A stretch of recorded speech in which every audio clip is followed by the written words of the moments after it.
building up a containerization app might actually help you. That would be a good lab where you can break this down and sort of understand what the differences are. Hopefully you're already familiar with some of those. If you think you know the answer, lock your answer in. Go to professormesser.com/QA. Please no answers in the chat room. Please no hints in the chat room, as they will get deleted anyway. So that's what we're trying to get to, is the answer for this one. Let's see how you did on this question. The question asks, which of the following would be a common characteristic of application containerization? Is that all containers use the same operating system? Containers are managed through the corporate MDM. Each container is a different version of the same application. Containers do not require full disk encryption, or each guest operating system includes all operating system files. Let's see how you answered this one. We'll close the poll, and we can see that, we're all over the place again. We're a little torn on this one. 34% of us say all containers use the same operating system. Not a majority, but certainly the plurality of you, because the next one down is 13 or so percentages back that say containers are managed through the corporate MDM. That was 21% of you. Oh, we did have 24% of you that said each container has a different version of the same application. 10% of you say containers do not require full disk encryption, and 10% of you also said each guest operating system includes all operating system files. Well, you can see here in this question, there were two of these that really were fighting with each other. I didn't necessarily want to do that, but I put it in anyway, and hopefully I was able to hide it a little bit, because all containers using the same operating system and each guest operating system, including all operating system files, those are really different technologies. I tried to mix the technologies of containerization and virtualization, and hopefully you were able to see that pop out on the screen. So the real question is, what are we talking about? What in the world is containerization? Well, it's a different way. You know, with virtualization, you would install an entire operating system and application in one virtual machine, which is very, very useful for someone who is needing that level of additional application and operating system support. And on one machine with virtualization enabled, you could have different operating systems, all with their own self-contained infrastructure. Now, self-contained infrastructure gives you some advantages. However, what if you didn't need a self-contained infrastructure? What if you just wanted to run the same operating system for all of the apps? Why would we have to load the same operating system on these separate VMs? What if we could load one operating system and really virtualize, in this particular world, we call it containerizing the different applications that we're using? And this is how we would use it. So we might have an infrastructure. This would be the computing device that we have. It's your desktop computer, your server, whatever you're using to run this on. You would run a host operating system on top of that. So far, this sounds like my desktop computer at home. So it's running Windows, it's running Linux, it's running some OS, it's running Mac OS, it could be running any operating system. On top of that, we would run some containerization software. One of the most popular in the world is software called Docker. That's why I put it into this diagram. And then, because we already have an operating system, and we have something that can help us containerize these apps by using Docker, now I can have relatively small app containers that I can now run right on top of that. I don't have to load a completely separate operating system for every single one of these. Now you can start to see there's some great advantages there. Now I can really focus on a single operating system. Let's say that we're running this on Windows. This host operating system is Windows. Let's say Windows comes out with their monthly update. Instead of you having to update every app that's running this operating system, you simply update the operating system down here in one place, and you're done. So there's some advantages there to running that. Obviously, this does have some disadvantages associated with it, because this is all, although it is self-contained and none of these devices can talk to each other, there's also only one operating system. So these really have to be built to run on the operating system we happen to be using. Usually you'd be running this Linux-based app, a Windows-based app. There would be some hook there that would be specific for the operating system underneath. So it's very difficult, almost impossible, to run apps on top of this containerization software that would be designed for different operating systems. In this case, there's a single operating system. All of those containers are using the same operating system. That was the there. The top 34% of you chose that, so you did great with this one. That is exactly the answer we were looking for, because there's a single OS that you have to deal with, and all of the containers use that same operating system. Now, we mentioned down here at the bottom that this is sort of the reverse of that, but in reality, I'm describing a virtual machine where each guest operating system, and a guest operating system is that OS you would run in a VM. It includes all operating system files. It sure does, because that's exactly how a VM works.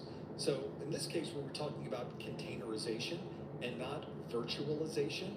So that would not apply. Indeed, containers using the same OS is what we were looking for. These containers are not managed through the corporate MDM. I guess they could be managed that way if the MDM was one that supported more than just mobile devices. These could be mobile operating systems, I guess, in the world of containerization, but that is not a common characteristic of application containerization, so not the answer we were looking for. Each container having a different version of the same application. I mean, I guess you could. I'm not sure that's what you would do here.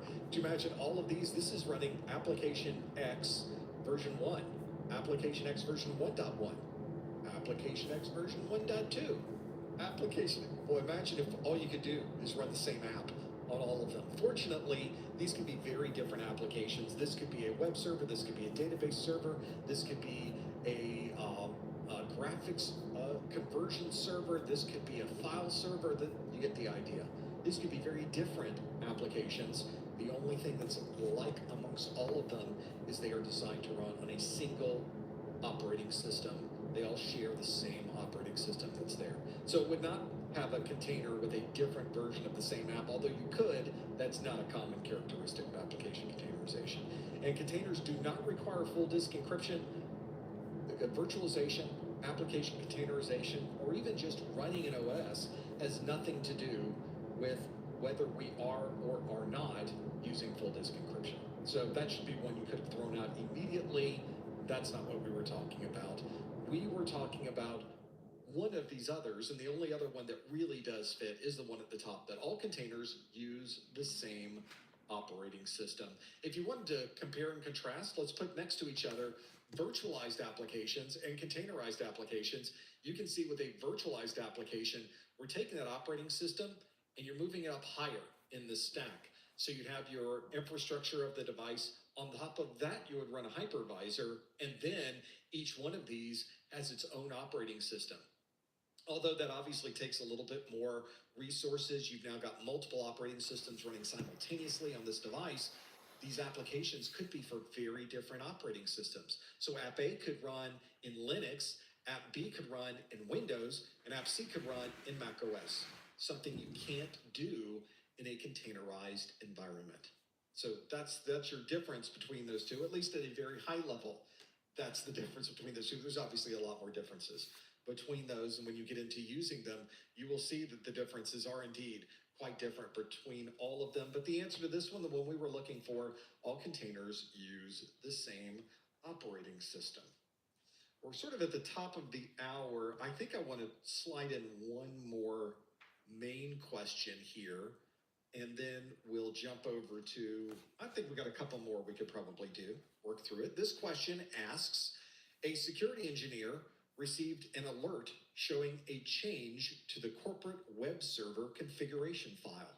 Which of the following would be the most likely source of this alert?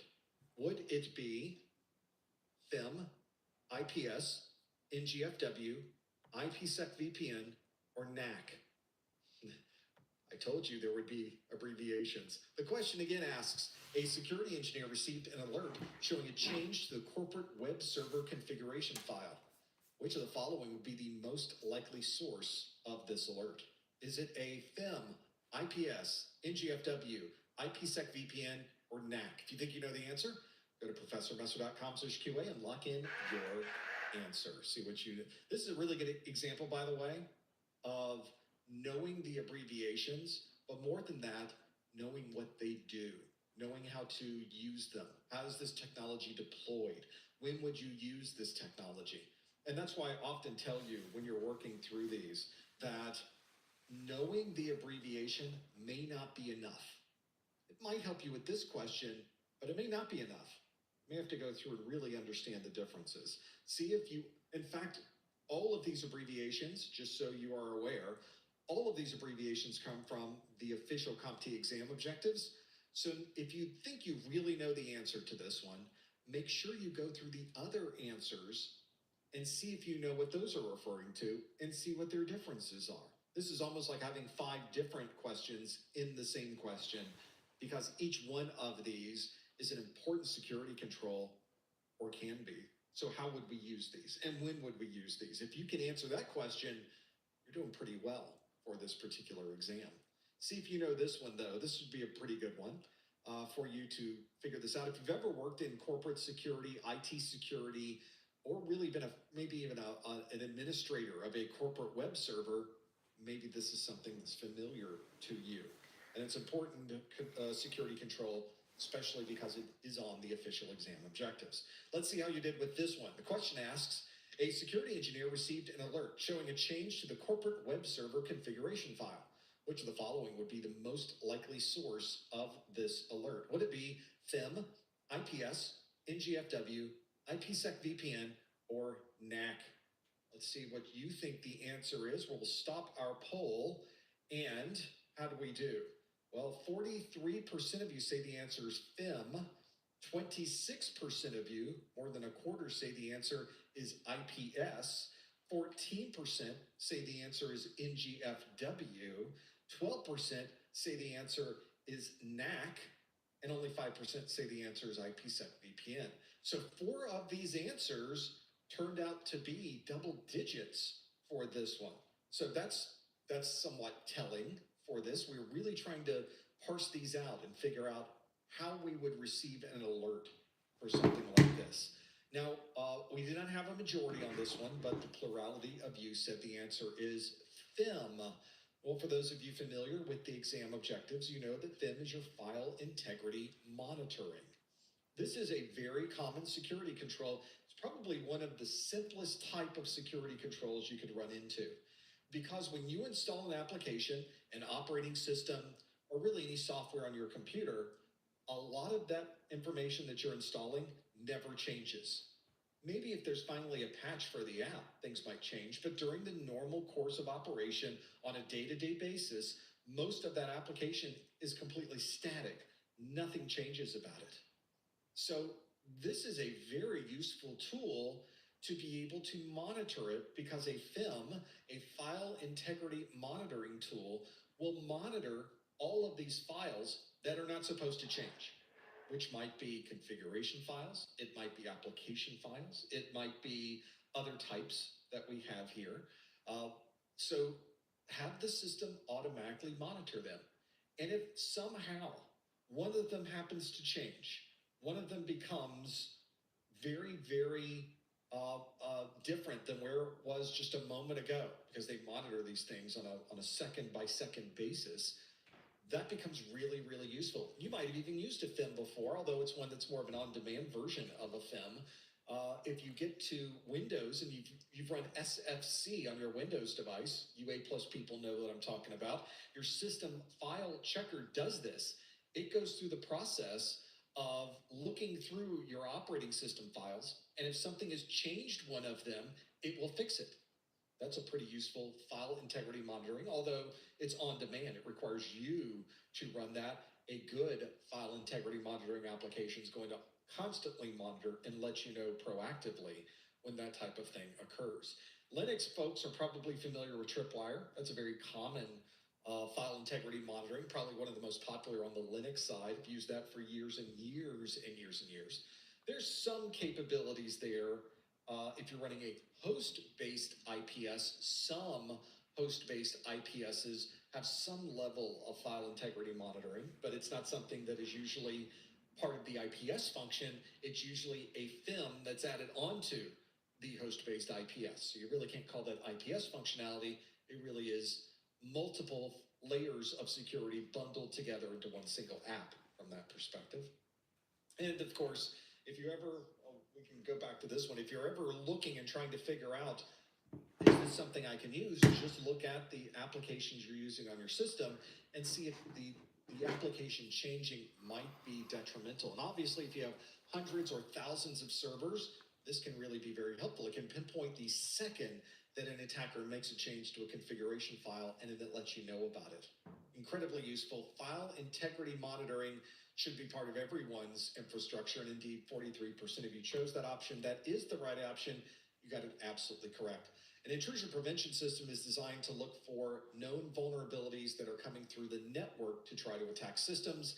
They are not generally, almost never, going to provide you with a way to show a change to a server configuration file, unless that IPS is a host-based IPS and has FIM functionality built into it. At that point, we're not talking about the IPS, we're talking about the FIM. And we have NGFW, that's our next generation firewall. Next generation firewalls don't look at files that are on servers. That's not part of the function of the firewall. It's doing enough just to keep up with network traffic and look through all of the security rules and do the content filtering and look for viruses and do the cloud-based application identification and be able to, there's no way that it can also monitor all of your individual servers. That's not what you would buy an NGFW for anyway. A NAC, network access control, becomes very useful for configuring and setting up different capabilities within a login process. Someone logs in, and then we're able to modify how they are connecting to the network and the rights and permissions they have based on the machine that they're using and who they are. So imagine someone logging in and automatically being connected to a VLAN that is appropriate for them. What if during the login process, we're able to check the machine that they're on and confirm that that device is a corporately owned device and we can trust it? All of that those are functionalities that are very commonly associated with the network access control. And then only 5% chose IPsec VPN. That's obviously a way to connect devices together using an encrypted tunnel to secure that data, automatically encrypt all the data we put across that tunnel. Has nothing to do with getting an alert about a change to a configuration file, and most of you knew that, only 5% of you chose that one. The answer here, the one we were waiting for, was a FIM, that is your file integrity monitoring. That's what we were looking for. If you're watching this video for continuing education unit credit, I would love to send you an email that certifies that you were here for a 1-hour webinar category CEU. The way that you would earn that CEU is to go to the top or the bottom of the Professor Messer website, click the Contact Us link. In that Contact Us link, put your name, your email address. In the subject line, please put January 2025 Security Plus. And in the body of the message on a line by itself, put the super secret code words of the month, FIM, IPS, NAC. Those are your super secret code words of the month. I usually turn these around in about a week, so you'll receive an email back from me certifying that you are here for this 1 hour of a webinar category. That's the CEU that I'm going to send to you. That's a continuing education unit credit. That's something used for folks that already have their Security Plus or they're looking to renew a certification. If you don't have any certifications yet, none of that matters. You can ignore everything I just said because you can't collect a CEU until you are certified, sort of the way that time works in the world of CompTIA. So that's what we would do. Again, what you would do is go to the top or the bottom of the Professor Messer website, click the Contact Us link, put in your name, your email address, in the subject line, put January 2025 Security Plus, and in the body of the message on a line by itself, put the super secret code words of the month, FIM, IPS, NAC. I did it right the second time, right? I have to remember, what did I say the first time through? That's what I said. FIM, IPS, NAC. That is the right one. So we're good. That's what you should send to me. Again, it takes me a number of days to get this back to you. Don't worry. Don't think I'm not going to do it. Anything I receive that matches all of that will certainly receive a response, but you have to follow those instructions. If you do not follow those instructions, you will not receive an email from me, and that would just make me sad. So don't do that either. That is what you can focus on for getting those particular answers. Hopefully, it's given you some perspective on things that would be important to know. We can fit another question in, though, can't we? Let's do one more before we're done today. This next question is not going to be one that I wrote specifically for this live stream. Everything we've done so far has been a brand new question that I wrote just for this live stream. But one of the things you'll notice is that on our website, We're very focused on a particular formula. We call this the Professor Messer WRAP formula, W-R-A-P. The W means we want you to watch our videos or some other type of training video system. We think ours are good. You should watch ours. The R is read a good book. Good books are able to provide you with information in a different way than the videos. We find those are very useful. The A is to apply what you have learned with some hands-on labs. Be able to do some tests. We even went through the process of talking today of different things you might want to do to help you learn a few more of these topics and techniques. And the last one, the P, is practice. We think being able to go through a set of well-written practice questions can help prepare you for the actual exam. The problem is there's not a lot of great well-written practice questions out on the internet, and even the ones that I have found often aren't associated or ask questions which aren't associated with the latest version of the exam, which is the SY0701. So I thought, what if we wrote our own that focused on having the same style as the exam, the same tone, the same structure in the questions, but were original questions. So you could really practice yourself without having to worry that perhaps you're not focusing on the candidate agreement that CompTIA provides. So this practice exams book we wrote, 381 pages, it's a big book. It's a thick book full of questions. There's 3 separate question banks in here of 90 questions each in each question bank. Not only do we have multiple choice questions, we have performance-based questions as well. And I would like to give you one of these questions right now. Again, please no answers in the chat room, no hints in the chat room. Let's go through a question directly from the practice exams book. This question is one that goes through the process of asking, this is question 848 on page 17 on this book, and it asks, a company has decided to perform a disaster recovery exercise during an annual meeting with the IT directors and senior directors. A simulated disaster will be presented, and the participants will discuss the logistics and processes required to resolve the disaster. Which of the following would best describe this exercise? Is it capacity planning, business impact analysis, continuity of operations, or tabletop exercise? Which would it be? Now, the nice thing about this is that it is a PDF. So if you want to go to this PDF, I can go through and turn on some of the annotation functions. I could start drawing on the screen. If you had this on a tablet with a stylus, you could write on it. We don't restrict your access to this PDF. So you're able to use it as if it is an actual book. So you can change what you have here. You could select different answers if you think you know what the answer is. And of course, in this particular case, we want to know what the answer is. Now notice in this particular question that there's a couple of links right next to it. One is a quick answer link. If you just want to know, is it A, B, C, or D?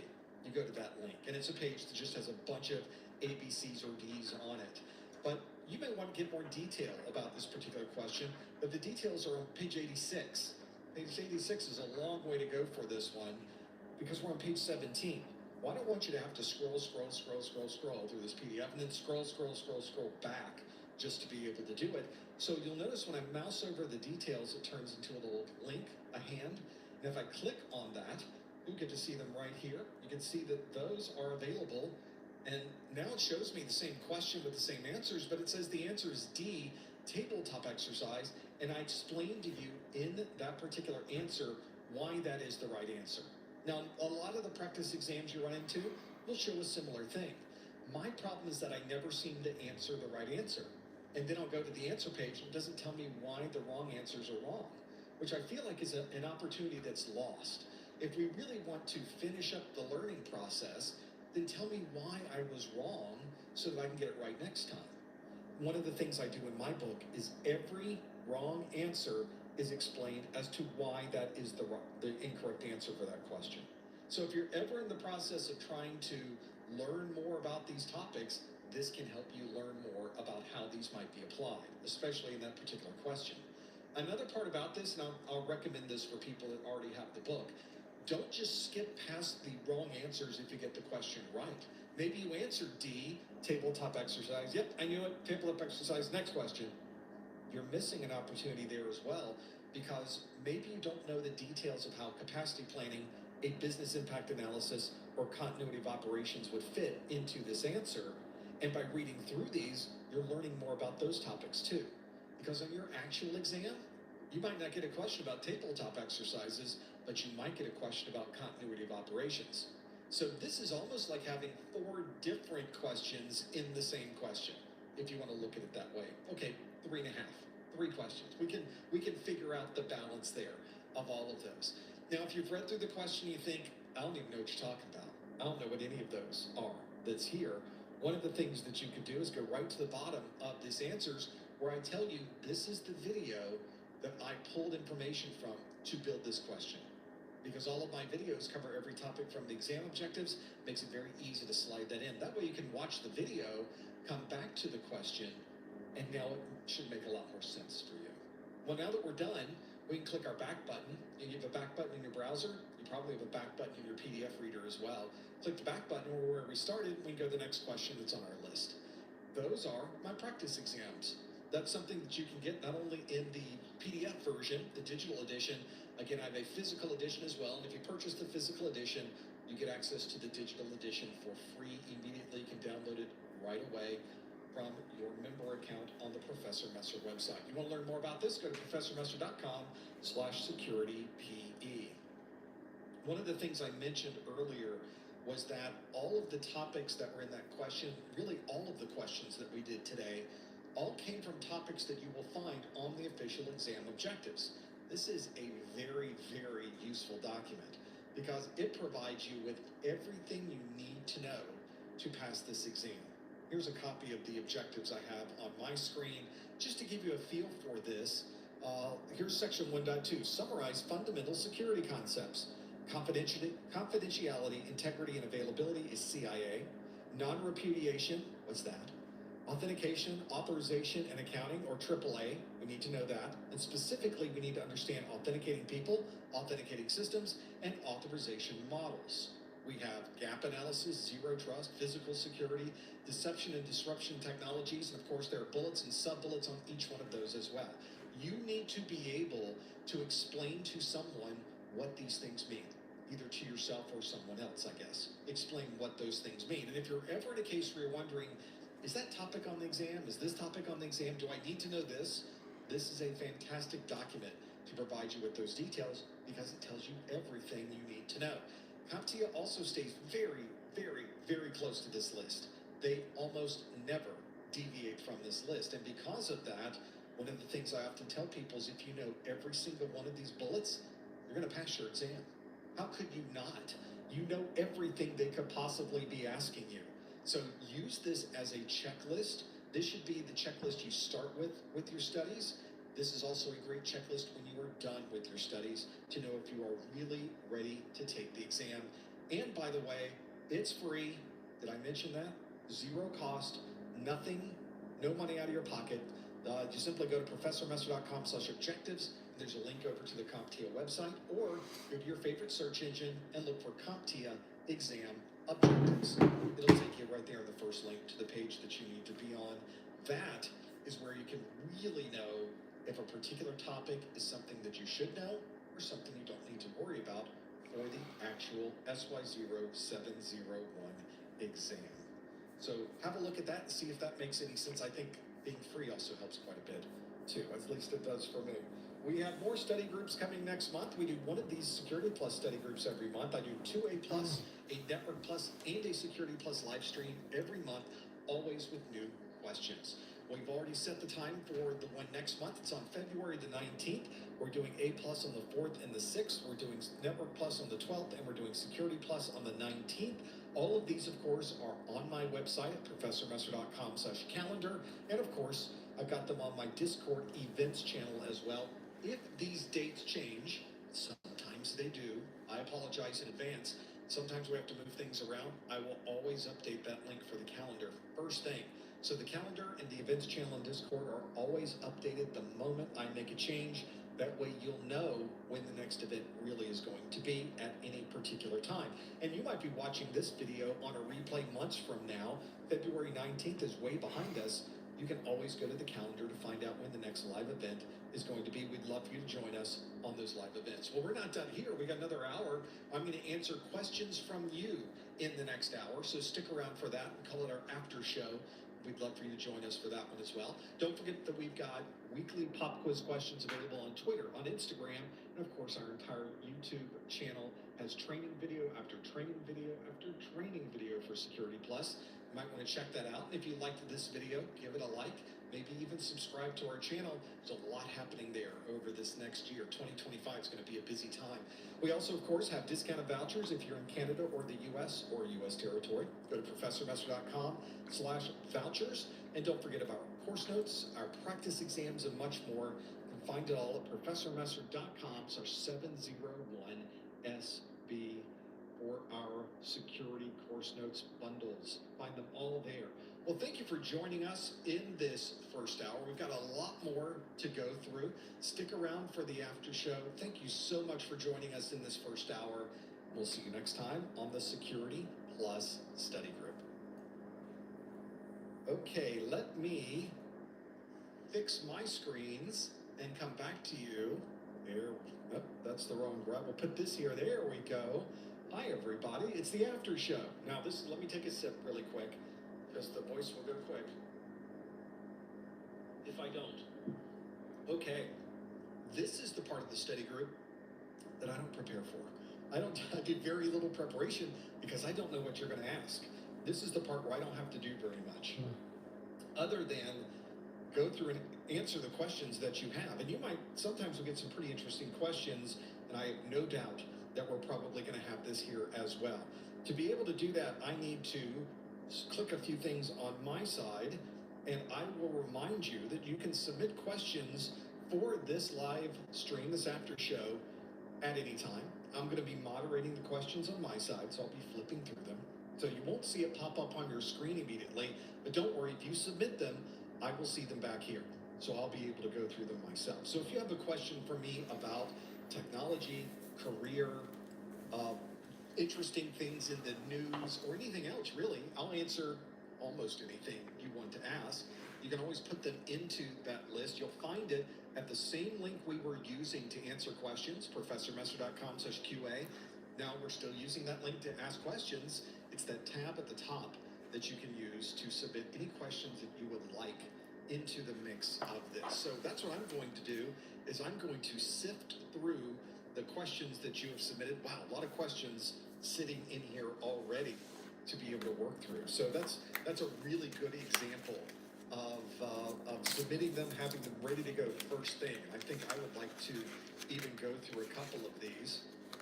One of these is a good place to start for those of you that have started 2025 off and you're wondering, maybe this is something you would like to do, but maybe you're thinking, well, I'm in high school, I haven't gotten to college yet, or maybe I'm in college, but I'm not 21.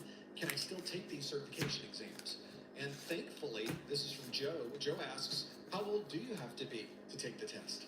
There is no age requirement for the exam, none at all. There is a requirement that you have some type of legal representative, your adult, your family member, your guardian, someone who can sign off on taking the exam, because there's an exam candidate agreement and other things that have to be provided. And usually that's a simple process. Somebody says, yes, you can take the exam. And so you don't have to be any particular age. You don't have to have any particular special sign off from CompTIA. If you happen to be less than a particular age, not a problem. We will allow you to take this exam at whatever age you would like, which I think is kind of nice. You don't have to worry that you're going to be prevented from taking this exam, or maybe you can't. Maybe they say you can't even get certified until you're a certain age. Fortunately, that's not the case. You can take this exam at any age, at any time, and you would earn your A+ Network Plus, Security Plus, or any of the CompTIA exams. Now, I'm sure that's probably not exactly the same thing for every certification body that you would find. Cisco might do it differently. Microsoft might do it differently. Red Hat might do it differently, or it might be the same. I don't know. I haven't looked at those to know what the differences are from an age requirement. But as far as CompTIA exams are concerned, no age requirement at all. Go for it. Nothing holding you back. Let's keep going through the list that you have. We've got others here that we could sort of step through. There are a few extra things. Let's talk about when you might be ready for an exam. At what point would you really have full knowledge that you're going in and passing this exam? Because this comes from S. Antonio asks, have my exam scheduled for the 25th, Saturday. I had to postpone it to next month, so I don't feel confident enough yet. I used Professor Master practice tests, scored a 74 and a 78. Those are good percentages. I'm trying to correct my mistakes to improve. However, the problem I'm facing is that I'm starting to forget and mix up the materials. Is this normal? All of this sounds perfectly normal. In fact, you will probably find, and I think we all deal with this to some degree. In my career, I've probably taken 25 different industry certification exams. That's quite a few. And you never go into the exam with 100% confidence that you are ready to take this exam. It just never happens because too much is unknown. You don't know what this exam is going to throw at you until you take it. And only then do you know. Now, it could be that you've looked at some of these percentages, you got a 74 to 78. It's kind of on the lower range of what I feel is comfortable enough for these exams. But maybe we use some other techniques. If you've only been watching videos, maybe you need a good book. If you only have a book, maybe you should do some more hands-on. So there's other things that we can do to help improve our knowledge of these topics. And if you're starting to mix things up with these topics, you might want to do a little more hands-on. Maybe that's going to help bring things together.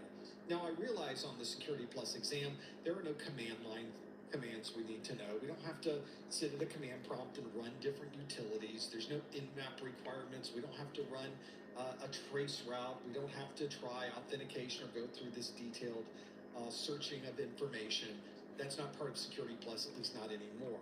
701 got rid of a lot of those. But if you are able to perform different tasks like that, you get more of a familiarity with how that works. And when you get more familiarity, you can start parsing out what type of technology does what.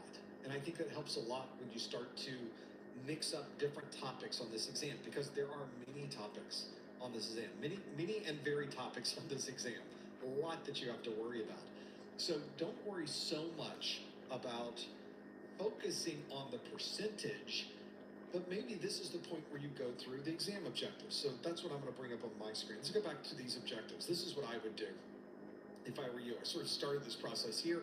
We've got the very top where it says section 1.1, compare and contrast various types of security controls. So the categories are technical, managerial, operational, and physical. Now you can see here I started marking them. The ones that I really knew, I could mark in green and say, nope, I've got these down. I can explain to someone what a technical security control is, what a managerial security control is. So if you can parse those out and put those in green, mark them through, or just say, check mark, I know that one. Then the control types, maybe you know preventive, maybe you know deterrent, but maybe, I don't remember compensating that well. What does compensating do? Let me write that one in. Let me circle it. Let me mark it in yellow because I'm not completely sure about it. Or you might go through this list and think, let's change my annotation here to be a different color. We'll change it to be this color. You might be looking at this and thinking, non-repudiation. I don't remember anything about non-repudiation. We'll mark that one in that darker red color or that pink color so that we know we should really spend time on that one. So, or maybe you use a numbering scheme. Maybe you're out of 10, maybe that one's a 7, or it's a 4, or it's a 1. And then you can mark different categories or different topics in here with that same numbering scheme. And when you're done going through the entire list, are any of these a 1? Let's learn those immediately. Are any of these a 2?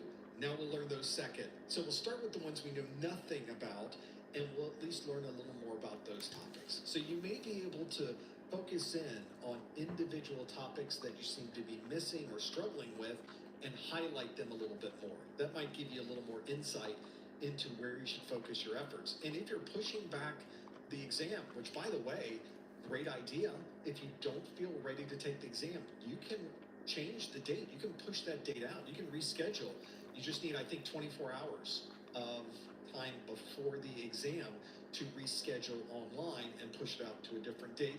Let me give you also a little tip for people that are planning to do that. One of the biggest pieces of feedback I seem to be getting, and I don't know why this is, maybe when you go through this process you can tell me, is that a lot of people that change the date for their exam, they push it off to be later, they find out after the fact the change didn't take, that the rescheduling, for whatever reason, did not complete. And I don't know if that's something that is related to the user interface that's used online. I don't know if there's a problem with the back-end process that they're using for this. I don't know if people are getting different messages in their email about this not working or working. I'm not sure what's causing this weirdness that I am hearing, but it's more than one instance of this that I have run into. So I'll just tell you that if you change the date of your exam, log out, immediately log back in, and see if it's really changed. That's the tip I'm going to give you. In most cases, when that happens to people, they will allow them. They effectively missed their exam, and technically they've lost the money that they've invested in that particular sitting. But fortunately, the folks at Pearson have tended to be really good about rescheduling, but they don't have to do that. So that's why I tell you, you need to be your own advocate for this one. You need to really do the double checks, that if you change the dates for your exam, make sure you confirm. So you even mentioned in the question that you posed, S. Antonio says, I've changed this, I postponed it to next month. Just go ahead and log in and make sure it got postponed, okay? Because you got time before the 25th if something did not work right. So just a little heads up on that one. That might be able to help you. And hopefully that's giving you some tips on things you can work on to improve, learn a little bit more about these topics, try different training. If you're using one book, maybe it's time to try a different book. That's a relatively small investment in this exam, and it might give you some tips and tricks of ideas about topics you just didn't know about or didn't have available to you. Try a different video training course. Try some different Q&A. You know, there's all kinds of different resources out there. Find the ones that work for you. I think we have very good training materials, but some people would like to try something different. Please do that if that's going to help you pass this exam. That's your goal, is to use whatever fits best with your style of learning, and everyone has a different style of learning. So I recognize that. So find the style that works for you and go with that one. Hopefully I can give you a couple things to try for your studies, and you'll be ready next month when that comes along. Of course, you can push it out again if you need to. You can have multiple changes to this. You can just keep changing it. Obviously, you have to take the exam before the expiration date of the voucher that you use to pay for it. Most vouchers are good for a year, but that may not be the case. You may have a voucher that expires a little bit earlier. You have to keep that in mind, because you have to get that exam done by the voucher expiration date. A lot of people don't realize that. It's in one of those terms and conditions that are listed in the voucher itself. Let's do another question. Let's keep going through this list. All right, in this question, so let's have another breakdown of this. This is more about the things we were looking at earlier. I mentioned to you that we have course notes, we have practice exams, for example, and we have physical versions of these books available.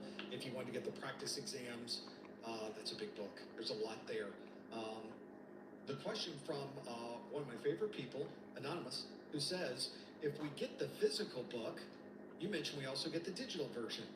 But is the digital version only the book or everything? All right, everybody, let's get in our 10 minutes and we'll get back. Get up lecture for an hour, and after that I have a quick meeting. So that's see what you in 10. So make sure that you have a look. If you're buying the physical edition of the practice exams book, you also get the digital edition of the practice exams book. As much as I wish I could give you the digital edition of every possible thing in the world, there is that challenge of making things work right. However, if you buy both of these at the same time, there is the course notes and the practice exams, there's a little bit of a cost break. So we do give you a discount if you buy them both at the same time. But that is the challenge. If you buy the physical edition of the course notes, you get the digital edition of the course notes. If you buy both the practice exams and the course notes and the physical edition, you also get both digital editions of these. So it's specific to the physical product that you're purchasing. Hopefully that clarifies that a bit. I'm sorry I was not more clear about that when I was mentioning it, but that at least gives you more detail, locks that one in for you. Now you know that's the way that one works. and having the breakdown of that. Here's a question from the chat room, since we were talking about the 701 exam and booking an exam and changing the exam dates and the vouchers that we use. The question in the chat room from Zach says, if I book an exam using a voucher for the 701 this calendar year and a new exam comes out, am I still taking the 701 or would it be an up-to-date version? So there's a couple of clarifications to make with the proposed scenario there. The first is that when you purchase a Security Plus voucher, you're ready to take your Security Plus exam and you purchase the voucher is for Security Plus. It is not a SY0701 Security Plus, an SY0601 Security Plus, an SY0801 Security Plus. That becomes a thing. That is very different in this scenario from those two. So you don't have to worry too much that the voucher that you're buying is not going to be good for Security Plus, because if you get a Security Plus voucher, it's always good for whatever Security Plus exam happens to be available when you're ready to take your exam. Now the question you had about what if a new exam comes out this year? Well, it won't, thankfully, because the estimated retirement for the current version of the exam, the 701, is May 2027. So you don't even have to, this is a worry and a concern that you will not have to worry about until 2027. No, that's the real challenge here, is knowing these dates and times. That's why I make sure I tell you about those dates and times. They're on my website. I've got a breakdown of the differences between them. You know about all of this. We won't even know what's on the new exam until the beginning of 2027 or something in there. So this is not even a concern for me at this point. I have no idea what the next dates are going to be for this exam in detail. We'll know more as we get closer, but we're years away from having to worry about that. So fortunately, Zach, not a worry. And even if there was a situation where you bought the voucher and suddenly a new version of the exam was introduced, the older version, the current version, still remains in place. Traditionally, they kept it in place for 6 months. So let's say today, CompTIA, they've not even announced anything. Suddenly out of the blue, they say, I know we were thinking of 2027. We got a new version right now. It's the 801. Like a surprise to everyone. That's not happening, by the way. It's not even, they never do this. But let's say they did. You would still have the current version of the exam available for 6 more months. So they don't want to have people suddenly have to stop what they're doing and shift gears and buy new study materials. They give you a long ramp where you can continue your studies, earn your certification, and now you're Security Plus certified. That's one great thing. It doesn't matter which block of questions you get certified in, you're Security Plus certified regardless. So that part's really nice. You don't have to worry about dates. You don't have to worry about things suddenly changing. You don't have to worry about anything relating to your studies when it comes to new versions, updates. All you have to worry about is the one you're working on now, and make sure you're able to do it before that retirement date in 2027. As we sit here in 2025, you got plenty of time. No worries there. So make sure you have a look and sift through the details of that. Put it on your calendar. Know when it is, but I don't think that's a problem for you. I think you're in good shape. Let's keep going through this list. We've got others here. A lot of questions coming in. Thank you for this. We've got other pieces to go through. A lot of good questions coming in too. You can always add your question to the list by going to the link on your screen. Go to professormesser.com/QA, and you can submit your question at any time. I mentioned earlier, somebody was asking a question about what about these CEUs? What was that? Well, I can absolutely send you the email. If you were listening in near the end of sometime in that first hour, I explained to you how you could earn a webinar category CEU. So if you didn't catch that, you can go back and do a rewatch. Somewhere in that first hour, I will mention it. I do mention it, and I give you some specific instructions on how you can earn that email from me. Let's keep going through this list. We did a performance-based question at the beginning of this study group. This one happened to be a matching question, but you could, of course, fill in the blank, drag and drop. There could be a lot of different kinds of questions for you. But the question that has come up, and this does come up a lot, is, do you get partial credit for these? Because we had, for example, in this question, there were 4 things that we needed to match, but there were 7 options to match it with. So the question that Jay poses, do we get partial credit for performance-based questions? Because you could score it. If you got 3 out of 4, maybe you get 75% of the total points. Maybe you got half of them right. You know, that type of thing, maybe you get partial credit. One of the things that CompTIA has done traditionally is never tell us how the exams are graded. That continues even today. We have no idea how the exams are graded. No clue. They will not tell us, nor I think will they ever tell us how the exams are graded. But occasionally they publish something that gives us a little bit of an insight into how it works. The only thing I can really tell you about performance-based questions comes from their website, where they have written a performance-based question, frequently asked questions, from the Department of Redundancy Department. And we'll scroll down here in this list. There's a lot of good questions in here, and you should read through it. It's got good stuff here. But the very last question they ask is partial credit given if I answer part of a PBQ correctly? And they've finally given us full and complete knowledge of what they do. They say there may be questions for which partial credit is offered. However, exam questions and their scoring are confidential, so no further information can be provided regarding which questions may offer partial credit. So they have now clearly told us that definitively the answer is maybe. We know 100% of the time that this might happen, or it might not, always, if we don't know.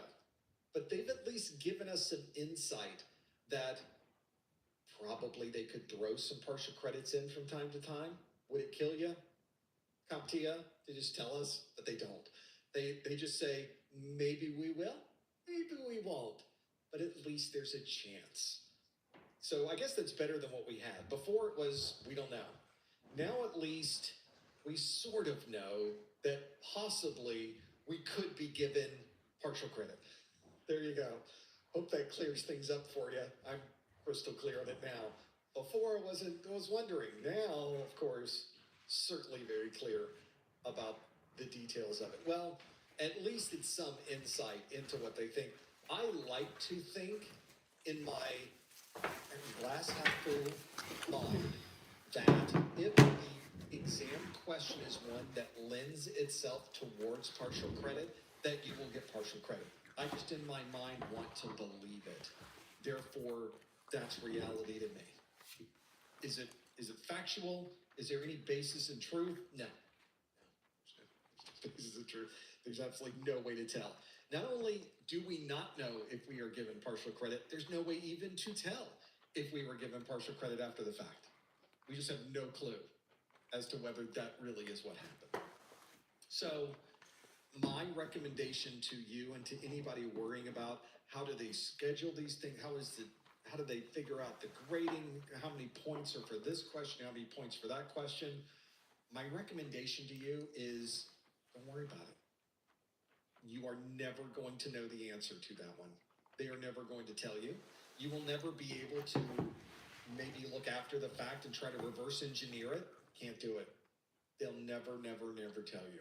So don't worry about that part of it. In reality, you have no control over it. You will get new knowledge about it. There's nothing you can do during the exam that might help you anyway. So my recommendation to you is don't worry about it. Focus instead on the exam objectives. Focus on knowing all of those topics. And whatever the final score is just what it is. You have no control over it anyway. So as interesting, I think us as technologists, as problem solvers, as we want to pull the cover off of all of this technology and look inside to see how it really works. This is one of those scenarios where they don't allow you to pull the cover off. And we're just going to have to deal with that at a personal level as much as it bothers us. So that I wish I knew. I would love to get in there and see what they do with that. But in many ways, even knowing wouldn't help you because during the exam, you don't know either. So there is that reality to it. And by the way, that's not just CompTIA exams, that's every industry certification exam you'll ever have. Cisco exams, Microsoft exams, AWS exams, Red Hat exams, all of those tell you nothing about how they are graded. You will never know. You have to trust that organization that the final score you get has been calculated in a way that is complete and accurate. That's just the nature of that particular beast in our industry. And if you've never taken an industry certification exam, that might be kind of weird. Might be thinking, wait, on an actual exam in school, we get to at least go over the questions. We know what we got right. We know what we got wrong. Yeah, this isn't one of those. This is something different. So sorry about that. You just are never going to know. And it's just something you're going to have to work through. I know you can do it. And don't worry about it. It's not important anyway. The important thing is how you do on the exam and the final score. How they came up with it, at that point, we don't care. Let's do another question. How are we on time? We're good on time, right? We're doing okay on time. Let's do another question. This is a question we tend to get a lot of. And I think it's a good question for a lot of people. Again, from my good friend Anonymous, who asks, I passed my 1101 and scheduled my 1102 in a couple of weeks. 31 years old, looking to switch into tech after 7 years of banking. I can't help but feel I'm switching too late. So the question is, am I too late? Well, there's a couple of great things about technology. The first one is the computers have no idea how old you are, thankfully. Thank you, computers. I'm pretty happy about that one myself. So it doesn't matter when you get into this, when you find that you want to shift gears. And in fact, in my particular role, where I have this website for training people on how to get. All right, welcome everybody. We are here on day 11. There are certainly a group of people Wow. right out of college or in college that are working. So we're going to continue the conversation from yesterday. We had the opportunity yesterday to look at some different types of programs like burp suite and meta spilling and things that you'll see inside of Calilytics, right? As we continue this journey and going into the last lesson into tomorrow, it's going to talk about scripting. Now today we have to continue the conversation about scripting this afternoon and finish off a couple of elements. And pretty much you're going to see tomorrow when we bring it all back around in JavaScript and ready code. Again, not to be professional, but just know, kind of look at it and see what's going on.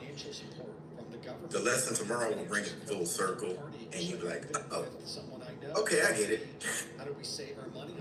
All right, so it's pretty cool. Please continue to use the free resources at your leisure. We have W3 Schools link that I've sent to you, at least over the past week, where you can pursue that on your own. And get a little better and better and better. Microsoft Visual Code Studio is going to do that for you too. But as you can see, I have a video. It's going to start playing here in a second. But since we're on the subject of code, in the CYSA, you may see an objective talking about what they call a debugger program. Has anybody heard of that before? Debugging. Oh, don't let me be rude. I didn't say hi to Jesus this morning. I think I said hi to Michael already.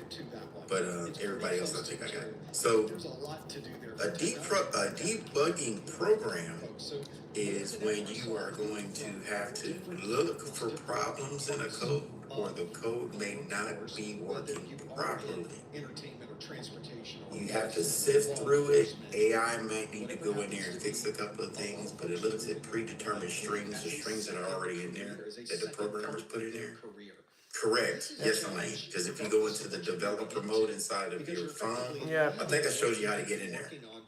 If you want to know, just hold the power button down with the up or down arrow. Hold it for 10 seconds. Wait for it to reboot. You'll see a little Android come up, and then you're in your phone. Yeah. You're a developer. You're like in the root of the phone. Yeah. Okay. So that's how you get in there. And then you'll see what I'm talking about. So let me play this first, and then we'll come back full. They've got a lot of banking. That's what banking is. Hello everyone and welcome back to the YouTube video. So in today's video, what I'm going to be doing is teaching you how to use a debugger. Now I'll be using the VS Code debugger here, and I'll be working in a Python script, but don't worry, this video will apply to any debugger for any development environment that you use, and if you're not sure what a debugger is or where you even access it, you'll need to be using an IDE to get access to a debugger. There's some tools that aren't IDEs that have it, but in most cases an IDE, which is an integrated development environment, will come with some kind of debugging tool, and that debugging tool will look very similar to the one I'm about to show you here, and will definitely have the same 4 or 5 commands that I'm going to be aiming to teach you about how they work. So with that being said, let's go ahead and get started. Now, what is a debugger?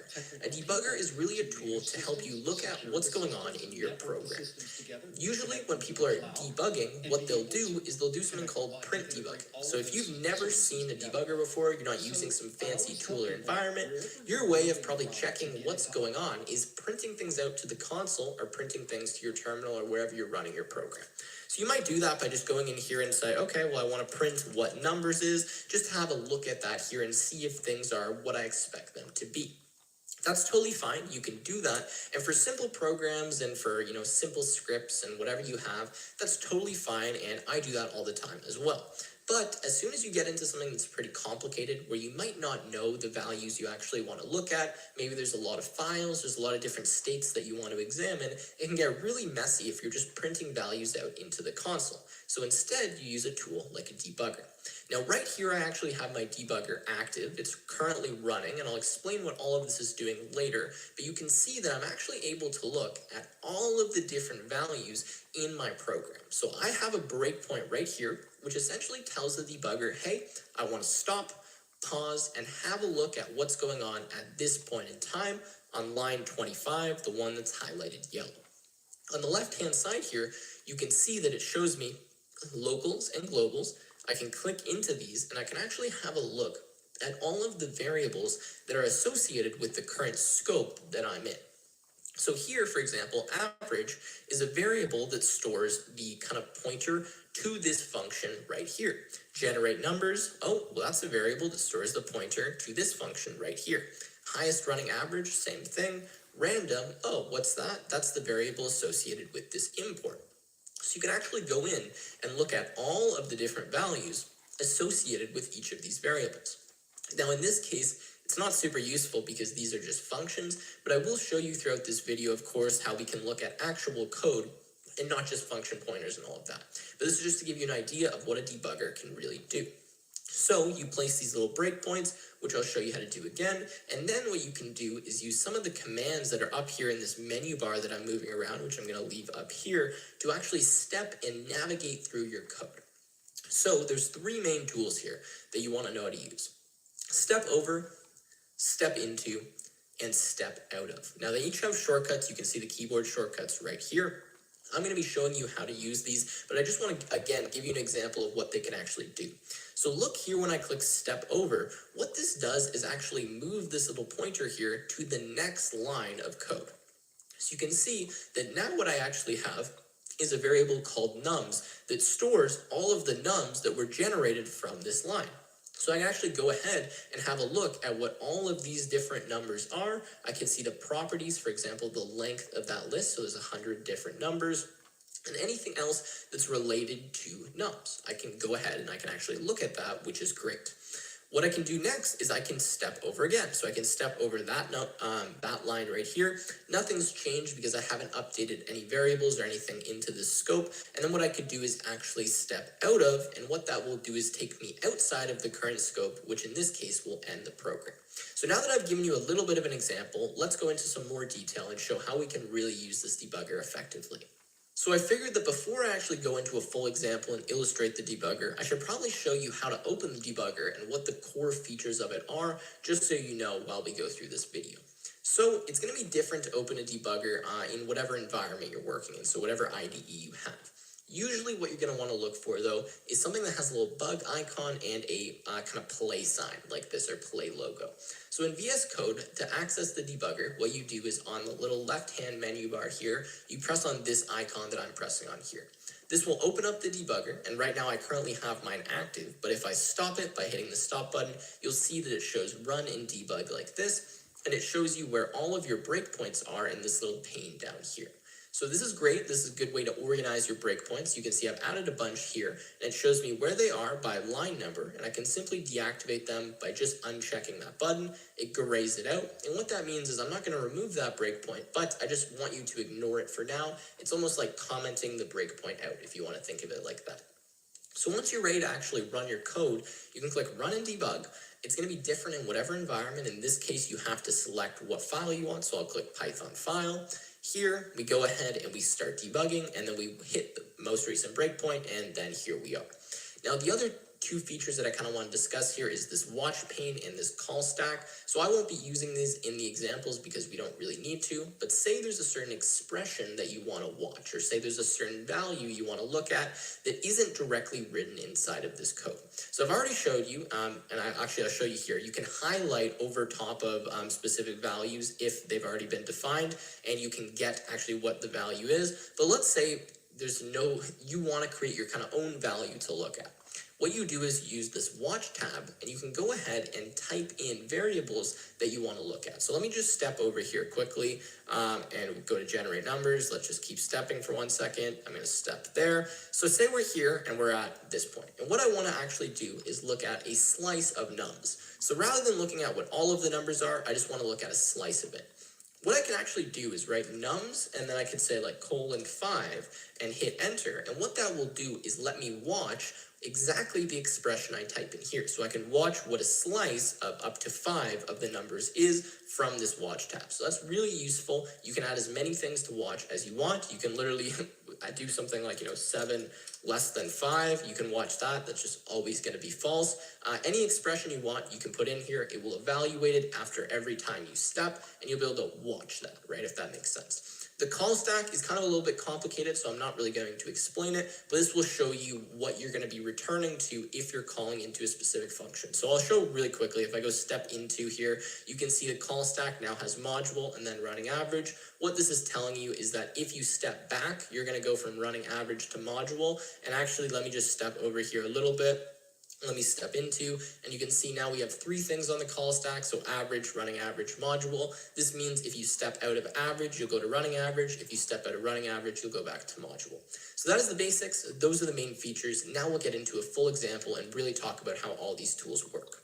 So again, you want to use a debugger when things are complicated and when you want to take kind of a snapshot of your code at a certain point and look at what's going on in a specific place. The way you do that is by placing breakpoints. So breakpoints, these apply to all different debuggers, and typically what they are is a red circle. You can see I'm placing a ton here in what's called the gutter beside all of these line numbers.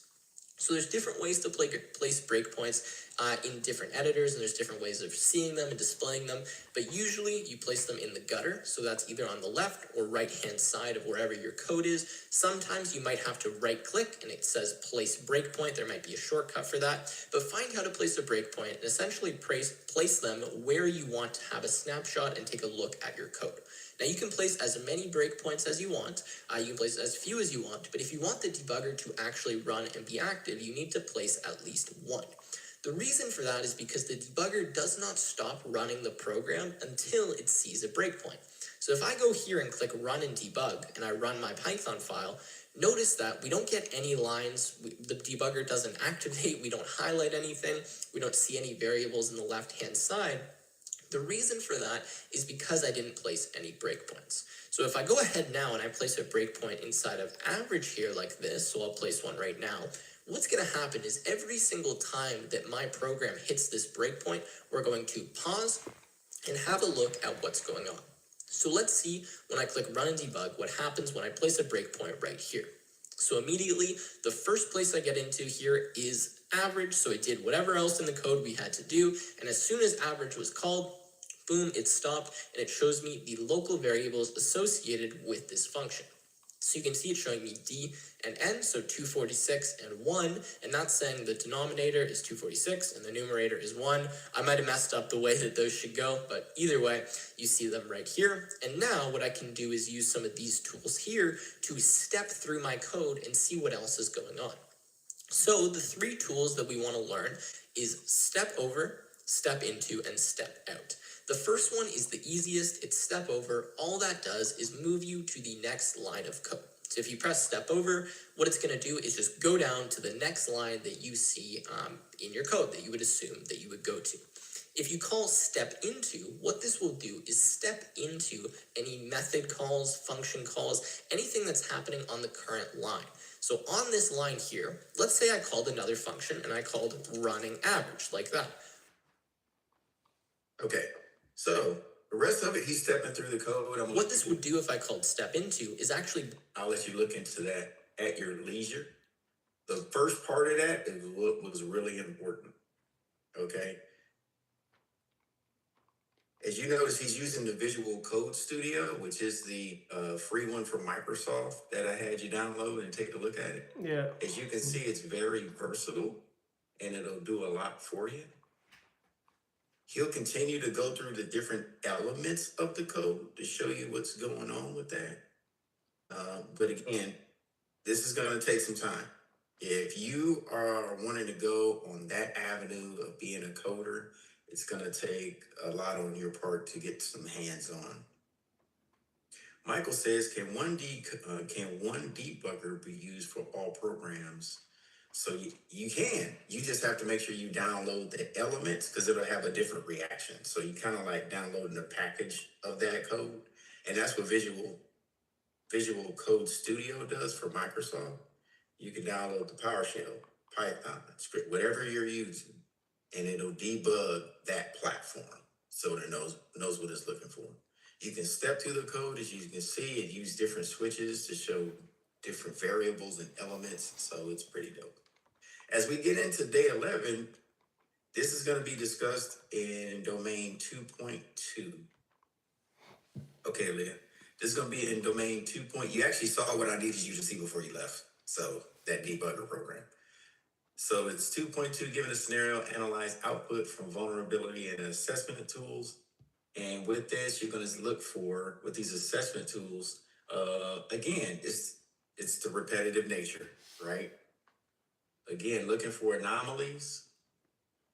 We're looking for brand new accounts that were created that weren't there before.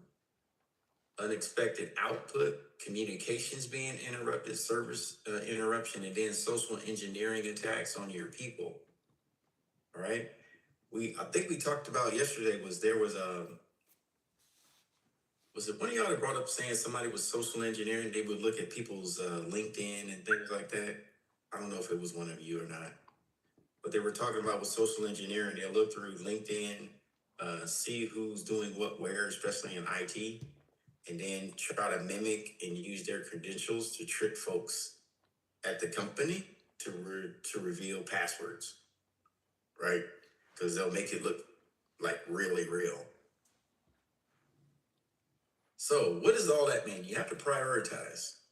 You may be using a lot of tools, but if they're not all talking to each other, or you're all not talking to each other, you're just as bad as when you started. You know, you got Martin running Siemens SOAR, Charles is running vulnerability scans, Brian's in charge of a threat hunting team. You know, Mike's doing reconnaissance and training with the folks, right, on the ground level. And then y'all just meet once a month and y'all come to a meeting and say, everything's good. Nobody's sharing information. Nobody's talking on a daily basis. There's no chat between you guys every day, or to check in at least once a day, like right after lunch or something for 10 minutes, right? So you're just as bad as when you started, right? You're pigeonholed. So you got to make sure everybody is communicating. You may have to create a step guide or step-through guide on how to handle vulnerability and prioritization process. IT, believe it or not, I came in the military as an admin post, right? Pretty much database administration, logbooks, making sure stuff's good. Even though I did IT in my job, a lot of it's just paperwork. It ain't no different in IT. Y'all gonna be doing a lot of paperwork. Pretty much, yeah. It's gonna be a lot. The fun part is you be like, let me step away and configure this router, even though it's worse than the paperwork, but it's more fun. It's like, you know, I get to play with something, right? But you have to do the paperwork to stay caught up. Looking at your assets and trying to determine which ones are of high value and which ones are at least value. Never said not important, just trying to prioritize what's on your network. So if you had to react to something and you have a team, because let's face it, most of y'all are going to walk into a team environment and based off, y'all don't think so, but based off what you're bringing to the table as individuals and your background, no matter in the military, out in the civilian community, they're going to hire you in as a supervisor. One of y'all going to go in as a supervisor, at least. Okay? So you got to be prepared to run your team and know what's high value, what's low value on your network and assess that, you know what I'm saying? Very quickly. Because these folks are going to be looking at you like, okay, the last person didn't last. What are you bringing? Like, so you got to bring it. You got to bring it. Context awareness, meaning these are important feature of pervasive applications. So when we say let's bring things into context, these are what's going in here: locations, time, implicit input and outbound rules, explicit rules. In context awareness, look at your environment, look at the history. Is your organization able to adapt to change? What new was introduced? What fell off because nobody was checking on it? Where are your gaps at? So you have internal context awareness, external, and isolated. You maybe see this verbiage on the exam when it talks about context awareness. What are the three types? Internal, external, and isolated, relating to your systems. Clicking the burger all the way to supervisor. Way to go, Kevin. Do what you got to do. So this brings us to, okay, we know what the internal threat is. We know what the external threat is. We know what our isolated systems. Now we're prioritizing what's important to least important. High importance to least importance. We have a plan of attack just in case something happens. And please, you don't have to get super elaborate. Work your way up, right? First thing you need to do is just grab a baseline, figure out what you're working with, get all the manuals for everything. Even if they're electronic manuals, drop them all in the shared drive in a manual file. You get what I'm saying? Like, gather all your intel for all your equipment first. Then you can move forward with step 2. Somebody comes up to you and it's your first week on the job and they say, we need a disaster recovery plan. You'd be like, what? I just got here, right? We're all smart enough to know if you need to put in real quick a disaster recovery plan for your job, what are the first 4 things you're gonna be thinking about? Drop them in the chat. They can do that. Okay, what is it? What's the first 4 things you want to make sure is good to go? And you're dealing with computers. Let me be specific. Like the regular user to operate every day. Yeah. Exactly. You're looking for somebody to blame. Don't take that on that fast. Correct. Your asset. How quick are you able to recover from locations? So that goes to the gateway. All right, you want a disaster recovery plan? Where's the server room? Over here. Where's the router? Yeah. Let me log into this thing. Let me make a backup of his initial settings. That's one. Did I do anything elaborate there? Pretty simple. I backed up the router settings. What about a switch? Find a switch, log into it, right? Pull from your resources, get a thumb drive, back up all the settings on the switch. If you're working with a cloud provider, call them, say, hey, I'm new in the position, trying to figure out the architecture of where I'm at. Where do you guys play a role at? What are we doing here? Oh, we actually do this and this and this. Oh, okay, can you send me that or email me that? Here's my email. Send me your service agreement. Boom, now you know what's going on with them, right? All you're doing is gathering intel from everybody, and you're putting it all in one spot. Oh, what if you ask? Yeah, you're in bad shape, bro. Like, I hate to use the word bro. That sounded so unprofessional, but that just came out. If you're in an organization And you're asking these questions, and people are like, I don't know. Not one person can tell me. Oh my gosh. Skedaddle. Be prepared. Put your seatbelt on. Yeah, for Somebody should know something about something, right? Somebody. How bad? Okay, I gotta ask Mr. T because he's actively in this every day. Mr. T, what's the worst that you've seen when you're trying to help somebody and you ask them these questions? What's the worst he's laughing. Oh my God. You got a story for us? You want to unmute and tell us? I wonder if he has a story.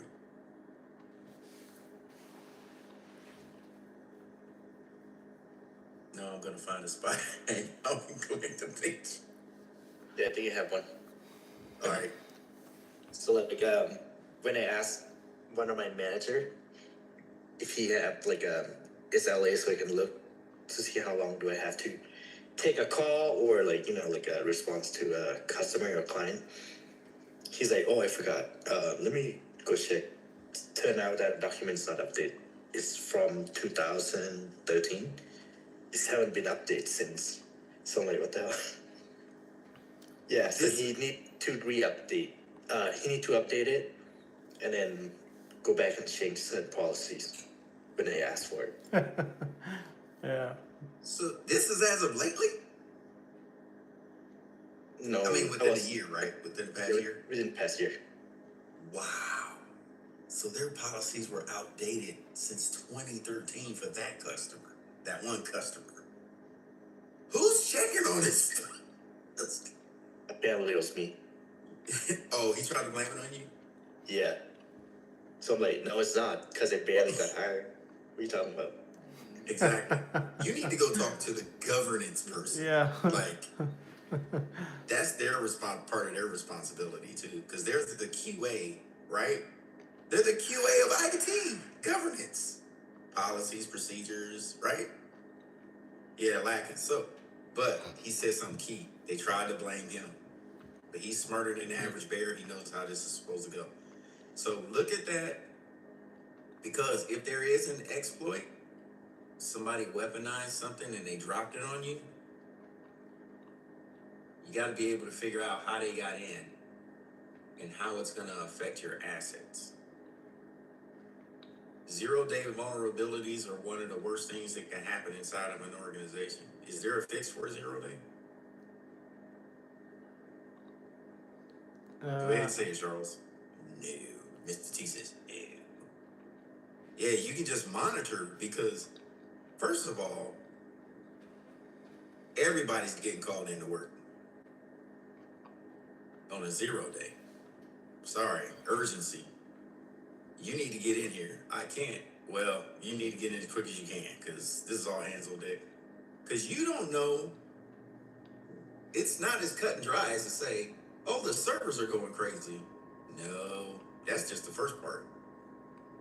Because you don't know where it leads to. Second of all, you think you can you've remediated it? Does that mean you've remediated it? Mr. T said it. Just monitor. Now you got to monitor systems, at least for the next. And now I'm not putting a time frame on it. I'm just saying a word, right? At least for the next 48 hours, y'all ain't doing nothing but vulnerability scans, checking all of the other networks, seeing if looking at baselines, see what's changed. Exactly. Looking for patches. You're doing everything. Divide and conquer. How can I say this? Like I said, I've never dealt with a 0-day before, but it's like only so much you can do, because once it hits, it's just, like I said, the urgency to just try to make or fix everything that you can fix. There's only so much you can do. My little experience was working in my little satellite center. Mm-hmm.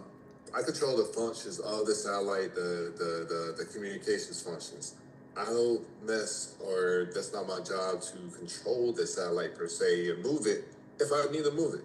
So when the satellite's like out of this orbit, or it moves out of this orbit, or something would happen, everyone would lose their minds. I would lose function and control of the cell after I help a customer. And because of that, like I see all the higher ups like walking around back and forth, talking to stakeholders, talking to, their bosses and so on. And then, they kind of trickle down on us. It's how, is everything up there? Is everything done? It was like, it's nothing we can do. It's like, I can only do so much. This is out my wheelbase, my wheelhouse. I can only do so much. So it's not even on me. So the whole 0 day, like, it happens. It just hit.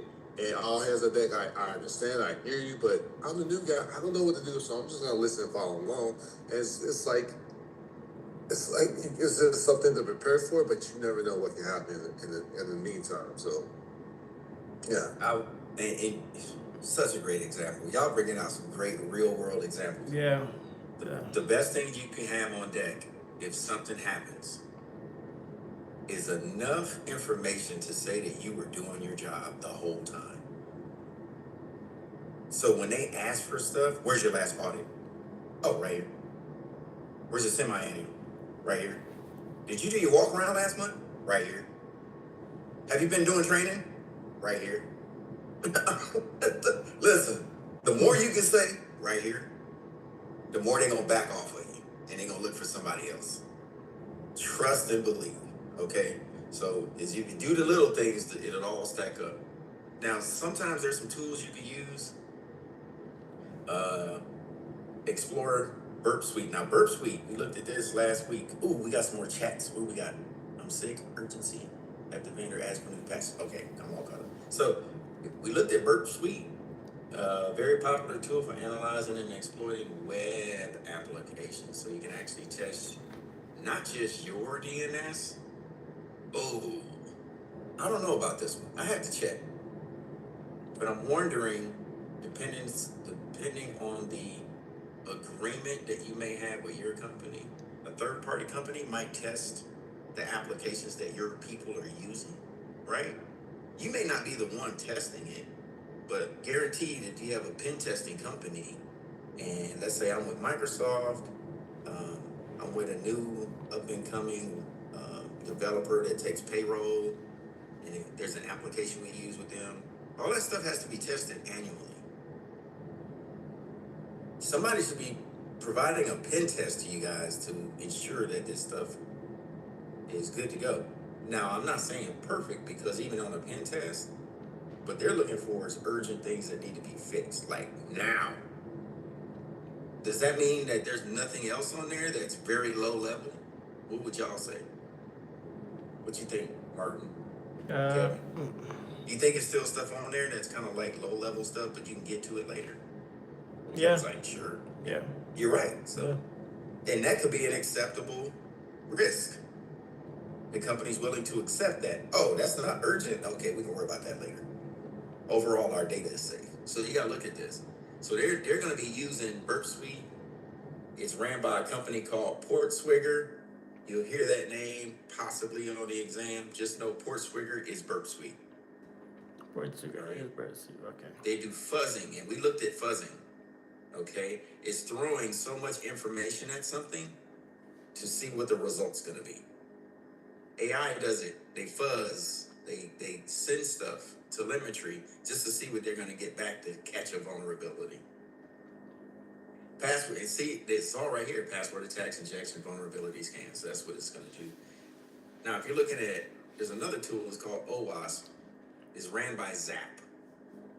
Open Web Application Security. I want to say protocol, but I might be wrong with that.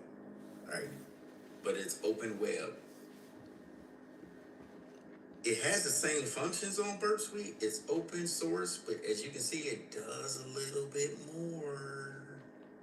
You can crack it open, looking at some code of the website, analyzes a little bit more. That's what that's gonna do for you. Okay, now OWASP, let's not forget, anything with web and applications. Don't get tricked on the exam. OWASP, web.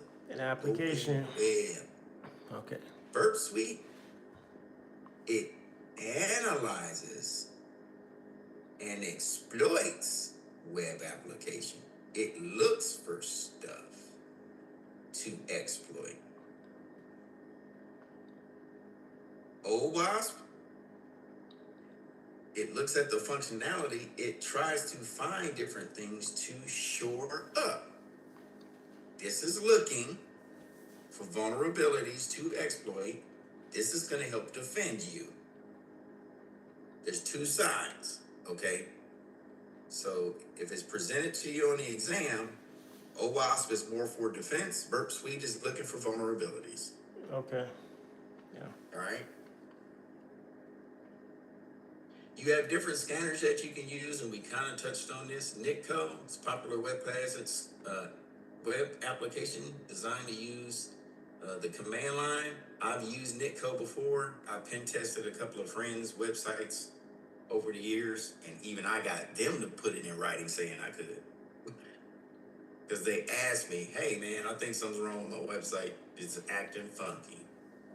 Hey, sign this real quick. I have no liability. You want me to hit a couple of basic pen tests? Yes. Still got them. Right?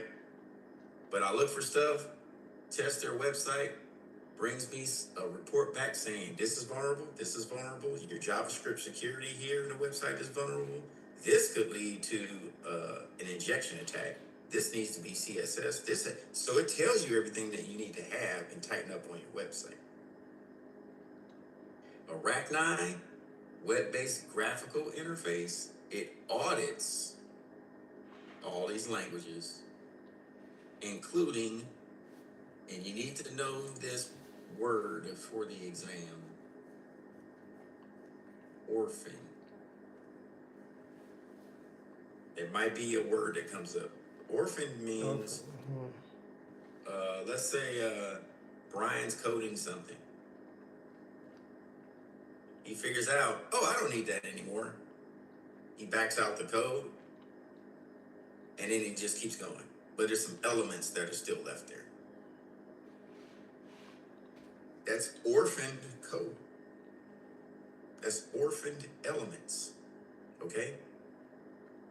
If you're running fuzzing or something, or auditing, as we saw this morning using Microsoft Visual Code Studio, a debugger, all that needs to be cleaned up.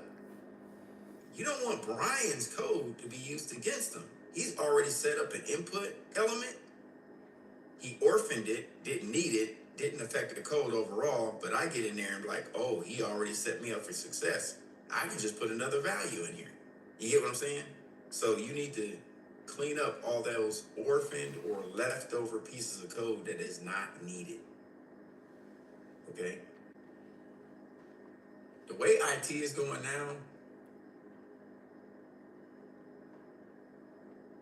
what is that now?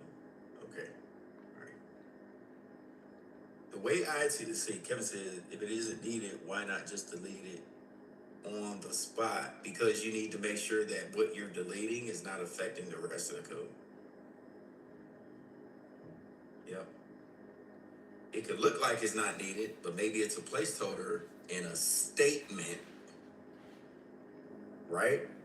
So if you have a statement, remember, a statement is built off a string of codes in one line. What if you go and delete one element, but you got a statement that's using all of them?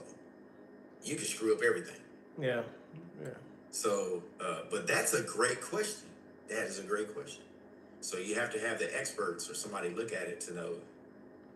But you just made a good one too. Copy it, put it on a client machine, load it, delete it, try to work with it. See what it affects, you know. We looked at the debugger program earlier in the lesson. As we can see, they reveal a lot of things that can go wrong. There's also a debugger, new debugger command line. There's a debugger in Kali Linux as well, okay? Let's remember the word new, because you may see it on the exam. These are open source or freeware. When you see new, GNU, that reverts to saying this is the new wave of open source and freeware. That's why it's open source. You'll see it a lot with the word new. It's the new movement in software. New applications are upheld by a community, right? That's why Cali is so freaking popular. You have a community around the world that upkeeps it, puts up new updates. They have access to the kernel and the source code. They're the maintenance workers of the operating system. It's accepted by the community, right? And they do it for free, all right? Debuggers also you have the Immunity debugger, has the right here. That's another program that you can use here. Doesn't look as pretty as Visual Code, does it? But it still do the job. And also you have the new down here. Any questions on that this morning? Man, you guys are amazing. Kevin says, you? Yeah. Who wants to, Mike, you on it? Got the definition of GNU? Oh, he got the baby. He's busy. His hands busy. GNU. Who wants to look up the new definition? Mr. T, you guys? Yeah, I'll pull You it drop up. it in. So that way we have a proper definition or a statement of that organization. So you can properly answer that if seen on the exam. Yeah. All right. But that is the new movement of freeware. So it's an operating system. And they also have a website as well. All right. No questions at all? Man, y'all look good. Oh, so it's We got the second half of this we'll do at 2 after lunch. I'm gonna go into a meeting in about 10 minutes. Something I want to show you.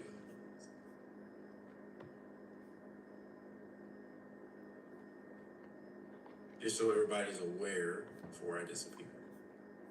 Thanks, Mr. T.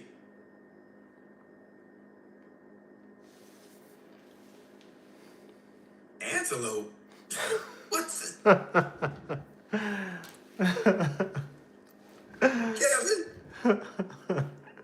You always gotta leave it to Kevin to bring up something that it's a large. I'm like, wait a minute, that's not the right new we're talking about. Mr. T's brought it up. What does it say? New is a project that developed a free Unix-like system. Name of Linux kernel. Linux refers to complete operating system that combines user land. So it's a partially developed operating system then. Linux kernel added and then an acronym then. Okay. So yeah, freeware, open source. Advocates of the name acknowledges the contributions of the new project, particularly how Linux kernel was added to top of the original operating system. Yep. Thank you, sir. Appreciate you. And yes, thanks, Kevin, for teaching us about a new animal. Appreciate you. All right. So what I have on the screen are the hours, everybody's hours as of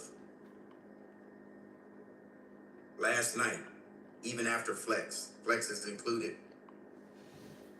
So this is where you're standing at right now.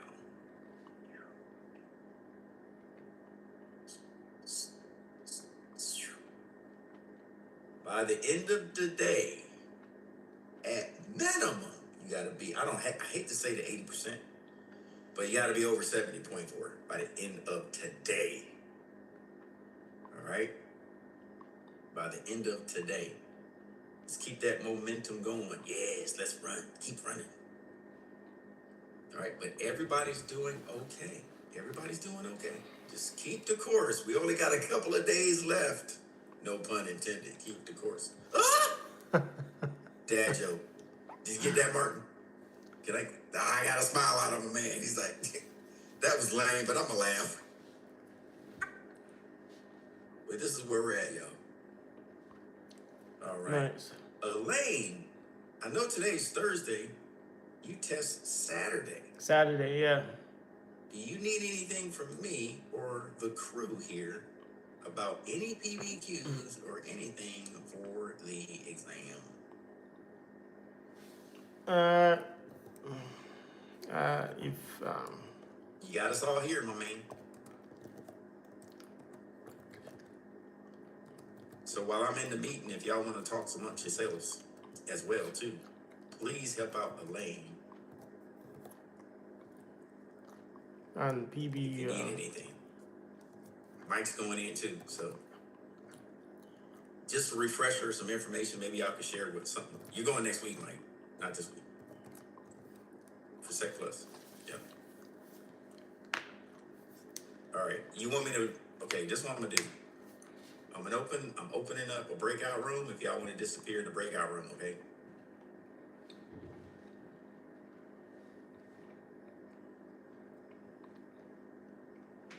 We want to make sure I don't want anybody slipping through the cracks.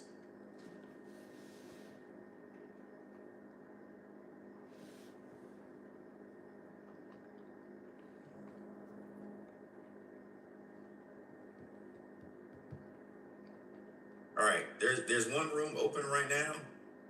Elaine, can anybody jump in there with Elaine and at least with the hands on her stuff, ask some questions or bring them up to speed? I'd appreciate it. is that after And then break? if there's anything left or any other further questions, I can help and assist with that. All right, so go ahead and take your breaks. When you come back, I will not be here. I will be in a meeting, so I'll catch you when I get back. Thanks.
The company branched out of more of a life insurance role and got into a lot more health insurance. So when I left, I did have a better idea of the products, the financial products we had as an insurance company, but I certainly didn't know all of them. But that speaks a lot to how important it is that people within IT have some type of knowledge to what you do as an organization. What is the goals of your company?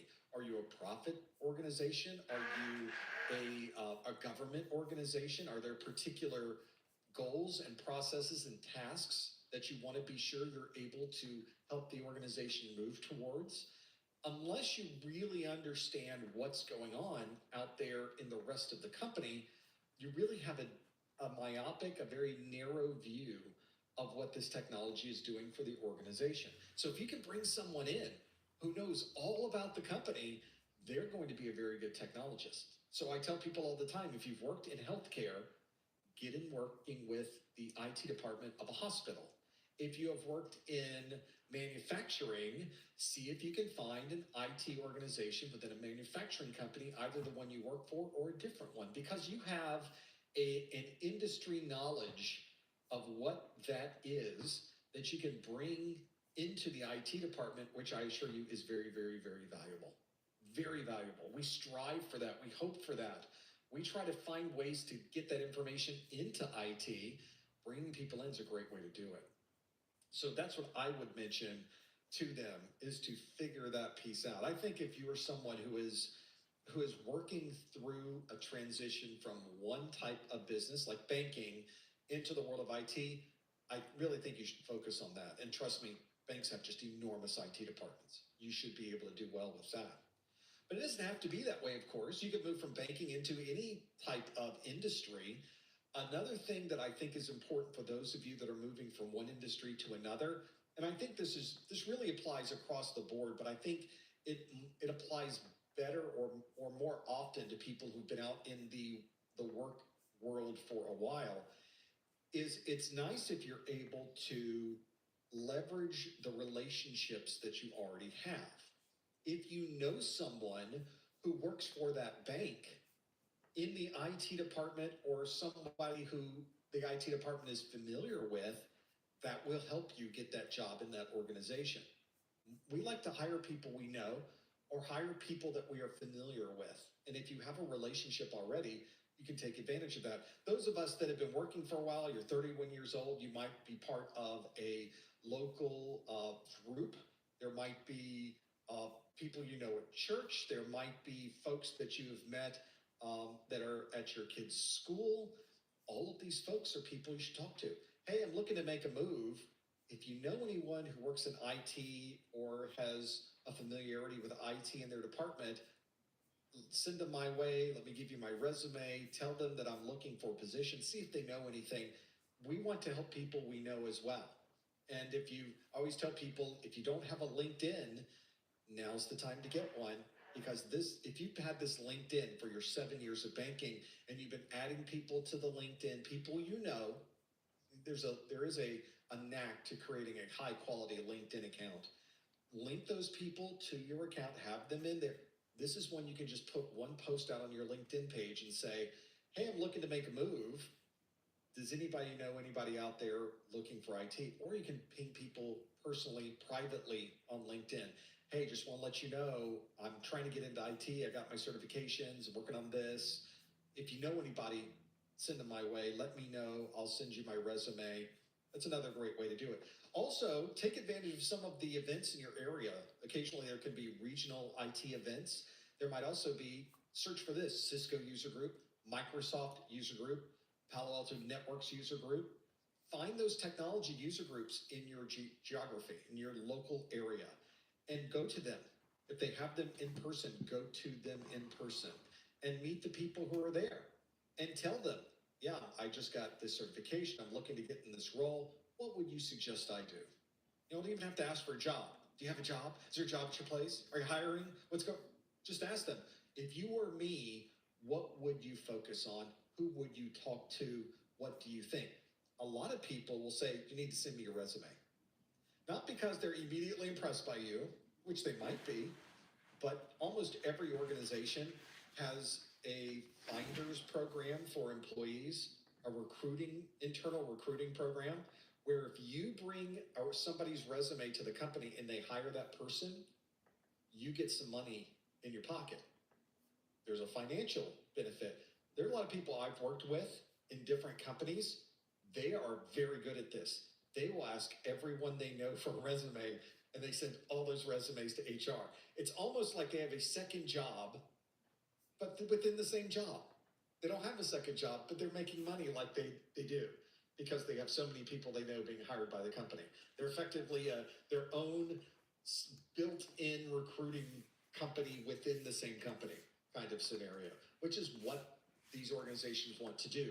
Even though they are paying folks within your organization for bringing people to them and hiring them, the amount that they're paying you is so small compared to if they went outside the company for a recruiter.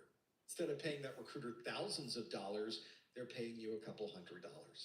Doesn't seem fair though, now that I put it that way. Maybe you should negotiate a little bit. But those are three things you can think about: is finding those people, finding people you know, setting up the LinkedIn, and going to some of these user groups, because you'll meet these people. These people at the user groups are all in your local area. Even if they move to another company, they're still going to be part of that user group. You'll see the same people in your career all the time in your local area. You'll run into them constantly. They'll just recognize you after a while. Like, oh, you're interviewing at our place? Tell them that you talked to me. Those are the types of referrals you want. So a lot of different things you can do.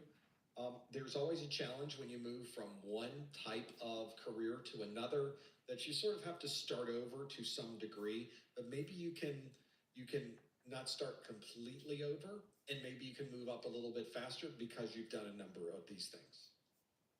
Let's keep going through your list. I know we're at the top of the hour. We can probably fit one more in here, right? Get another one that we have in this list. A lot of great questions coming in, by the way. Thank you so much for sending these in.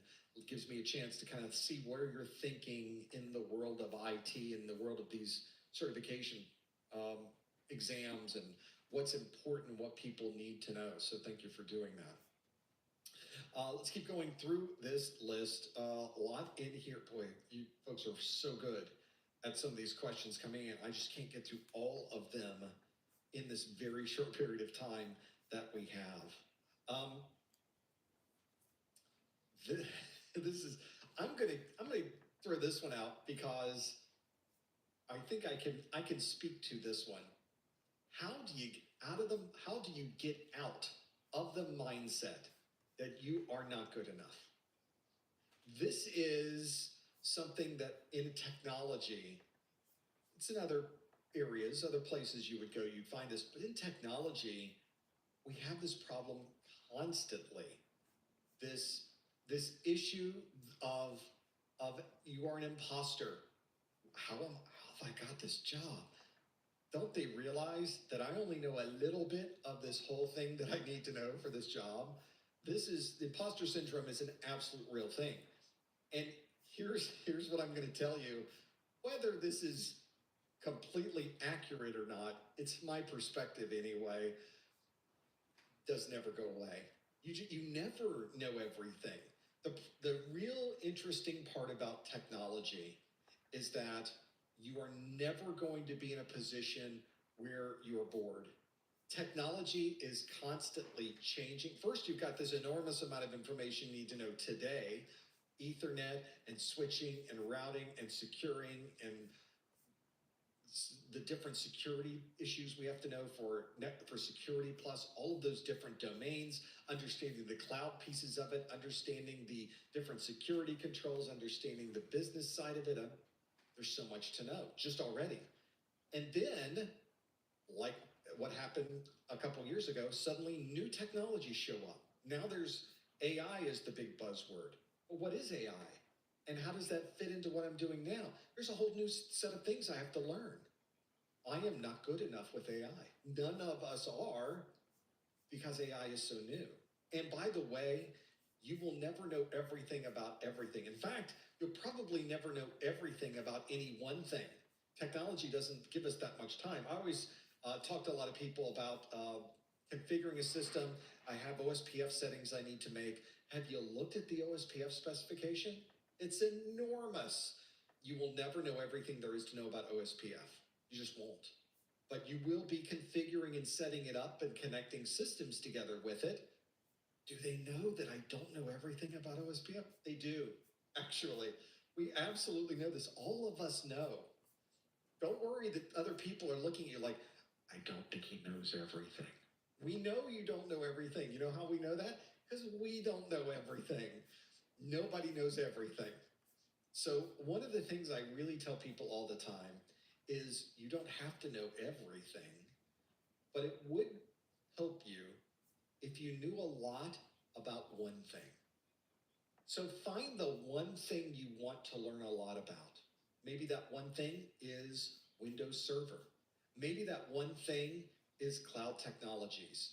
Maybe that one thing is AI. Find the one thing that you think is really interesting to you. For me, I started my career at the desktop, and I learned everything I could learn about operating systems at the desktop level.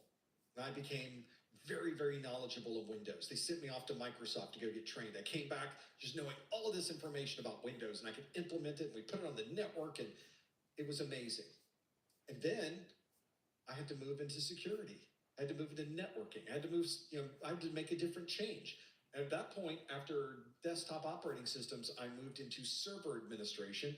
Then I moved into network technologies, specifically focused not just on connecting, designing and connecting networks, but networks at the protocol level, at the packet level, at the frame level of these.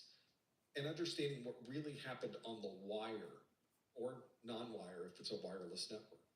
And then from there, leverage that to move into security.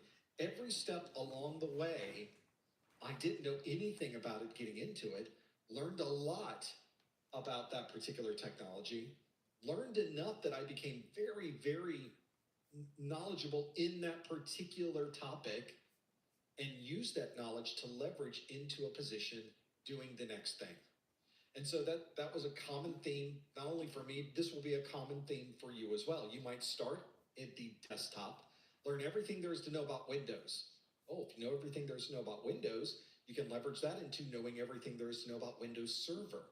If you know everything about Windows Server, you can leverage that in maybe into networking. From networking, you can leverage that into security.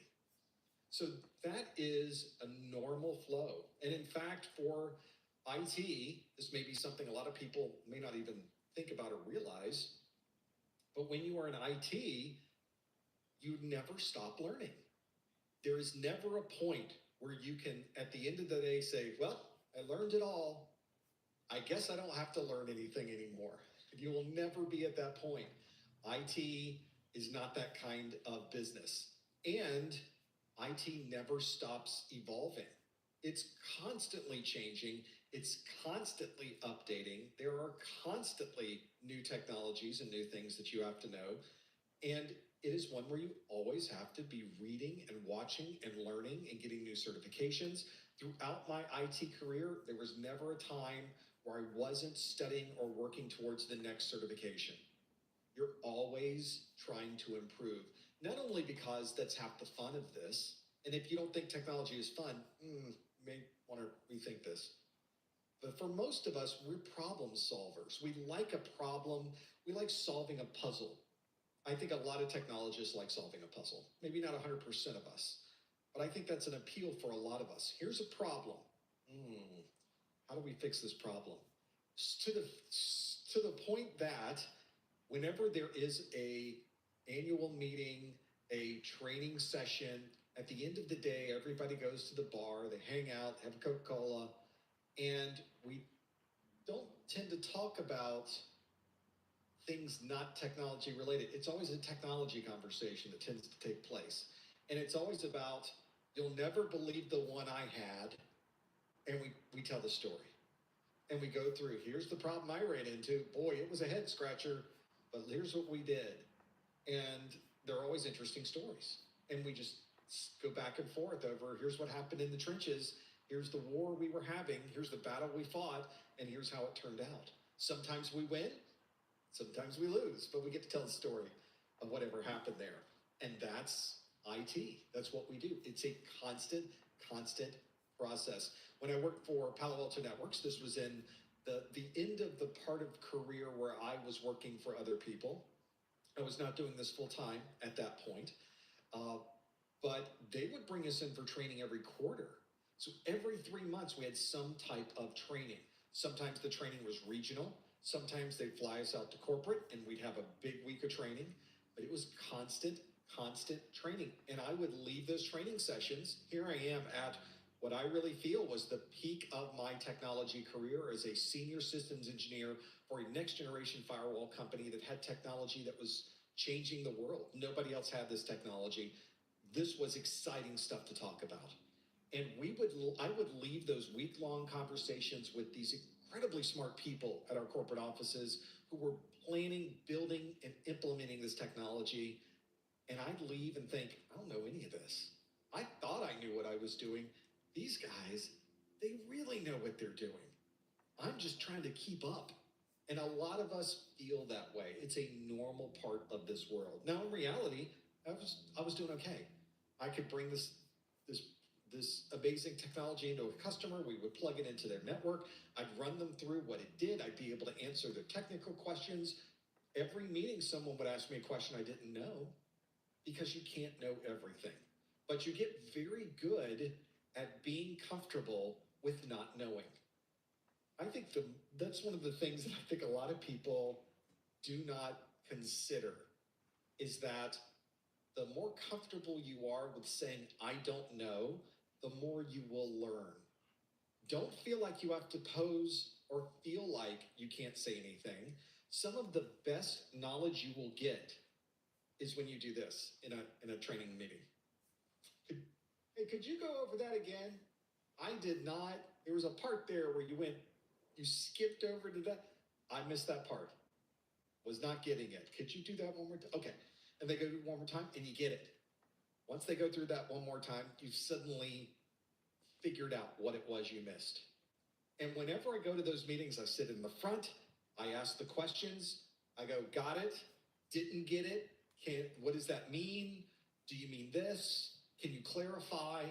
And every time I've gone to those meetings and done that, someone undoubtedly, either right outside the door or at the bar that night, will come over and say, thanks so much for asking those questions today. I had no idea what they were talking about. I said, well, why didn't you say anything? I didn't want to seem like I was a dummy. Like, oh, I'm way past that. I'm happy to be the dummy. The faster you are, the sooner you can turn yourself into being someone who's not afraid to be stupid and just tell people, I don't know it, but if you explain it, I will get it. The more you're going to learn, the faster you're going to learn, and the better technologist you're going to be.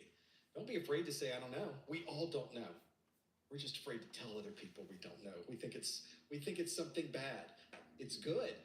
It's an opportunity. And at the end of the day, you learn something.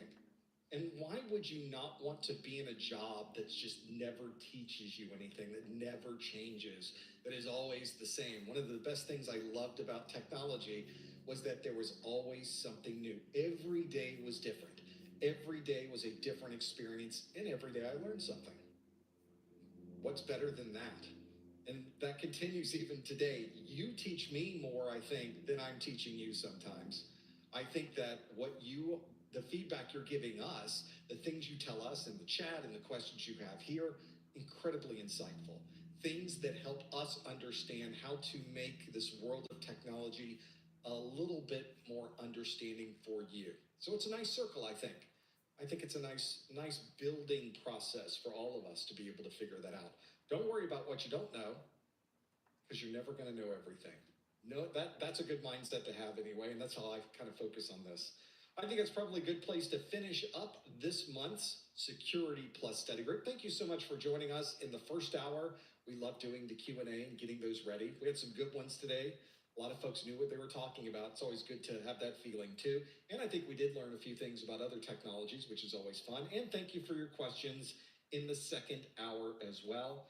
There's always something to learn. There's always something to know. And hopefully we can be part of that process for you. We're going over to Discord. We'll be over there the rest of the day. And that's usually where we hang out. We'd love for you to join us over at professormesser.com/discord. And of course, don't forget about checking the calendar, because there could always be changes to these dates. We're setting up the calendar for next month's events. You can find that at professormesser.com/calendar. Thank you for joining us. We will see you next time on the Security Plus Study Group. Thanks, everybody.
And it's time for our pre-show. We are live with today's SY0701 Security Plus Study Group. Hi, everybody.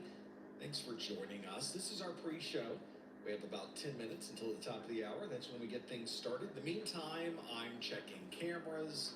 I'm making sure the recording and the streaming looks good. Recording is down here in my bottom right. Streaming looks really good. I'm getting an internet upgrade tomorrow, and I'll be running the same tests after the upgrade is complete.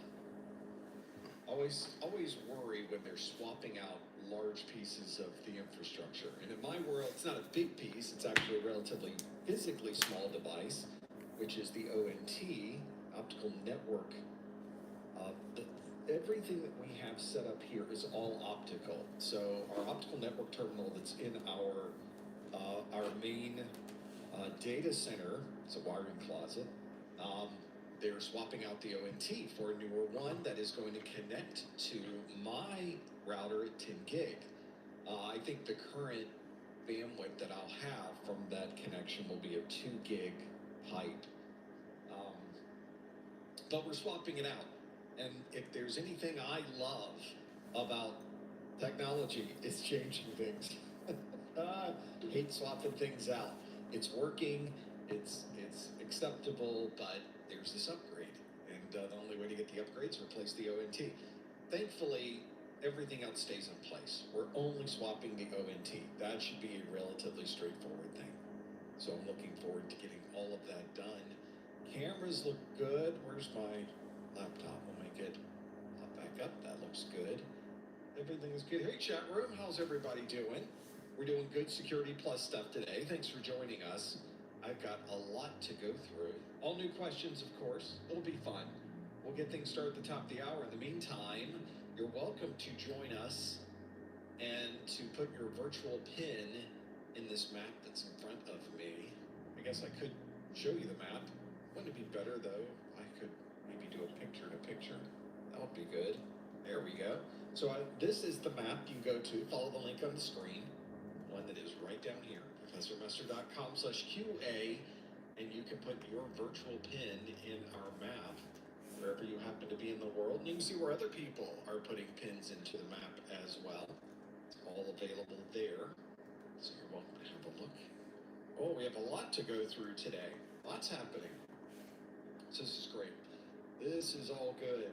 I always do the questions. I try to get the questions in about a week early, and I got them all done about a week early. So I don't remember any of them. I have to go back and look at what were those questions doing? What was I thinking? I think we're in good shape though. I always try to tweak the questions based on how we did the previous week or month. And so it's a little bit back and forth here and there. Hello, Mal. Good to see you again. Folks down in St. Vincent checking in. I see you on the map. I see you down there on the map. You're checking in. Thanks for being here. It is it hot down there today? It's relatively warm here. We have a front coming through here in Central Florida where I am. And that front is, it's going to cool things down. We're going to be freezing tomorrow. Just to give you an idea, tomorrow the high will be 62 degrees Fahrenheit. I don't know how we're tolerating this. I'm not sure how this is working out, but I'll be wrapping up the pipes. We'll keep maybe the spigots dripping a little bit. It's how it goes. The Central Florida area is a weird place. I think it's 82 today, it's 62 tomorrow. So it's one of those situations. And I'm certainly happy for it. I have a lot of folks here that are visiting from out of town, not in my, well, that's not entirely true. I do have people in my home visiting from out of town in Montana, and they're pretty happy to be here with this weather.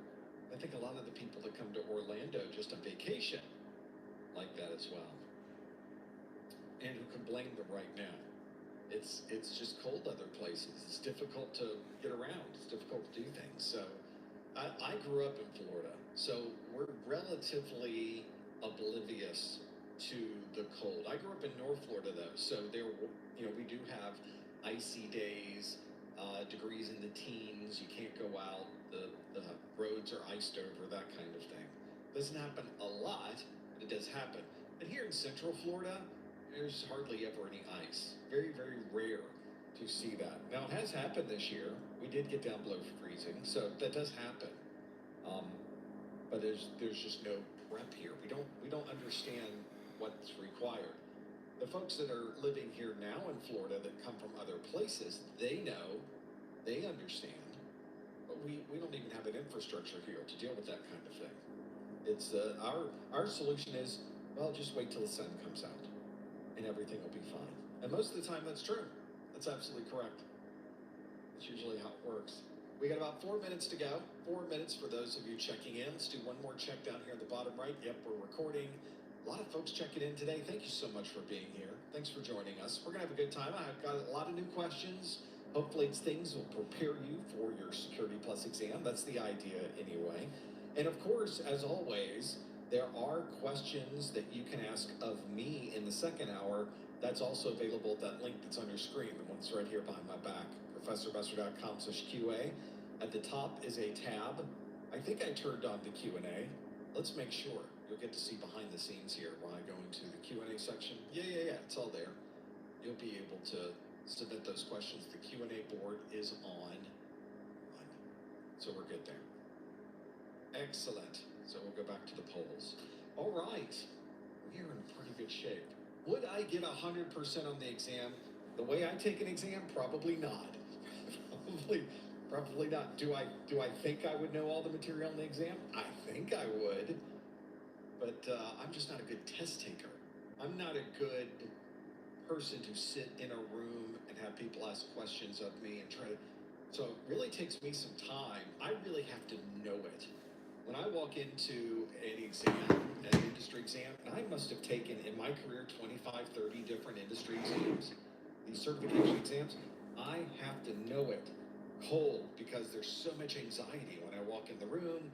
I'm concerned about how much money I spent on the exam. I'm concerned about knowing the answer to the questions. I'm concerned about the temperature on everything. I'm concerned about everything. I'm concerned about world peace. I'm concerned about the weather. I'm concerned about, did I feed the dogs? There's all these things going through your head. And so I'm not a very good test taker. So I've given tips, in fact, in our live streams before about the things that I do prior to an exam or sitting in the exam room. That gives me an extra 15 minutes to kind of calm down. And the quick answer to that is that they give you this candidate agreement for the CompTIA exams, and they give you like 15 minutes to read through it. You can read through it in 30 seconds, and most people don't even read through it all. You just scroll the bottom and click OK. But for me, I like, that's 15 minutes where I can just do nothing. I can even read it. Let's read through the candidate agreement again. And when you get all the way through it, now you kind of burned off some of the adrenaline. You're in the place now. It's a little more comfortable. You're okay. We are ready to start the exam. And then I can go into it with a little bit of a clearer head. Otherwise, I'm reading the first question. If I just jump right into it, I will read through that first question and have no idea what that language is.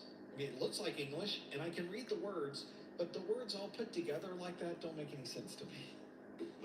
That's me doing that. What kind of mouse is this? This is a hand shoe mouse. This is one of the best mice for anybody worried about just their carpal tunnel, or I just have a problem because I have this big hand. It's not enormous, but it's, I can get an octave and a key, an octave and a key or two up, C to E, I think I can do on a piano. So it's a relatively big hand. So you have these tiny little mice, and I try to use them, and it's like I'm the claw. I can't use them out. At the end of the day, it hurts. So this, you just put your whole hand on. If you want to see what all this stuff is, it's over on our website. You can go to professormesser.com/studio, and I document all the things that we use. Hey, look, it's top of the hour, 12 noon. Let's see if our keynote is working. I'm looking for a green light. Come on, keynote. You can do it. No green light at all. There we go. Green light. Let's get that going. That looks good. This looks good. This looks good. Let's do a live stream, everybody. I think we can make this happen. This will be fun. Let's click a button, and here we go. Hello, everyone. Welcome to the February 2025 Professor Messer SY0701 Security Plus Study Group. That's the version of the Security Plus exam that we will be talking about today. We have so many new questions and information to go through today, and perhaps things that perhaps you didn't know about the Security Plus exam. If you're planning to take your Security Plus, you're in the right place. If you're here live, we would love for you to join us live. One of the things that you can do, and I mean join us live sort of in the virtual sense, here's how you can do this. Pop open a new browser window, go to professormesser.com/QA, and you can not only submit your questions for the things that are your answers for the questions that I'll be giving today, but you can submit questions for our second hour. So this first hour, you'll be answering questions. In the second hour, I will. And you can put any questions you would like into that list, and I will be more than glad to answer them. For those of you that have joined us before, one of the things that you might remember is we have these questions that we do. And one of the questions, just to see if you're able to get to the link to answer these questions, you should pop open a new browser window and go to professormesser.com/QA to be able to answer these questions that we have here. And I have for you a question from last month that you should go through to figure out maybe, perhaps, if this is working the way you would expect. It's always a good test. The question from last month, we call our rewind question, is this one that asks, a security engineer received an alert showing a change to the corporate web server configuration file. Which of the following would be the most likely source of this alert? Now, the rules that we have for the study group always remain the same. It is please no answers in the chat room, please no hints in the chat room. So the possible questions for this, or the answers for this, are FEM, IPS, NGFW, IPsec VPN, and NAC. So a security engineer received an alert showing a change to the corporate web server configuration file. Which of the following would be the most likely source of this alert? Would it be a FEM, IPS, NGFW, IPsec VPN, or NAC? We will come back to this question in just a moment. Mull that over. If you think you know the answer, please visit the website that you see right here, professormesser.com/QA. Please no answers in the chat room. Please no hints in the chat room. We will come back to this question in just a moment. Thank you so much for joining us. We do one of these study groups for Security Plus every month. We also do A Plus study groups, Network Plus study groups.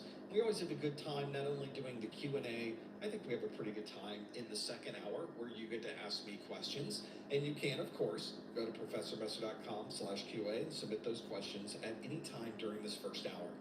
When we are not here live, you can always find us online. Our entire video course for Security Plus is available on our website and on YouTube for no cost whatsoever. It's absolutely free. Every minute of every video. You can go to professormesser.com/YouTube and watch the entire playlist. We also have weekly Security Plus pop quiz questions. You can find those on Twitter, on X, whatever you'd like to call it, on Instagram, on LinkedIn, and we'll email them to you. So we'll find you wherever you are, and we will send these questions to you. You can sign up on our website if you would like to get those questions in your email inbox every week. I will also remind you, I had a question about this very morning. People are saying, should I worry about retirement dates for Security Plus? Let's look at the tail of the tape for Security Plus. The SY0701 is the current version of the Security Plus exam. It was released on November the 7th of 2023, which means we expect it to still be around and probably retire somewhere around May of 2027. So as we sit here in February of 2025, you still have plenty of time before you ever have to worry about this exam going anywhere. You're in the right place. You're studying the right version of the exam. Make sure you have a look at your timing for this, but I think most of us can probably get this done by May of 2027. Keep checking those dates on the CompTIA website. They will always keep you up to date for what the official dates might be. To earn your Security Plus certification, it's a single exam, 90 minutes in length, and a maximum of 90 questions. You can get fewer than 90 questions. Most of us probably do get fewer than 90 questions, but the 90 minutes is an important part. Time management's very important on this exam. That's a lot of questions in a very short period of time, so just one of those things to practice. The score that you need to earn is a 750, and it's on an unusual scale between 100 and 900. So that is an unusual way to do this. Plus, every question is worth a different number of points. You're never quite sure how many questions you have to get right to pass this exam. My recommendation is just not to worry about it. My recommendation is that you focus on getting everything right that you can. The final score will work itself out at the end anyway. Now, if you are familiar with previous versions of this exam, like the 601 exam, everything is exactly the same. It's the same format. So there's multiple choice questions, there's performance-based questions. We will do both of those style of questions today in this live stream, so you'll have some feel for what those things are like. Don't forget that although our entire course, our video course, is available for free online, we have other materials that might also help you with your studies. A good example of that is our Success Bundle, the one you see here. Our videos are available for download in the Success Bundle. I have MP3 versions of those videos that we've created if you're in your car or listening while you're working out. I have course notes, I have practice exams, and so much more. It's all on our website. You can learn more about this at professormesser.com/701SB. I'll also let you know that although a video replay of this will be available immediately afterwards, some folks like having that audio podcast available. It is distributed in podcast format, so if you have a favorite podcast listening program that you like to use, you can simply visit professormesser.com/podcast to add it to your list. If you listen in a streaming audio service such as Spotify, all you have to do is search for Professor Messer on Spotify. You'll find all of our podcasts there as well. Plenty to go through.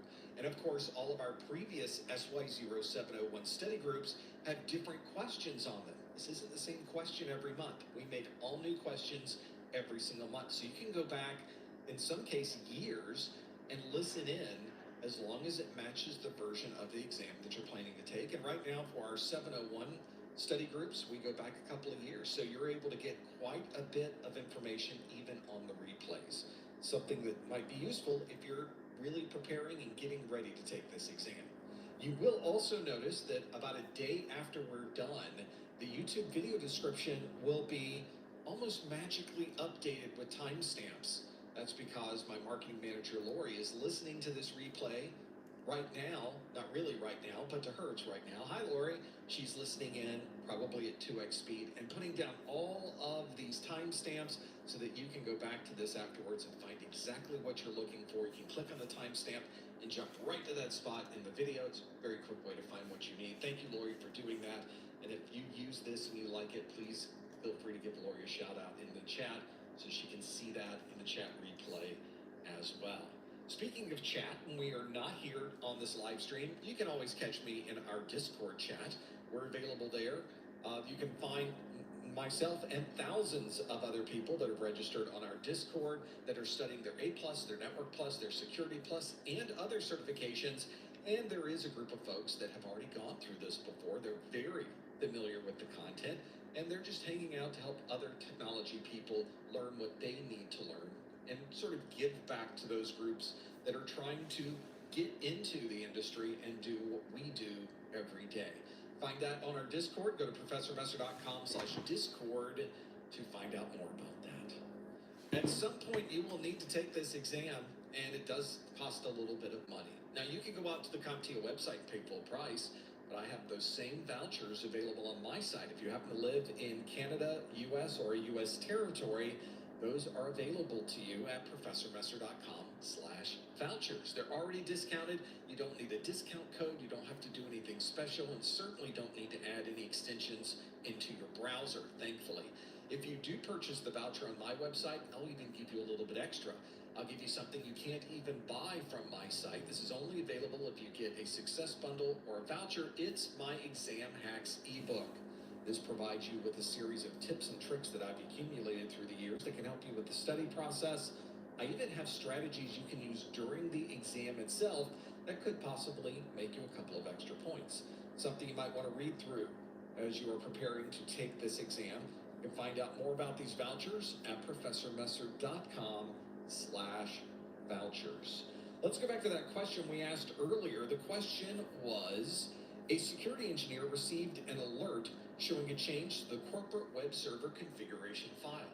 Which of the following would be the most likely source of this alert? Would it be a FIM, an IPS, an NGFW, an IPsec VPN, or a NAC? What did you choose? Let's close the poll and find out. See how you did. 65% of you normally have this set up to show this to me a different format, like the pie chart. There we go. 66% of us show that is the FIM that provides that information.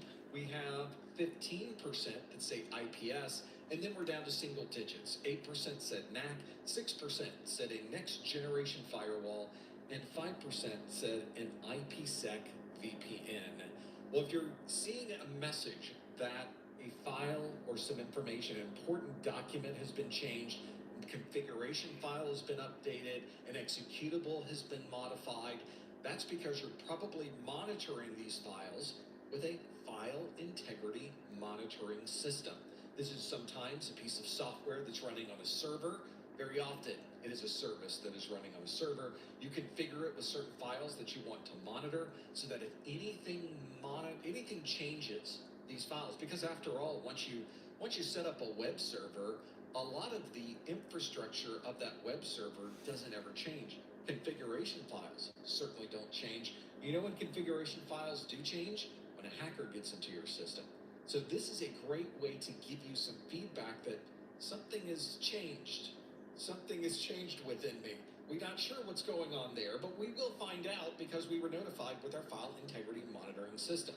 There are a few of these available. Some are available in Windows. There's an on-demand file integrity check you can do with a utility known as SFC, System File Checker. This is why if you're ever infected with malware and you need to get that system up and running enough to perhaps back up some other files that are on here, you can run SFC and update all of the things that may have been changed with your core operating system files. Information file system that will let you know if anything changed. And depending on the type of system that you're running and the type of platforms that you have, you might have a number of host-based intrusion prevention systems, or this might even be baked into your existing antivirus or anti-malware system.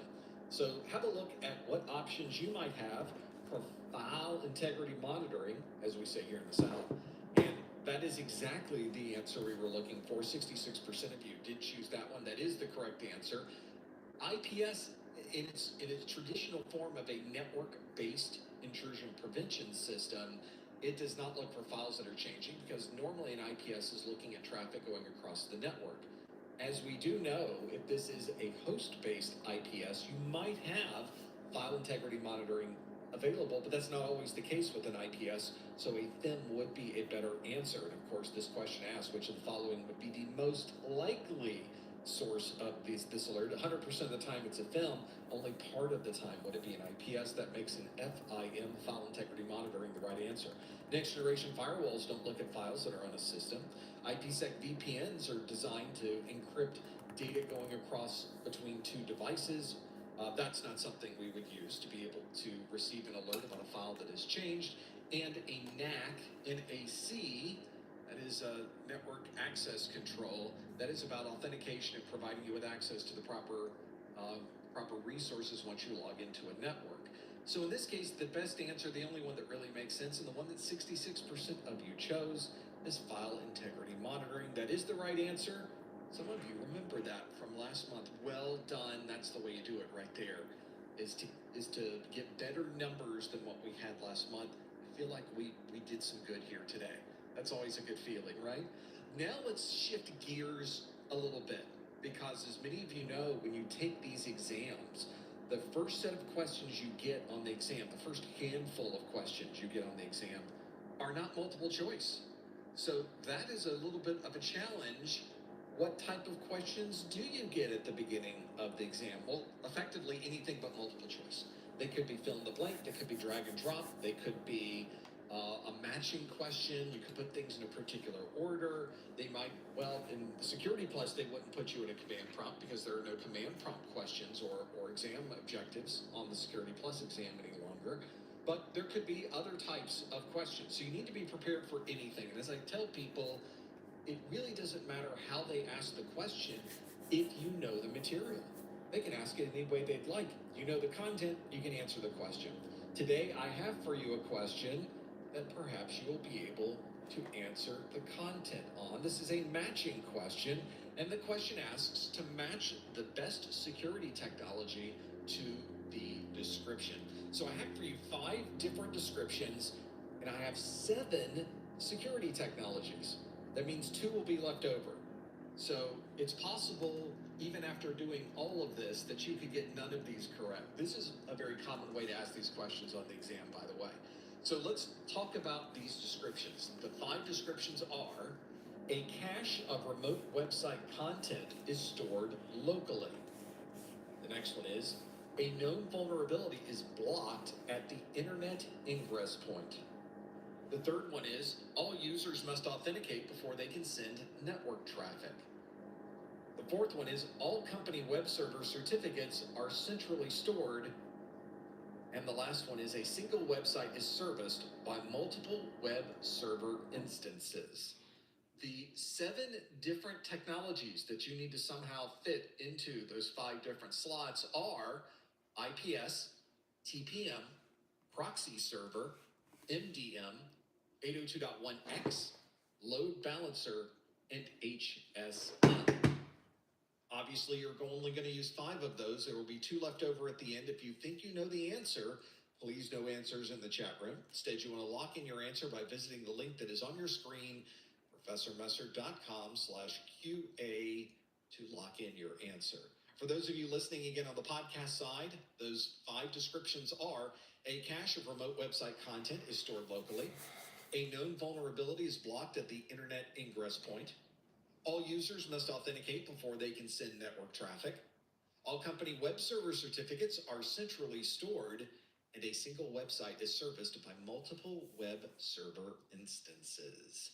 So, which ones fit into this mix? Is it IPS, TPM, proxy server, MDM, 802.1x, load balancer, or HSM? And I see a number of people already submitting their answers to the link that you see on your screen at professormesser.com/QA. See how well you know which one of these would fit with these technologies. I did Try to fit, as you can tell, 5 technologies that can only be matched by one of those on the other side.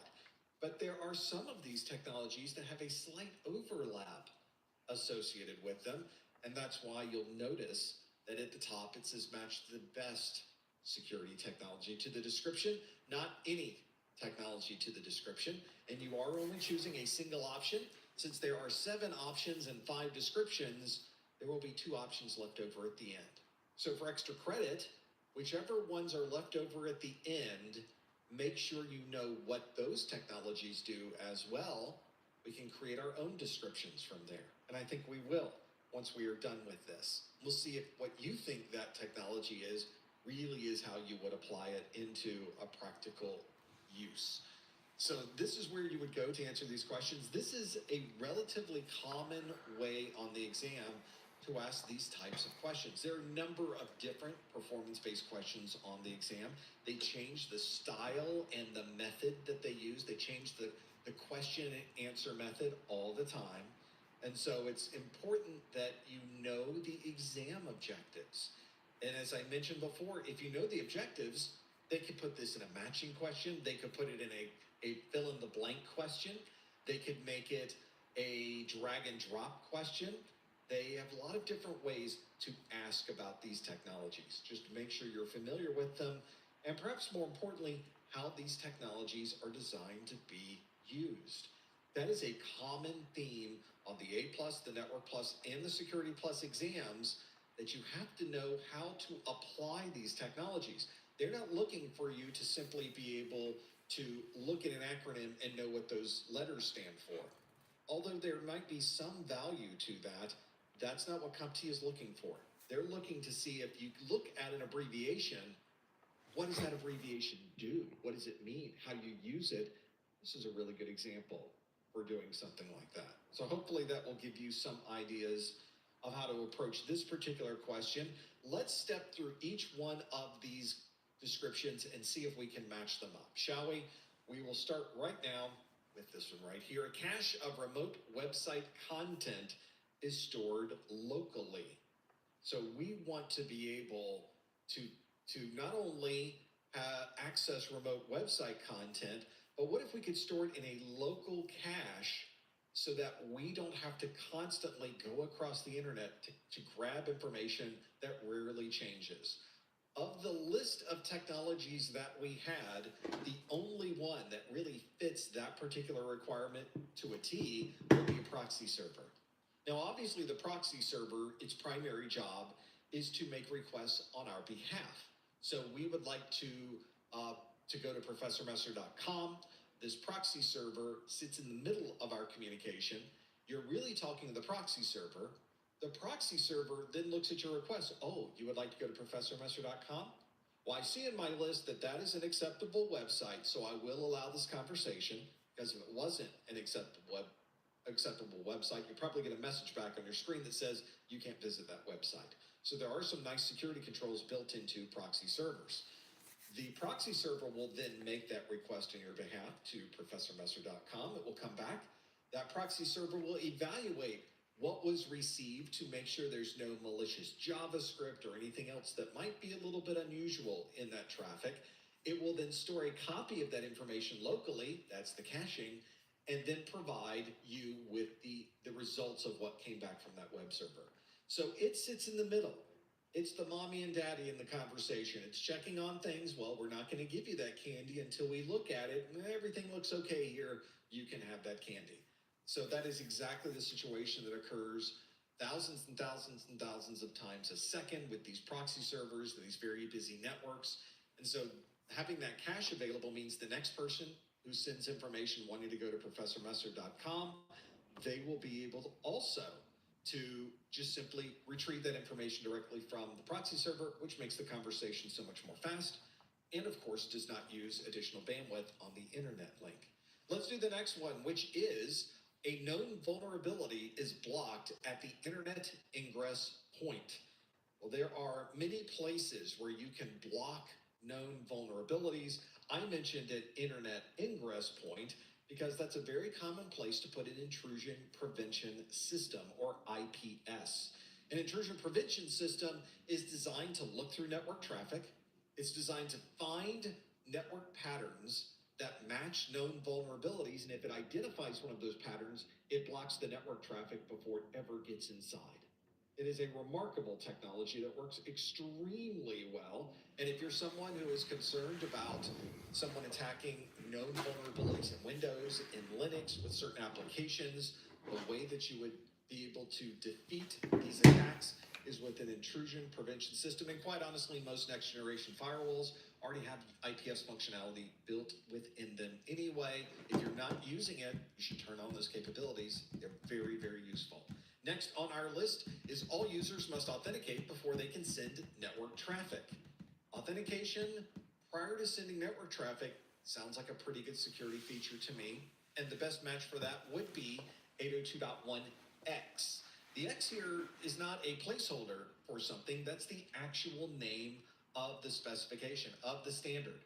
802.1 is the IEEE committee, and the version of 802.1 that is associated with this functionality is version X, which in this case you'll notice is a capital X to designate that it is a full standard and not just an addendum to an existing standard. 802.1x is often referred to as Network Access Control, NAC. And this is one that if you are ever on a corporate network, you turn on your computer, you may notice the first thing it asks you is for your username and password, and it won't connect you to the network until you provide that. That is because that the administrator of that network has turned on 802.1x, and they're not going to allow you to simply plug in and start sending traffic. You first have to authenticate with your proper credentials, and only then you can send traffic on the network. If you're running a corporate network and you don't have 802.1x configured, installed, and running, I don't know what you're doing. You need to get that up to date. Make sure you're using 802.1x. It is a very useful and very valuable security tool. Next on our list is all company web server certificates are centrally stored. This is one that could go a number of different directions depending on your knowledge of this content. I think most of you probably have a pretty good idea because you're working with Security Plus, but that would be an HSM, hardware security module. Hardware security modules are usually hardened devices that sit in the core of a data center, and their purpose is to collect and store all of these important keys into a device that nobody can access unless they really, really, really have access to these things. A hardware security module.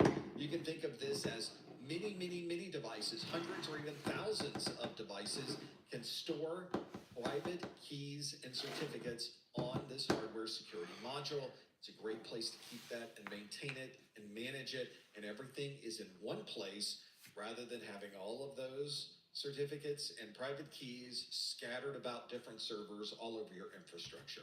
So a very important and very useful security tool in itself. And then lastly, a single website is serviced by multiple web server instances.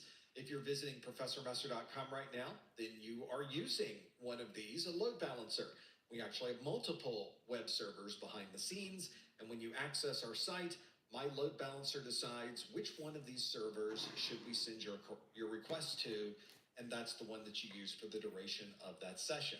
That means that if I lose a web server, or I need to reboot a web server, or I need to make a change to a web server and take it offline, I can do that and we'll still be up and running. You won't even know that anything changed because my load balancer makes sure that you are getting access to the proper resources.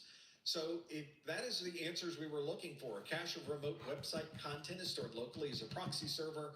A known vulnerability blocked at the internet ingress point is an IPS. All users authenticating before they can send network traffic is thanks to 802.1x. A company web server certificate centrally stored in a hardware security module. And we've got a single website serviced by multiple web server instances. That would be a load balancer. So the one that we did not use, or the two that we did not use, let's start with the first one, a TPM, Trusted Platform Module. This is one I stuck in there to, quite honestly, to be a little bit cheeky. I know a number of you have gone through and looked at our video that talk about HSMs and TPMs.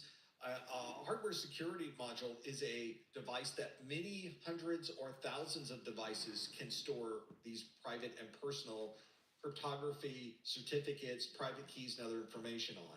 A trusted platform module is usually a component that is on your motherboard of a single device that manages cryptographic functions for just that one device. So this is a great situation where, let's say you have a web server.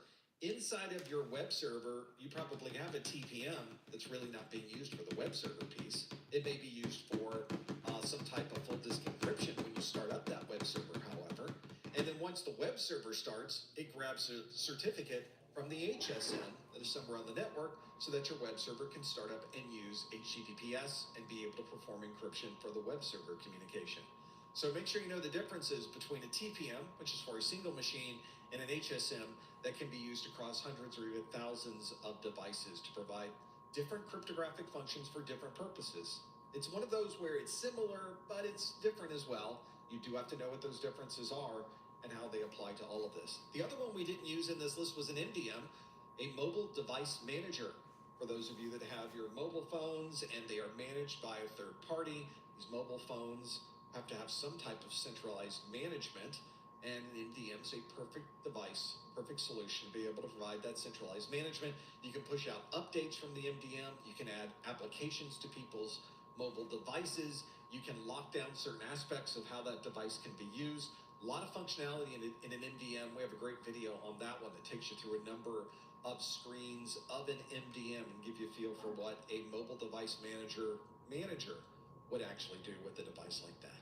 So that is our performance-based question of the day, hopefully of the month. Hopefully you got a number of those correct. For those of you in the chat that were asking, if we got some of them correct, do we get partial credit? CompTIA does have a frequently asked questions on their website that mentions that on occasion, perhaps, sometimes, they could possibly provide you with partial credit of a performance-based question. But they also say, we're not going to tell you when that is, and sometimes we don't give you partial credit for a performance-based question. So it's an answer, but it's not an answer. The answer is a definitive maybe. This is what we got from CompTIA. My recommendation is, obviously, don't worry about it, because your final score won't tell you if you got partial credit or not. It won't tell you if you got it right or not. You don't get any feedback at that level on your final score. So don't worry about it. My opinion of this is if you have no control over it, this is not something you should waste your time on. Worry about the content. Worry about the exam objectives. Worry about what could be asked of you, and then it doesn't really matter if you got partial credit or not, because you probably got everything right. The whole key is to get through this exam with the score you need to pass. Make sure you study those exam objectives, and then you don't have to worry about any of those things. Let's shift gears now back to a multiple choice based question, shall we? That will probably feel pretty good for most of us. Our next question, this multiple choice question, asks, two companies have agreed to sign a BPA. Which of the following would be the most likely reason for this agreement? Would it be keep information confidential between parties, remove private information on request, reserve a disaster recovery location, start a business together, or perform ongoing security audits? If you think you know what the question is, use the link on your screen. Go to professormester.com/QA. Please do not put questions into the chat. Please do not put any hints into the chat. Instead, you want to follow the link on your screen to submit your answer. The question again is, two companies have agreed to sign a BPA. Bravo, Papa, Alpha. Which of the following would be the most likely reason for this agreement? Would it be to keep information confidential between parties, remove private information on request, reserve a disaster recovery location, start a business together, or perform ongoing security audits? Think you know the answer? Lock it in. A lot of people locking their answers in really quick. I'm watching the numbers go up very quick. And I never know if that means we really know the answer or we so do not know the answer that we're just sort of putting anything in. So we'll figure out what that is in just a moment. I think if you, maybe some of these you know what they are, and they are not a BPA, you can take them off your list. So the calculatus limitatus can really help you an awful lot on these particular exam questions. So that even if you don't know what BPA is, you certainly know what these other things are, and that might be able to get rid of one or two of these, which gives you a better chance of getting it right. It's all about statistics at that point. It's all about you randomly picking the right one, and maybe your random number generator is working great. We'll figure out that as we go through it. This is a pretty good one. Let's see how you did on this one. The question again asks, two companies have agreed to sign a BPA. Which of the following would be the most likely reason for this agreement? Is it to keep information confidential between parties, remove private information on request, reserve a disaster recovery location, start a business together, or perform ongoing security audits? Let's see what you chose. We can see that 48% of you say the answer is to start a business together. We've got 26% of you that say keep information confidential between parties, and 20% that say perform ongoing security audits. Only 4% said reserve a disaster recovery location, and only 1% said remove private information request. So really we have three here, one that has 48%, 26%, and 20%. Those three are taking the bulk of the answers that are here. Well, you need to know what the number of different agreements are. They are listed in a presentation that I have about agreement types, because there's so many different agreements we need to know about. When you get into the world of IT security, one of the things you'll notice is that it's not all about reading log files. It's also a lot about process and procedure. One of the most important sets of processes and procedures is the ones that we have here, a business partners agreement.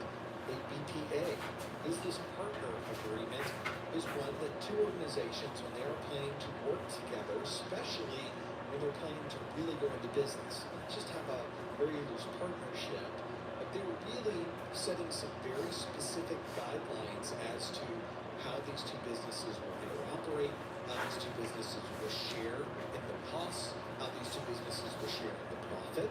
And we need to make sure those things are documented. There needs to be a contract along those lines, and a business partners agreement gives you a perspective into that particular world.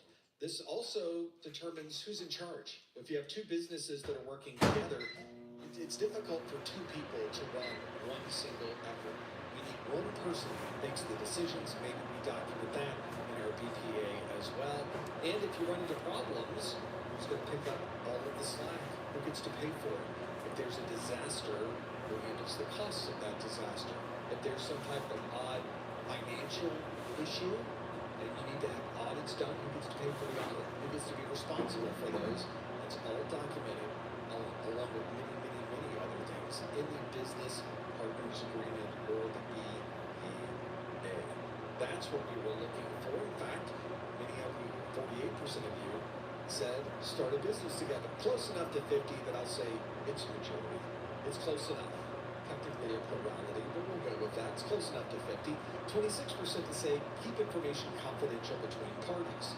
And although a BPA may have some level of that within it, that's really most specifically talking about a non-disclosure agreement, or NDA. Non-disclosure agreements are exactly that. They are designed to tell everybody that what you're about to see cannot leave this room. It cannot leave your brain. You can't tell anyone about it. It's one of those situations where confidentiality is very important. I've been on both sides of the table with these confidentiality agreements, and I've had to sign NDAs as a customer. When a company came in and said, we have a new product coming out, we want to show you what's in the new product, but we don't want you to talk about it. So sign this NDA. Sign the NDA, then they can show us the new stuff that's not released yet. We also have situations where I've been on the other side. I've been the company with the new product, and have had customers sign an NDA so that I could tell them the stuff that's coming in the new version. Very common way to do it. There's lots of ways to use the NDA, lots of things you could do with it. That's what we were referring to. 26% of you chose that option. 20% said perform ongoing security audits.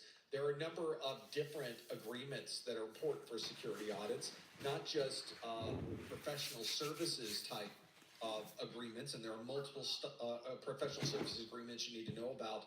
They are in that same presentation on agreement types, as that's section 5.3 of the exam objectives. So make sure you go back and look at those to get more familiarity with them. 4% of you said reserve a disaster recovery location not associated with the BPA. And then remove private information on request. That's more of a, that might be a mandate, that might be a law, like a GDPR that we have in the EU. That would be a good example of how you would have to remove some private information on request. So if you happen to be in the EU or the UK, you may be able to take advantage of the general data protection information, or the acts that are available, the laws that have been set up, so that you can decide whether your information stays on that site or not. It's in your hands, and you have complete control over that. We don't technically have anything to that level in the United States, at least not yet. Maybe we'll get to that point eventually, so we can work through those. Hopefully you answered that one right. The answer again is the one that 48% of you chose. Start a business together. Say business partners agreement. That would be the answer. Let's do another question. I have another one ready for you. This one asks, a developer has built an application with extensive use of data masking. Which of the following would be the most likely reason for this? Is it undeniable proof of the data source, hides sensitive data on the screen, automatically encrypts stored data, ensures a unique hash for each data record, and hides private data within another media type? You might recognize some of these. All of these are things you do need to know that come directly from the exam objectives. That is a very good place to go to figure out maybe what some of these might be or what the wrong answer might be. You can get that out of the list. The question again asks, a developer has built an application with extensive use of data masking. Which of the following would be the most likely reason for this? Is it an undeniable proof of the data source, hides sensitive data on the screen, automatically encrypts stored data, ensures a unique hash for each data record, or hides private data within another media type? If you think you know the answer, go to professormesser.com/QA. See if you know which one that might be. That would be pretty good to help understand what those are. Maybe this is familiar to you. Maybe some of these things that you have worked with before, maybe some of these technologies are something you can remember, and maybe you'll know what they are, and maybe you'll know what they're not. A lot of you putting in those answers, they're going really, really, really quick. So I think we'll be able to break this one down and see if you were able to maybe get rid of the things you know it is not, and then it makes it easier to figure out which one it might be. Since a lot of you locked in your question, let's see if you got it right. The question again asks, a developer has built an application with extensive use of data masking. Which of the following would be the most likely reason for this? Would it be undeniable proof of the data source, hides sensitive data on the screen, automatically encrypts stored data, ensures a unique hash for each data record, or hides private data within another media type? We're going to close our poll and see how you did. And this one had a big number, 69% of you say it hides sensitive data on the screen. We have 11% that say it ensures a unique hash for each data record. 11% also said hides a private data within another media type. And 8% says automatically encrypts stored data. So it's almost a three-way tie for second place, which means in last place we have 1% that say it is an undeniable proof of the data source. So this is a pretty good one to figure out. We obviously have a very large number that says it hides sensitive data on the screen. So let's talk about data masking. Data masking is when information that's normally shown to us is in some way obfuscated. It is hidden from us. It appears in a way that is either impossible to know what was really there, or is very, very difficult for us to know. So if you were, for example, a very good example of this that I think many of us are familiar with is we have a receipt that we got from a store. We paid with a credit card or a debit card. So that's a pretty important set of numbers that you don't want somebody else to have. So even though the person who took your credit card has that information that they used to perform the transaction, when you look at your receipt, you'll notice most of the numbers of your card are masked. They are masked out. They usually use asterisks. Asterisks for masking, making it very difficult to talk for this particular question. And usually it's the last 4 digits of the card number that are listed so that you could go back to your records and go, oh yes, it was that card that I used, not this other one, because I can see the last 4 numbers. Obviously, the other numbers in the card, completely impossible to know what they are because they have been replaced with a bunch of asterisks in this particular scenario. This can be used to protect anything, of course. It doesn't have to be credit card numbers. It could be part of your name. It could be part of your email address. It could be almost anything. And the idea is that we're hiding it. In this case, we're hiding it from people who might get their hands on your receipt. A lot of people throw their receipts away. If somebody was to go through the garbage and pull out your receipt, you would not want them to have access to your credit card number. Therefore, we mask it on the receipt. This is a very good way not just to protect your personal data, protect your financial data as well. This could be done in a lot of different ways, but the most common way is to simply replace it with something that is very obviously a mask. But this could have been a different set of numbers. Instead of asterisks, it could have just had 111111111, and then at the very end, it would have the last 4 digits of your number. It's not a very good mask to use for something that already is a bunch of numbers, but you get the idea. You could just replace it with anything. It could be smiley faces. Smiley face, smiley face, smiley face, smiley face, 2512. Just something so that it doesn't show the actual number. That's all we're looking for. I like the idea of a smiley face. We should put that on receipts now. I'll work on that. It gives me something to do. So that was the answer we were looking for. It is something that the 69% of you said hides sensitive data on the screen, on a receipt, in something that other people can see. So that is exactly the answer that we were looking for. 11% of you said hides private data within another media type. That is almost clearly talking about steganography, where you're taking some type of media and hiding it without other types of media. In our video on steganography, we even show you on how you can take a data file, a spreadsheet, important data, hide it within an image, for example. You can do the same thing with video, you can do the same thing with voice, and vice versa. 11% of you said ensures a unique hash for each data record. That is not what the data masking is used for. That is really just hashing.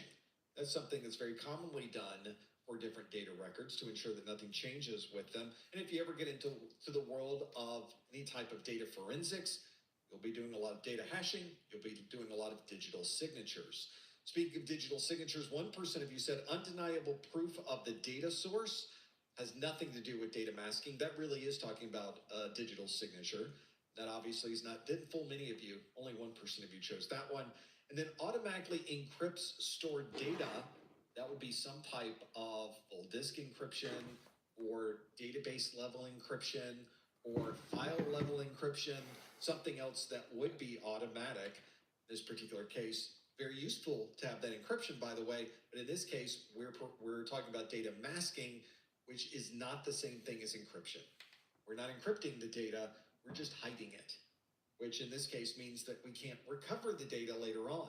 We have to have that data somewhere else if we ever want to recover it.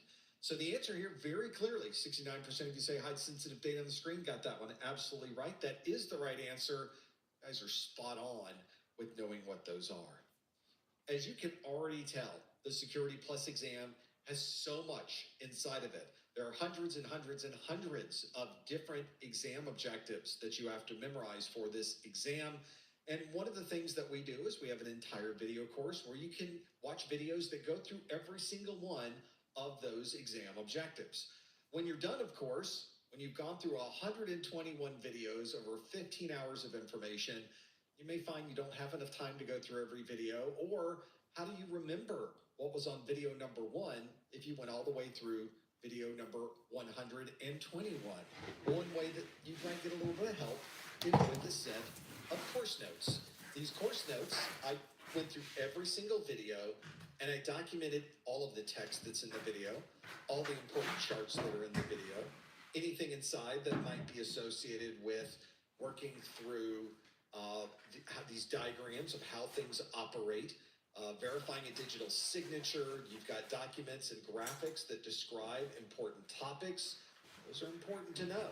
So make sure you are familiar with them. These are extremely useful. And notice they are in the same structure, format as the official exam objectives, and they're in the same format and numbers as I use on my website. So section 1.2 for Zero Trust is also the same as section 1.2 in your exam objectives, where they describe Zero Trust. So it's very easy to find things in all of these different places. Those are my course notes. Here's where they are. You just saw the digital version. We also have a physical version of the course notes. You get me twice on the screen here, so I just didn't hit the right button. So these are the same course notes, but they're in a printed form in what we call a perfect bound format. So sort of like a softback book, because that's what it is. But it is in full color, 8.5 by 11, so it's nice and big for those lots of text and lots of graphics and lots of things you might look at. If you get the physical edition, which is this printed book, you also get the digital edition at no additional cost, which means that you can download the digital edition immediately after purchase, just like everybody does. But you also, while you're waiting on the physical edition to arrive, you'll have a digital edition that you can start reading. So another thing that might help you, if this is something you might think might help with your studies, something you would like to use to follow along with our videos, you'll find copies of this available to purchase over at ProfessorMesser.com/701CN. And it's another great way to support the things that we do here at ProfessorMesser.com. Let's do another question. We've got more available to you. This next question asks, a hacker is using a cryptographic attack to gain access to system data. Which of the following would be the most likely attack type? Would this be DDoS, downgrade, SQLI, on path, or spraying? It's got to be one of these, right? A hacker is using a cryptographic attack to gain access to system data. Which of the following would be the most likely attack type? Would it be DDoS, downgrade, SQLI, on path, or spraying? Do you think you know the answer? There's your link. Go to ProfessorMesser.com/QA to lock in your answer. Please no answers in the chat room. Please no hints in the chat room. Instead, you want to submit your answer at any time using that link. If you're watching this in the replay, obviously that link won't be available, but you can remember what your answer is. You can see if you get that one right on the next one that goes through. We'll have to find out what this is. All of these are attack types that you need to know for the exam. They are listed in the exam objectives. So as you're going through these, maybe you know what the answer is. Maybe this one was an easy one for you, and you were able to zero right in on what the right answer was. One of the things you might want to do is also look at the other attack types that are here, and you might want to perhaps consider looking at maybe understanding how those would be used. What does somebody use to make that attack type work? Have to figure out what that is in just a moment. Let's see how you did with this one. A hacker is using a cryptographic attack to gain access to system data. Which of the following would be the most likely attack type? Would it be DDoS, downgrade, SQLI, on path, or spraying? Let's see what you answered. We will stop this right now and see what the answers are that you chose. And we're a little torn. Our pie is split up into different pieces. 29% say the answer is SQL injection. We have 23% that say downgrade attack, 21% that say on-path attack, 19% that say spraying, and 7% that say DDoS. Well, which one is it? Which one is using a cryptographic form of attack to be able to do this? And if you look through the 5 different attack types that are here, I chose these 5 attack types very, very carefully because only one of them had any perspective of cryptographic attack every single time. Like every time it went after data, it always was a cryptographic attack, and that would be a downgrade attack. A downgrade attack is taking some form of protection and downgrading it so that it is weak enough that an attacker can then circumvent the protection. This is exactly what you would be using. A good example of a cryptographic form of this downgrade attack is SSL stripping. This is where someone is connecting to a web server using TLS or SSL. We just generically call it SSL. Just assume whenever I use the word SSL that I really am referring to TLS.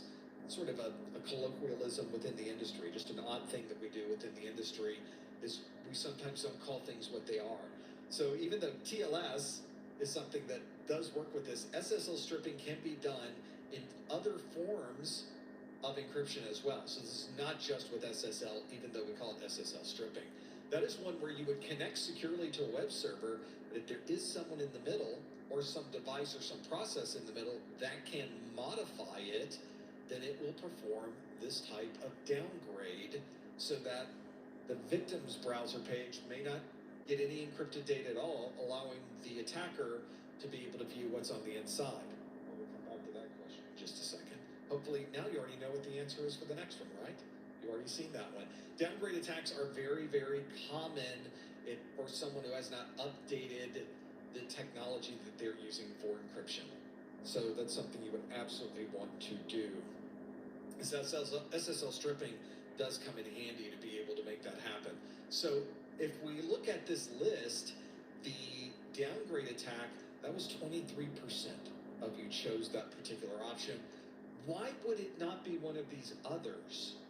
What other type of attack on here uses cryptography? You'll find that none of them reliably do. So let's take them one at a time. We have 29% that said SQL injection. If you watch my video on SQL injection, you can see that you're just typing things in a browser. There's no cryptography involved there. There's no special keys that you need. There's no brute forcing of anything. You are simply using SQL code to circumvent a front end of a web-based application.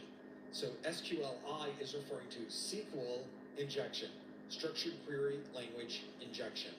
No cryptography being used for that. That is not a cryptographic attack. That is just someone being clever. So that is one that would not apply in this particular case.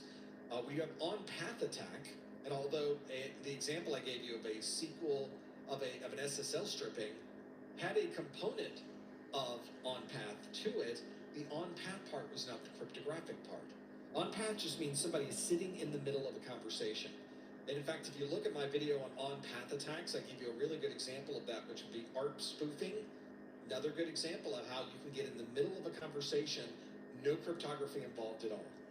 Nothing special. In fact, you're just taking advantage of ARP and the lack of security associated with ARP, the Address Resolution Protocol. So on-path attacks may not even have any type of cryptographic functionality built into them. That would not be the most likely attack type of these five if we're talking about a cryptographic attack. So although 21% of you chose that one, that would not be the correct answer. 19% said spraying.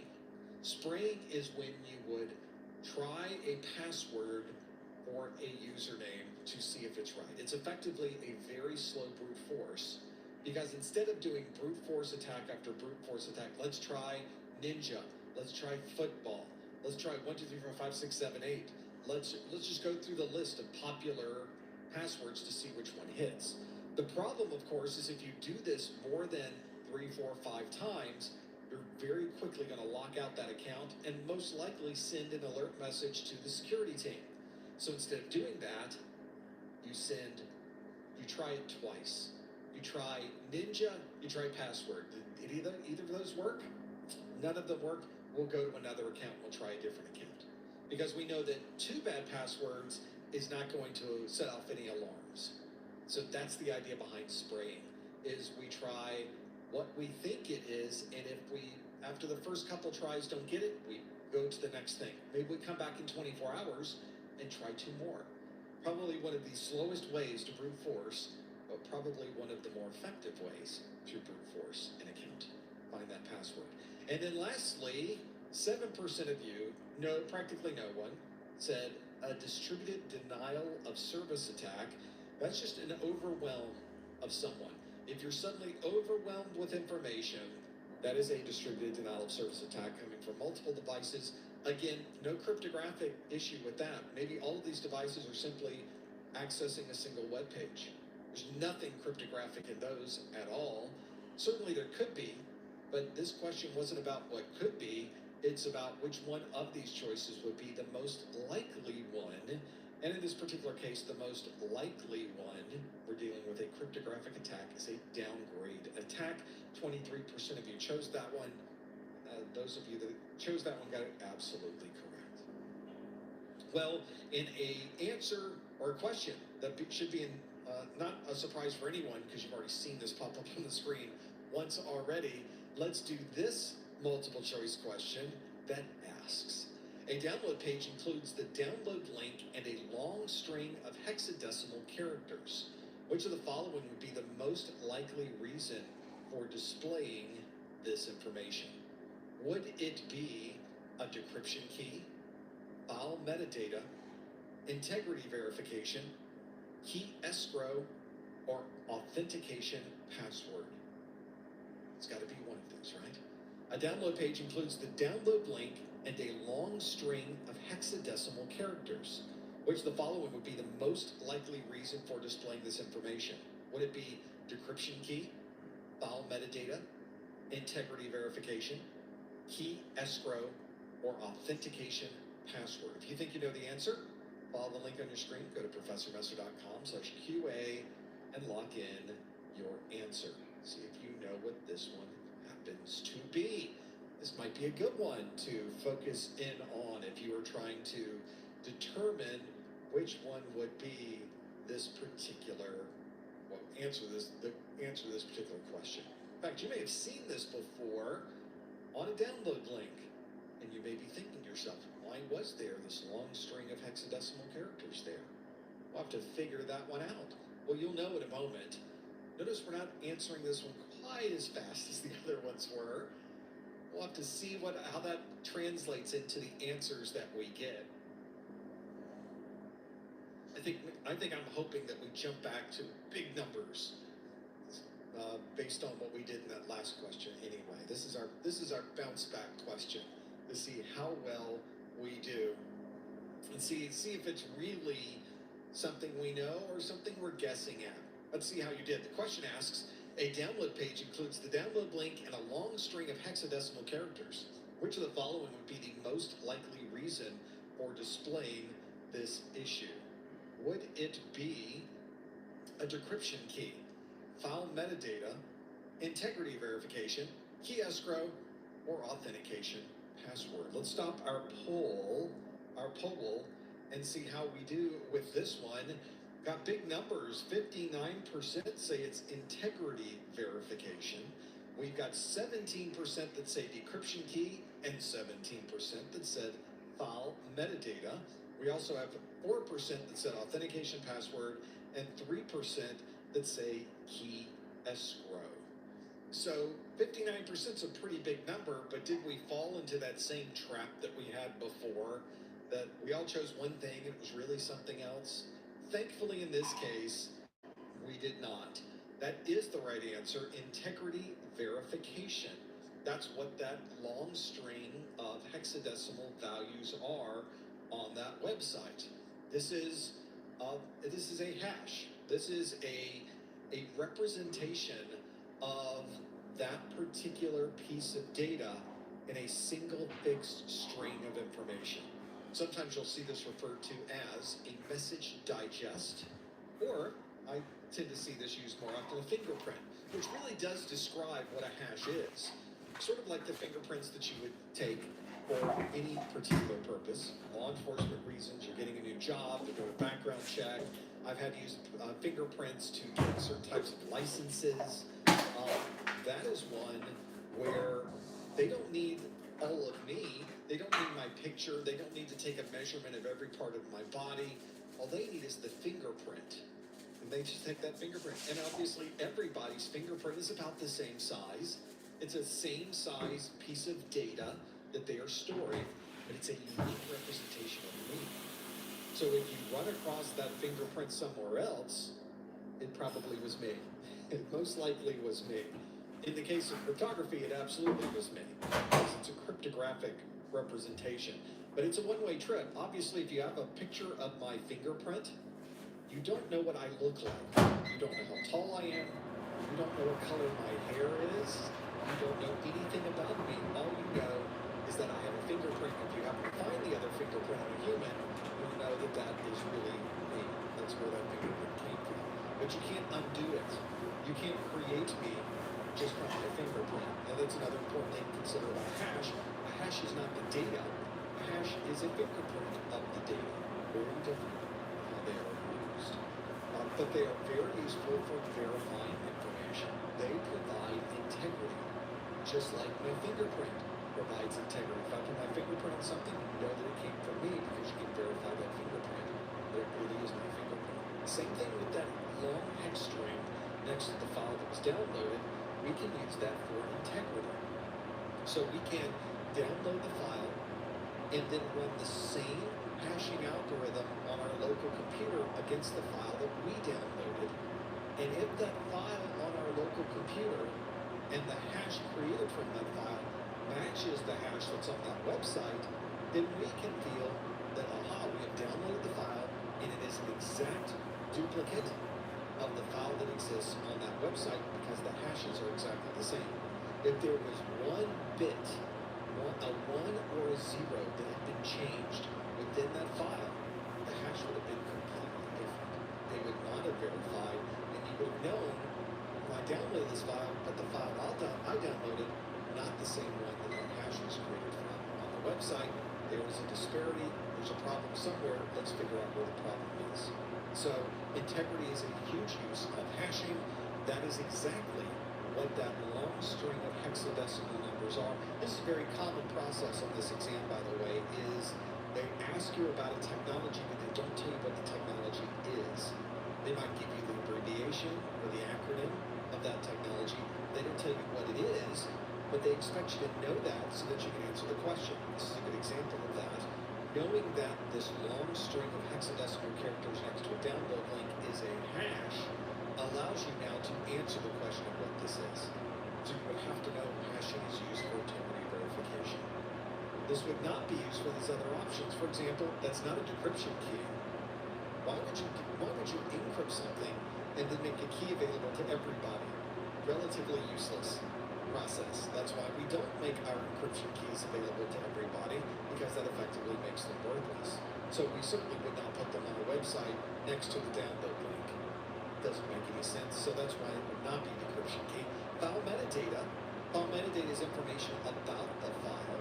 When was the file created? Who created the file? When did they store it? When did they last update it? When did they originally create it? When was it updated? And when was it posted? These are all metadata. This is information you can find from many different documents. If you look at a document on your computer, a spreadsheet, a document you've stored on your file system keeps a lot of metadata about a file. It knows where that file was stored. It knows who stored it. It knows the permissions for that file. That's all metadata. It's something you can work with. But it has nothing to do with the long string of hexadecimal characters or the hash that's located on that website. We had 4% that said authentication password. Same scenario as a decryption key. Putting a password on a website next to a download link is effectively the same as not password protecting the document at all. Why would you give away the password on the same screen next to the file that you're downloading? That's not very useful, and it's probably not what you would do with that in that case either. And then lastly, key escrow. Key escrow is when you would have a third party hold on to your decryption keys so that perhaps you can't decrypt, someone else in your organization can't decrypt, but if you all get together, you can effectively all turn the keys at the same time to launch the missile and then finally decrypt the data. So sometimes having a third party maybe keep part of a key, another person keep another part of a key, another person keep another part of the key, and then everybody has to come together to be able to use that key. Very common way to maintain security and privacy in very secure environments. In this case, however, that big long string of hex characters is a hash. because it's next to a download link. That's what we would use to be able to understand if the file that we downloaded has maintained its integrity. And that was the answer we were looking for, is to be able to know the integrity and ensure that the file that we have is exactly the same as the file that is on that website. The 59% of you that answered that one as integrity verification got the answer absolutely correct. I know that we are at the top, we're past the top of the hour, we're in overtime here, but I do have one more question for you. This next question, I thought I would give you a question from my practice exams book. If you've not seen my practice exams book before, I wrote this book because I went out to the internet to see what type of practice questions were out there, and I was very unimpressed, to say the least. I was not really in a place where practice exam questions I felt were very good. So I started writing my own practice exam questions, and when I started going through and writing them, I found that I could let's create entire sets of practice exams with performance-based questions, multiple choice-based questions, and that's what this book is 381 pages of pure practice exams questions that are written in the same style, the same form, the same structure as actual exam questions. So see if this is a good example of something that you might see on the exam. I have a practice exam question that we're going to go through. Let's do one right now, and then I'm going to give you, stay tuned for the continuing education numbers or keywords right after this. The question I have for you is from page 23 of the practice exams book, practice exam A. There's an exam A, a B, and a C in this book. The question asks, a company encourages users to encrypt all of their confidential materials on a central server. The organization would like to enable key escrow as a backup option. See how well you were listening. Which of these keys should the organization place into escrow? Is it private, CA, session, or public? This would be a good one to go through to figure out. Not a repeated question. This is a question that you probably are familiar with because we were just talking about when you would use this type of technology. See if this is something you are familiar with. As always, of course, same rules apply. Please no answers in the chat room. Please no hints in the chat room. And you want to be able to answer what you think this one is, or in your mind, think about what you would choose for this particular question. Again, please no answers in the chat room. Please no hints in the chat room. One thing about this is that it's a PDF, which really helps a lot. You can annotate. So if you're doing this on a document where you are writing, you have a stylus, you can write on the screen. I have a mouse, so I can go to different parts of the screen and highlight or change them. I can select different things that are on here that I might want to reference. We can figure out what this happens to be as we were looking through them.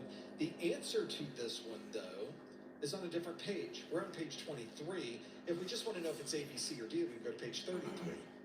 But I want details. I want to know more about this one, which is on page 106.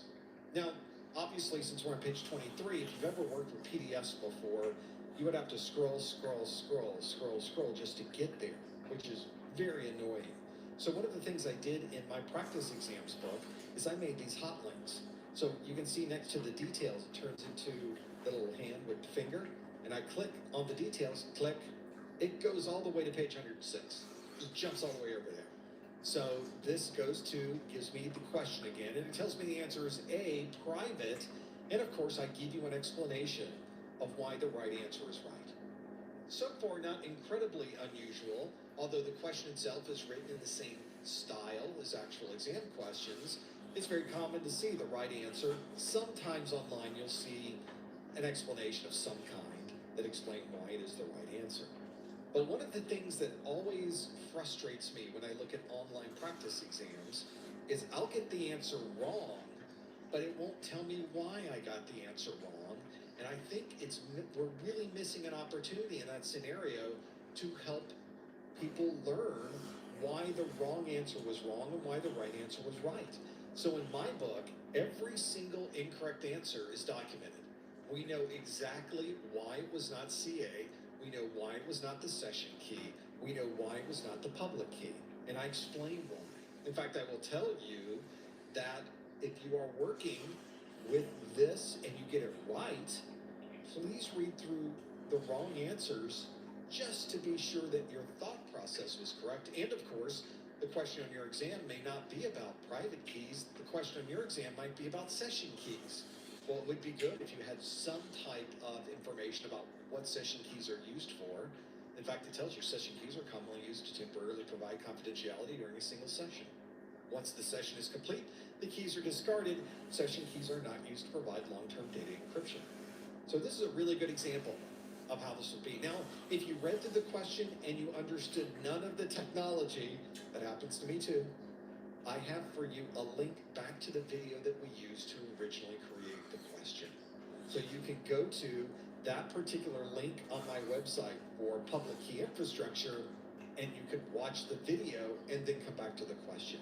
Since this is a PDF, some of you may not even realize, I'm using this on a Mac, but it works the same way on Linux, it works the same way on Windows, it works the same way on your mobile devices. Many PDF readers have a back button. I'm going to click the back button here at the upper left, click, and now we're back to where we started. On question A68, I can go to question A69 next, and we can go through the other questions that are in this book. That is my practice exams book. Hopefully that's something you might want to consider once you watch the videos, you read a good textbook, you've gone through some labs and hands-on, and now you're ready to really test yourself. This can give you a pretty good idea if you're ready to take this exam. Another great way to learn, if you want to learn more about this, go to professormesser.com/securitype. Now, why is this not an app? People are asking on the chat.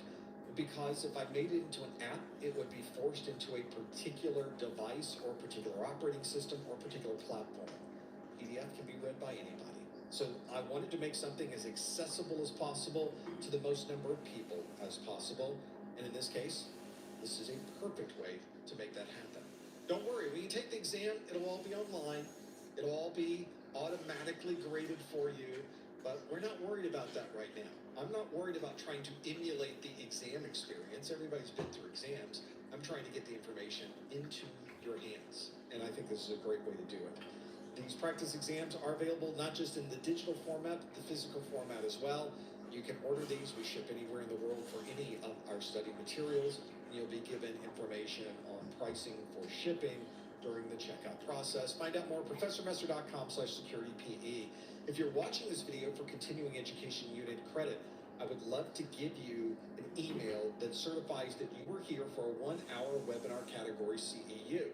The continuing education unit credit can only be received if you follow these instructions. Those instructions are, go to the top or the bottom of the Professor Messer website. On that link, click Contact Us. In the Contact Us page, put your name, your email address. In the subject line, please put February 2025 Security Plus, so that I know where this came from. And in the body of the message, on a line by itself, put the super secret code words of the month, private CA session. Private CA session. Those are the ones we want to work with. So those are your super secret code words of the month. And once you do that, send that message to me. Click the submit button. It will send me a message on my side. It takes me about a week to turn these around, and eventually they get back to you. You will get something returned to you. Sometimes it's pretty quick. Sometimes it takes about a week. Sometimes it takes a little bit longer. But I'm doing pretty well these days, keeping up with this. Again, the process is go to the top or the bottom of professormesser.com. Click the Contact Us link, and that form that comes up, put your name, your email address. In the subject line, put February 2025 Security Plus or something close to it. Don't worry. I won't ding you if it's not letter perfect. You'll be okay. In fact, many people sort of get there. As long as I can make out what it is, we're good. Most of the time I can. We don't have a problem. And in the body of the message, put the super secret code words of the month, private CA session. And then if you want to put anything else in there, I read through every single one of these. I like hearing where you are with your certification studies, why you're looking to get this continuing education unit credit. It's great to hear from you. Unfortunately, I get so many of these, I'm not able to respond back individually, but just to let you know that I do read through every single one that you send. These are for your continuing education unit credit. Obviously, if you're not certified yet, none of that matters to you. These are only good if you are already certified and you have that certification. Those are my practice exams. So thank you so much. That's another great way to support the things that we do here. And just like our course notes, if you get the physical edition, you get the digital, you can download immediately at no additional cost. Of course, that's useful, but many times throughout this session today, I have mentioned how important it is for you to have the official exam objectives. They are incredibly valuable and they're free. That's a great price. I love free. They're available to download directly from the CompTIA website, which is the only place you should be downloading them from to make sure that you get the latest version of these exam objectives. They provide you with a bulleted, individual, detailed, very specific breakdown of everything you need to know on this exam. Here's a copy of the exam objectives on my screen. It gives you an overview of the exam itself, the percentages that you would expect to see on the exam, and then bullet by bullet, everything you need to know. They are so specific with this that I tell everyone, and this is absolutely the case, that if you know every single one of these bullets, you will pass your exam. That's how close they stay to this list. This is an incredibly important list. And if it's not in this list, do not worry about doing that for your exam. Obviously, there are things that you will need to know in this list. This is not a comprehensive list for the rest of your life. It's just for this exam. So please feel free to download that. It's incredibly useful. I use this to make my course. That's how detailed I feel this is. And that's why you'll notice that the courses, the video numbers, the format, the structure, it all follows exactly along with the exam objectives. That way you're able to find exactly what you're looking for. They're on the CompTIA website. You can either go to professormesser.com/objectives and I have a link that will take you over there, or you can simply go to your favorite search engine and type CompTIA exam objectives. It'll take you to the first link, will be that objective download link. Very, very, very useful. You don't have these objectives, you're already at a disadvantage. It's an easy download and a very valuable document.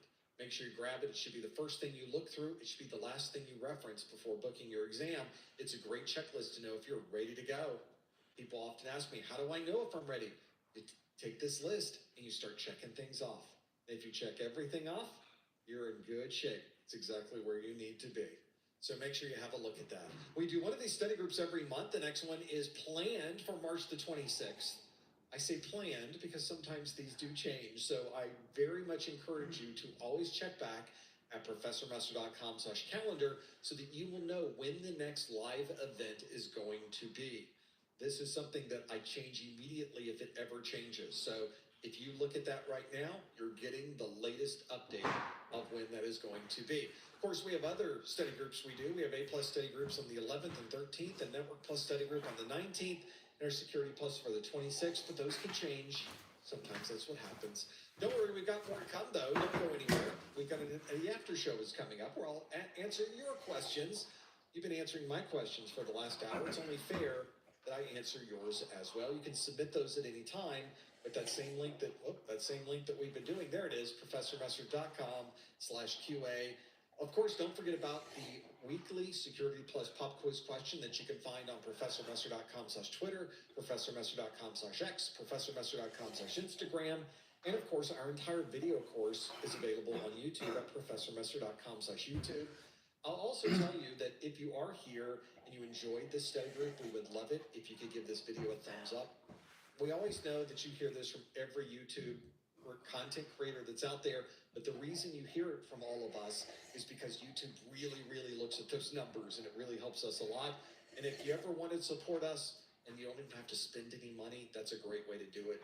Just hit that thumbs up button, or even better, subscribe to our channel. We're already over 1 million subscribers to our YouTube channel. So please join the 1 million+ folks who are already there. We'd love to have you come aboard.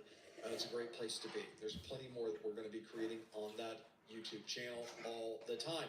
Don't forget about our discounted vouchers if they are in the U.S., Canada, or U.S. territory at professormesser.com/vouchers.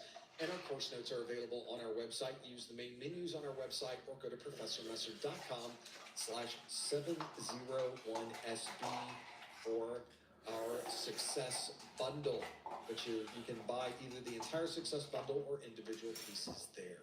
Thank you so much for joining us in this first hour. Stick around for the after show coming up in just a few seconds. We will see you next time on the Security Plus Study Group. Okay.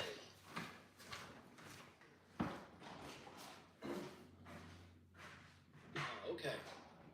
That helps quite a bit. Let me clean up my screen a little bit. Let me bring this over and let me click that button. Hi, everybody. Welcome to the after show. Thanks for joining us in that first hour. We always have so much fun with the new questions. I never know what questions are going to be gimmies. I never know what questions are going to be the hard ones. It's always a surprise to me. So if I can get through a study group and we were challenged and we learned something, I think we did pretty good. Oh, before I get into this, I have to step away for about 15 seconds because my automatic air monitoring system that cools things down in here is not working.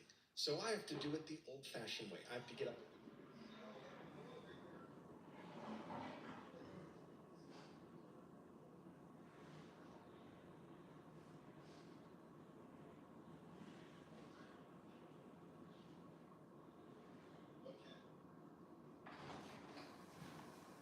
Thankfully, it's a little cool outside, so not so horrible in here today.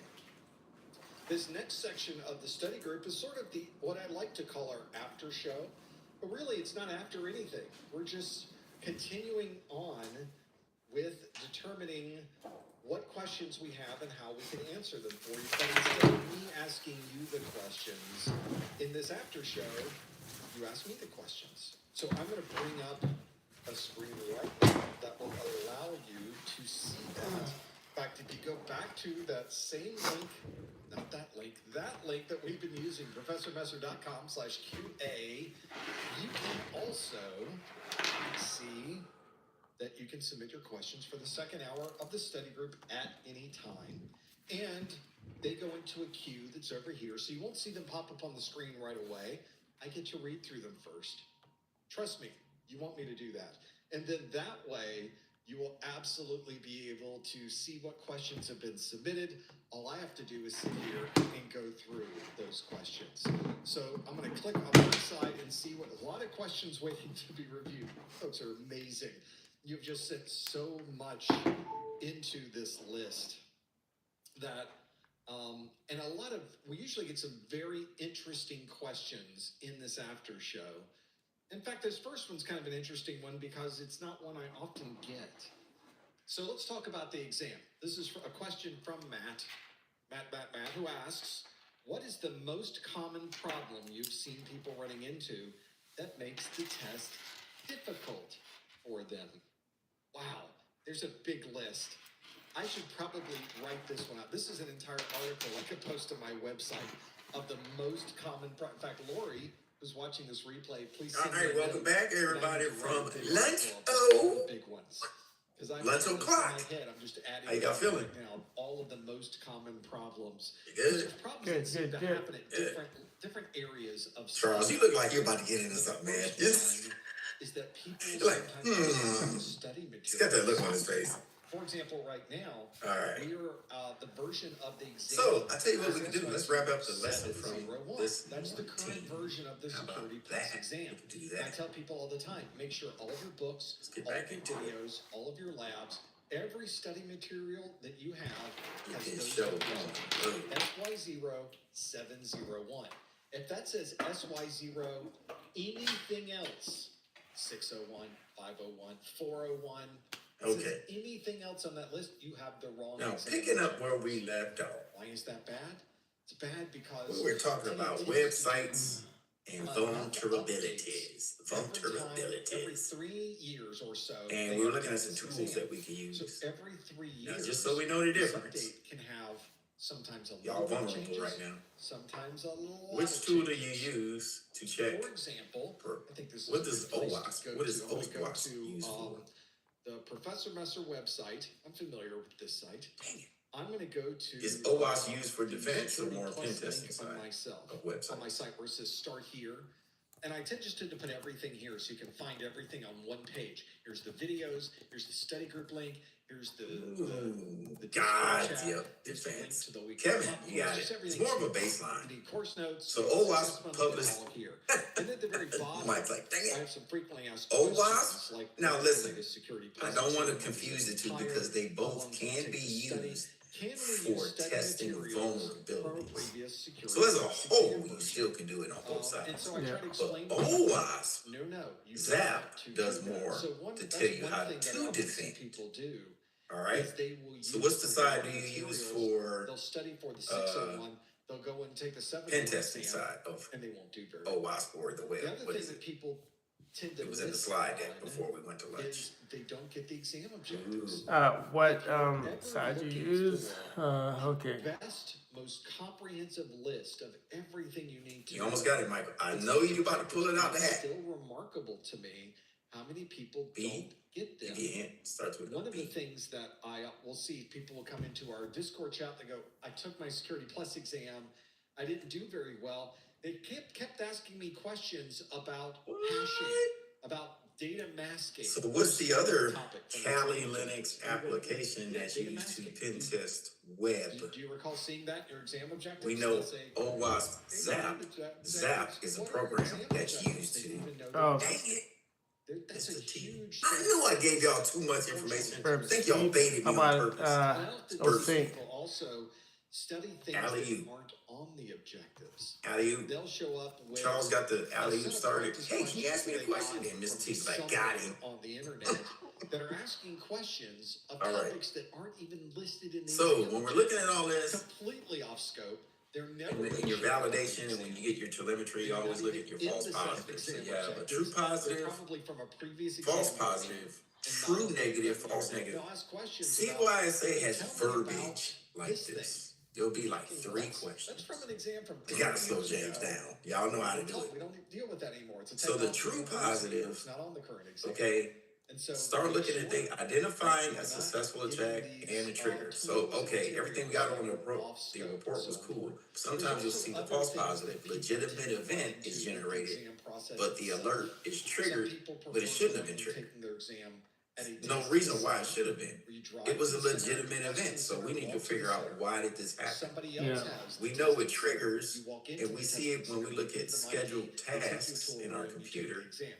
That's and how we we've talked about traditionally done it. doing But in the last number of years, connecting online testing strings has with a become certain all the event rage. or a certain But incident online has to testing happen. Yeah. That is has called a one set trigger. It of will cause a response. So you have to go into your dashboard and see what you have connected to it. You might have to tweak it a how little bit. your room is set up. Then you They're might very get the strict true with what negative. you can have No on the attack desk. happened. They're very strict with And the alert didn't during trigger. the exam, and if That's you go bad. outside of what they expect, they will stop Right? the exam right there. So what you're saying is, the score you get. no attack happened, So if you and just the alert started your didn't trigger exam when it should have and triggered. you drop something, Yeah, or that's you it. come out of the scope Or picture, the attack happened they will stop the exam. They'll go, and no exam's alert over. triggered. You went That outside, false you can't negative go. is like somebody coming to your It's a door important question. and you just got say, your dog all the money you spent on that exam is now Right. gone. So and the front door is cracked very clear. and I just swing it What is open expected of you? and What your are the husky's looking at me rules when you go into an exam center? What are the rules? and I just slowly walk in and they sit down. Take the exam. Your alert didn't trigger, bro, Very and you true. had an attack. Very, Yeah, that's very bad, different. So absolutely know this. right? That's something Frankie there's a would do. number of I'm looking at other Frankie things right now. about My dog the would do that. content He'd be like, itself that I think "Right?" people get worried about and wrapped up around. And Kitchen's that way. some of the objectives. "Can I you know get you a exactly Coke?" what is on Like, the yeah, damn it. No, man. Do your job. You know what I'm saying? So anyway, I'm done for. The current version of the exam is the. So we talked about Burp Suite again. It's coming up again. That side of it, Port Swigger is in charge of Burp Suite. And you'll notice every video They do I post fuzzing. They test all of these attacks to see how good your web design is. So if you're ever watching a And video again, that I've done, and OWASP you're wondering, said, is this for the right exam? right? I'm not sure. That's responsible You'll for see it in the title of the video. It the will say features and SYC functionality 701. Yep, where you that's- get all your that's what it says. telemetry Exam. from Okay. to help you One of the decipher ways everything. to make that happen. That's So the that's OWASP important to consider. said attack Those are just a proxy. few of the problems I see people running into that makes the test overly difficult, All right. unnecessarily difficult. So make sure that you consider those, and I probably Look have at 6 or debuggers. 7 All right, let's move in the back forward. of my mind now. I just need to As we look at this for cloud infrastructure, you have some assessment tools. Okay, we know that on-prem, you might have some things that are down here on Earth. Oh, down this way. On Earth, they need to connect to others that are here. right? Some of So you have to have some form of assessing these tools. So you'll have some tools like, some of you have even asked. now, just for the CYSA exam, let me set the expectation. That's the way to do When it. you get That's these the way type of questions, that happen. they're not So, gonna think that you're gonna pull out PACU, and then you've actually used the framework, and then they ask you 2 or 3 in-depth questions about PACU. Yeah. Nothing to do with the No. exam objectives. I see this all the time. Familiarization. From the 601 They may ask you, what are some cloud The infrastructure new assessment 701 tools? exam, half of the 701 Scout exam Suite. is all new content.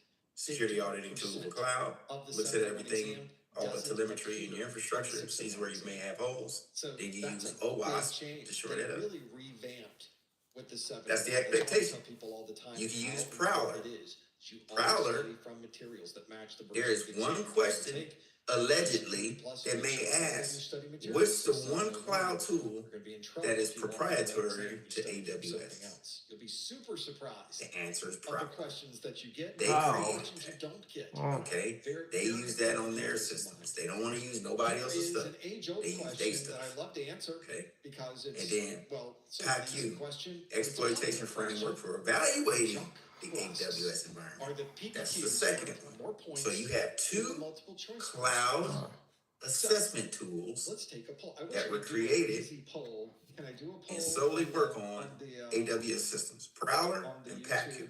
PACU, There should be a way relating to that cloud, if I wanted to create playing a poll, cloud a live poll, infrastructure, there's the supposed to be a environment, way in YouTube that I can auditing, a live poll and to defending. do this. Nope.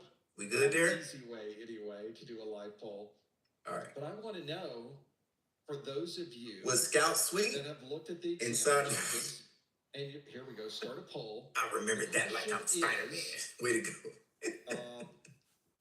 Here we go. Do you Scout think Suite will scan your environment and look for PBQs are misconfigurations. worth more or less than Prowler, multiple it will give you best security practices choice questions and analyze the outputs. You can put this into Scout Suite worth or Scout Suite into more. Prowler. PBQs PACU are worth looks for exploitation less. and Start the works poll with exploitation on YouTube. If you're on the and YouTube post-exploitation, chat, you're live, you can and gives you an answer analysis. this So it kind of gives you like an question. after action report as well to tell you what happened. Performance-based questions. Are they worth more or are they worth less than the actual exam questions? I want to know what you think. Because I know what I think. You need in questions fact, I on know that. what the answer is. Ooh, I know what the That was I the lesson. know Look the at that. definitive answer to this That was question. it? Like, wait a minute, James, we just started 10 minutes ago. Yep. Maybe it will surprise But I got something better for you though. You know me, I'm gonna fill in I some will time. say, I'm gonna fill in some time, y'all. Yeah. I got something y'all want to see. can't answer it. Sort of a trick question. Let's do. So we've had a number of people that have submitted their answer into this list. We'll give it a second, or there should be. I got 3 or something 4 or from 5 choices in CNBC here, but that's we did this on the fly. really people. good. This is how I roll in the after show. This is the So I level got you. of preparation that I give you in the after show, which is donuts. Sorry about that. Let's end the poll and see how Give you me 1 did. second. And the poll says 79%. All right. Since the conversation has been about AI, we're going into the AI field. I think this is a good chance just to watch something just to refresh our memories and minds and get us ready Rounding errors.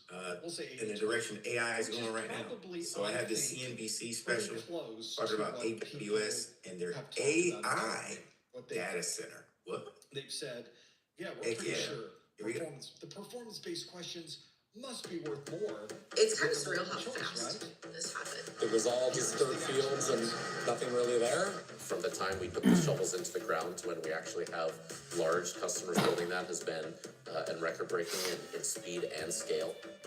Behind me is the start of what will be the largest cluster of non-NVIDIA chips in the world, and Amazon's newest data center mega project, now fully operational here in New Carlisle, Indiana.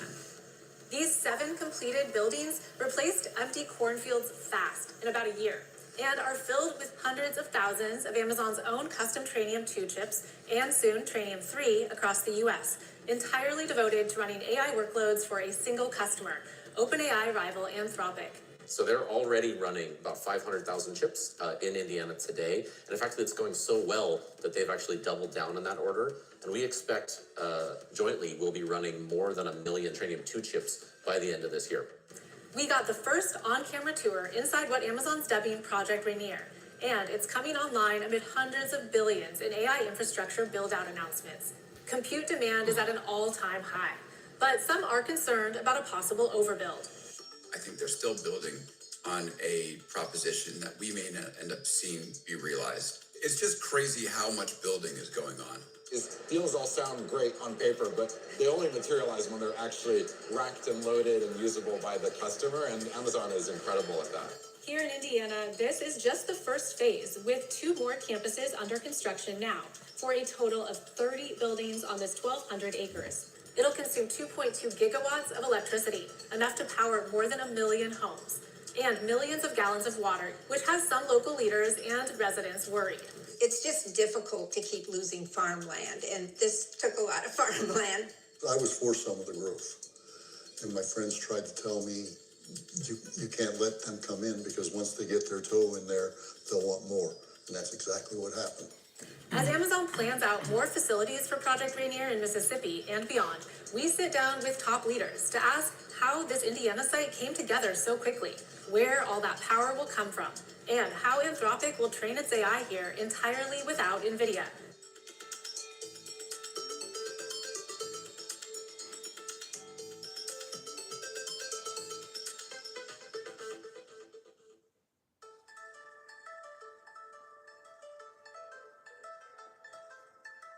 Just over a year ago, all of this was farmland. Now it's an operating AI data center, one of the world's largest. AWS CEO Matt Garman spoke with CNBC's Mackenzie Sigalos about the project. This is not some future project that we've talked about that maybe comes alive. This is running and training their models today. Cornfields to data centers almost overnight. In late 2022, around the time OpenAI launched ChatGPT, Amazon was shopping for a site for some big AI plans, talking to utility companies like American Electric Power. Ashley Savio helped steer the deal through local subsidiary Indiana Michigan Power. We introduced the concept of an Indiana data center to Amazon, and they basically said, what do you have? So we pointed Amazon to that location and the volume of extra high voltage transmission lines that exist, as well as a very substantial substation. By the spring of 2023, Amazon was making site visits. A year later, the $11 billion deal was official, the largest capital investment in Indiana history. Amazon broke ground in September 2024, and 7 buildings began full operation in October 2025. It's kind of surreal how fast this happened. Big local kickbacks eased the path. The county granted Amazon more than $4 billion in property and technology tax exemptions over 35 years. State legislation passed in 2019 will save Amazon some $4 billion more over 50 years.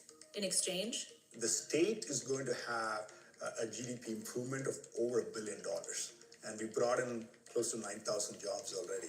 While those are temporary construction-related jobs, Amazon said it will create 1,000 long-term jobs, with at least 600 of them paid above the county's average wage. It was all just dirt fields and nothing really there. Site leader Josh Salavedra has been building data centers with Amazon for 14 years. He moved to Indiana from the West Coast in 2024 to oversee the build, hiring 4 general contractors to make it happen. Never seen us do a project this quickly. That's been the most exciting part of it. We also have a second campus that we were working on as well. Why so fast? Why so fast? I think that's the customer demand right now, right? And as we saw AI coming and machine learning coming, we changed to a different building type. Big tech companies have been trying all sorts of structures to help them build as fast as possible, like tents Meta's put up as it builds a data center in Ohio. In Indiana, AWS has changed to another building type, adding efficiency and newer tech like liquid cooling for the next buildings under construction now. It's not just fast, but it is secure and reliable AWS infrastructure. And so it's not a tent out there in a field. It is an industrial enterprise scale data center. Building out the total 30 buildings here, Amazon says, will take at least 2 more years. When complete, it's expected to consume about 2.2 gigawatts of electricity and millions of gallons of water, which is why local resident Dan Caruso had 100 of these signs made. We've got water issues. They're uncertain whether the power grid is going to be able to supply Amazon, GM, and the town, and there may be brownouts occasionally. General Motors and Samsung are also building in New Carlisle, a $3.5 billion EV battery plant begun in 2024. At Amazon, some 4,000 construction-related workers come to the site daily to make the speedy build-out possible. That's a lot for the roads around this 1,900-person town. It's gotten very dangerous on Highway 20 and Highway 2, and the county has responded to that with more patrols. Our police department for our town has been taxed because they do respond also. That's the biggest concern, is safety. Amazon is paying $7 million for highway improvements, and county officials told CNBC it's negotiating up to $15 million more for road improvements near the site. Amazon is also paying $114 million for upgrades to other utilities, like a water treatment plant and sewer lines.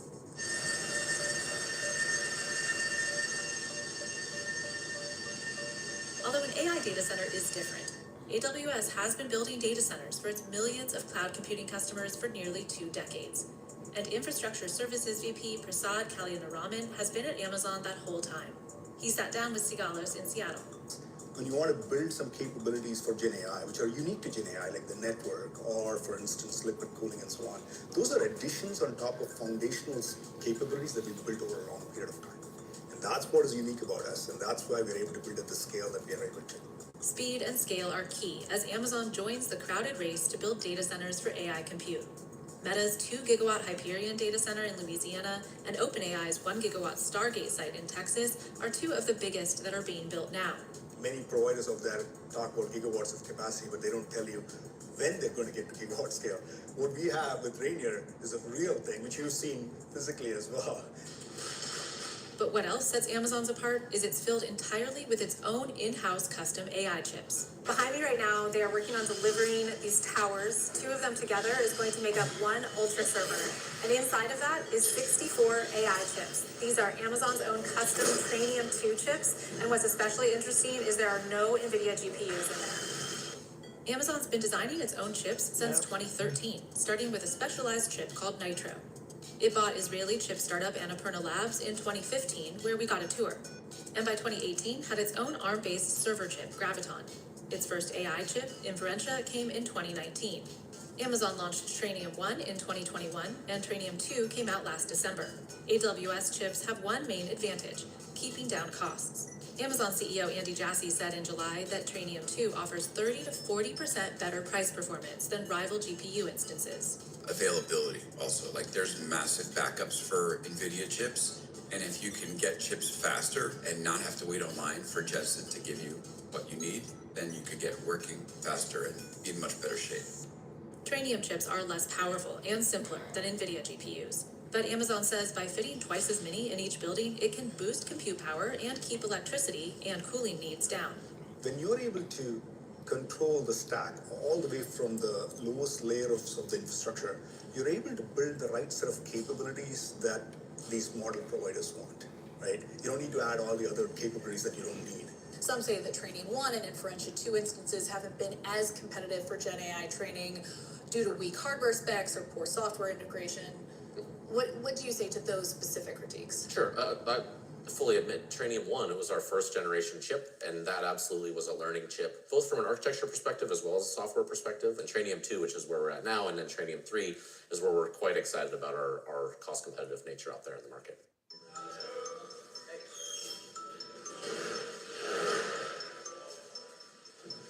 Still, it's Google that remains the leader when it comes to these kinds of chips, known as custom ASICs, application-specific integrated circuits.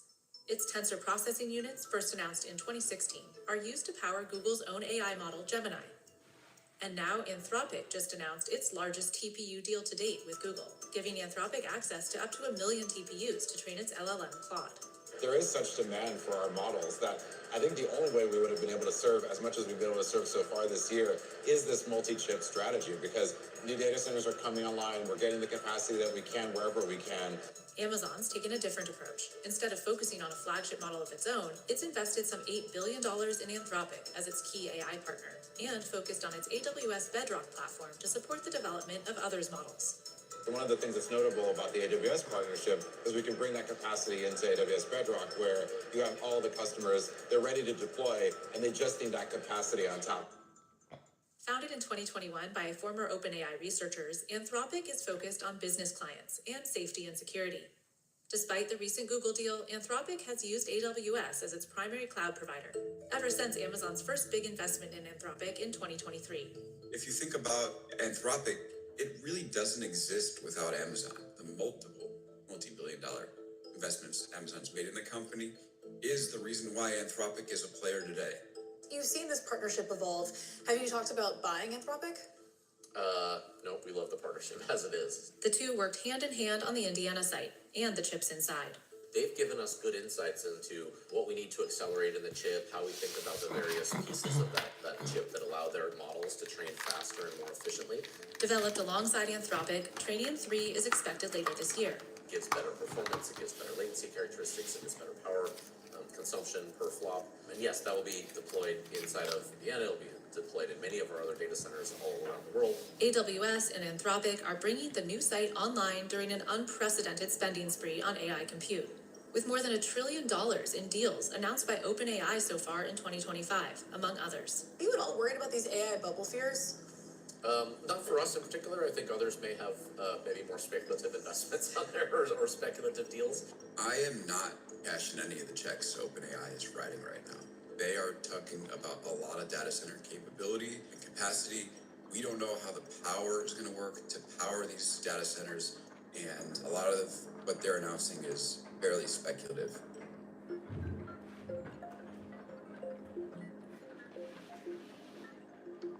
Turns out power is one of the reasons Indiana has become a hotbed for data center growth, with 7 new or proposed big tech data center sites reportedly in the works, from Microsoft, Meta, Google, and of course, Amazon. We have a lot of fiber optic cable already. We kind of pride ourselves in Indiana as being an infrastructure hub, a highway corridor, railroads, transmission lines, gas pipelines, etc. We have that all here. But really also, it's the subsidies we have too. Indiana's tax breaks for large data centers include an exemption from the state's 7% tax on electricity. You'd think the appeal of attracting large big tech companies would be that they'd be paying taxes and contributing something to your economy. These big tech companies that can surely afford to pay their fair share are going to be getting a sweetheart deal. The 2.2 gigawatt AWS site will consume as much electricity as 1.5 million of the average homes in I&M's service area. I&M will also power a new $2 billion Google data center it helped bring to Fort Wayne, Indiana. The 2 data centers that we will serve will be almost as much as our entire electric load that we serve presently. I&M anticipates peak power demand to more than double, from approximately 2.8 gigawatts in 2024 to more than 7 gigawatts by 2030. So just that strong demand from data centers like Amazon is leading to market-wide price increases that are quite significant. We have the capacity to provide the service. This isn't going to have an adverse impact on our existing customers. We are very diligent in the engineering and design of our system. Still, one report found that monthly electricity bills in areas near new data centers are up to 267% higher than 5 years ago. 53% of I&M's power currently comes from a nearby nuclear plant, and 35% comes from a coal plant nearby that's slated for closure in 2028. Although the Trump administration said in September that most coal plants will delay retirement to deliver the power needed to fuel AI. Now, I&M is in the final stages of acquiring a natural gas plant in nearby Oregon, Ohio, that would make up 15% of the utility's power by the end of 2026. So how does that align with Amazon's pledge to reach net zero carbon emissions by 2040? The path from here to 2040 is not going to be linear. Are there going to be needs for gas-based generation? I think there absolutely will be. Amazon says it's also looking into small nuclear reactors and contributing clean energy to the Indiana grid. We have over 5 wind and solar projects in Indiana for 635 megawatts of capacity that we actually supply to the grid already today. As for water, Amazon says the data center is primarily cooled with outside air for all but 2% of the year. AWS wouldn't disclose how many millions of gallons the finished site will use, but said it's using on-site treatment to reduce water usage by 23% per year. New Carlisle will supply the water to Amazon and then in the future GM that's going to build adjacent to Amazon. So that's a lot for a small town of 1,900 to take on.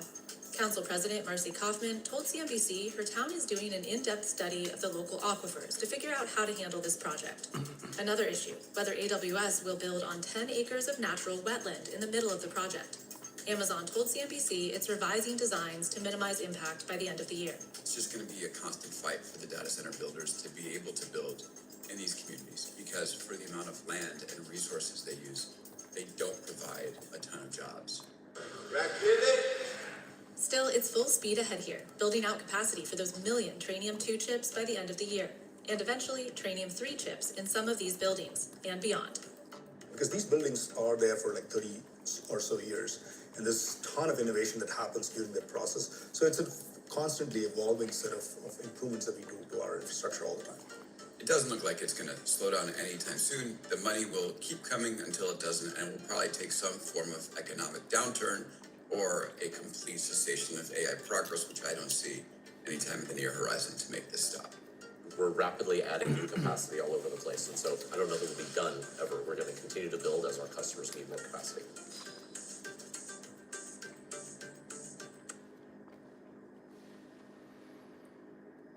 A lot of interesting questions while that was playing.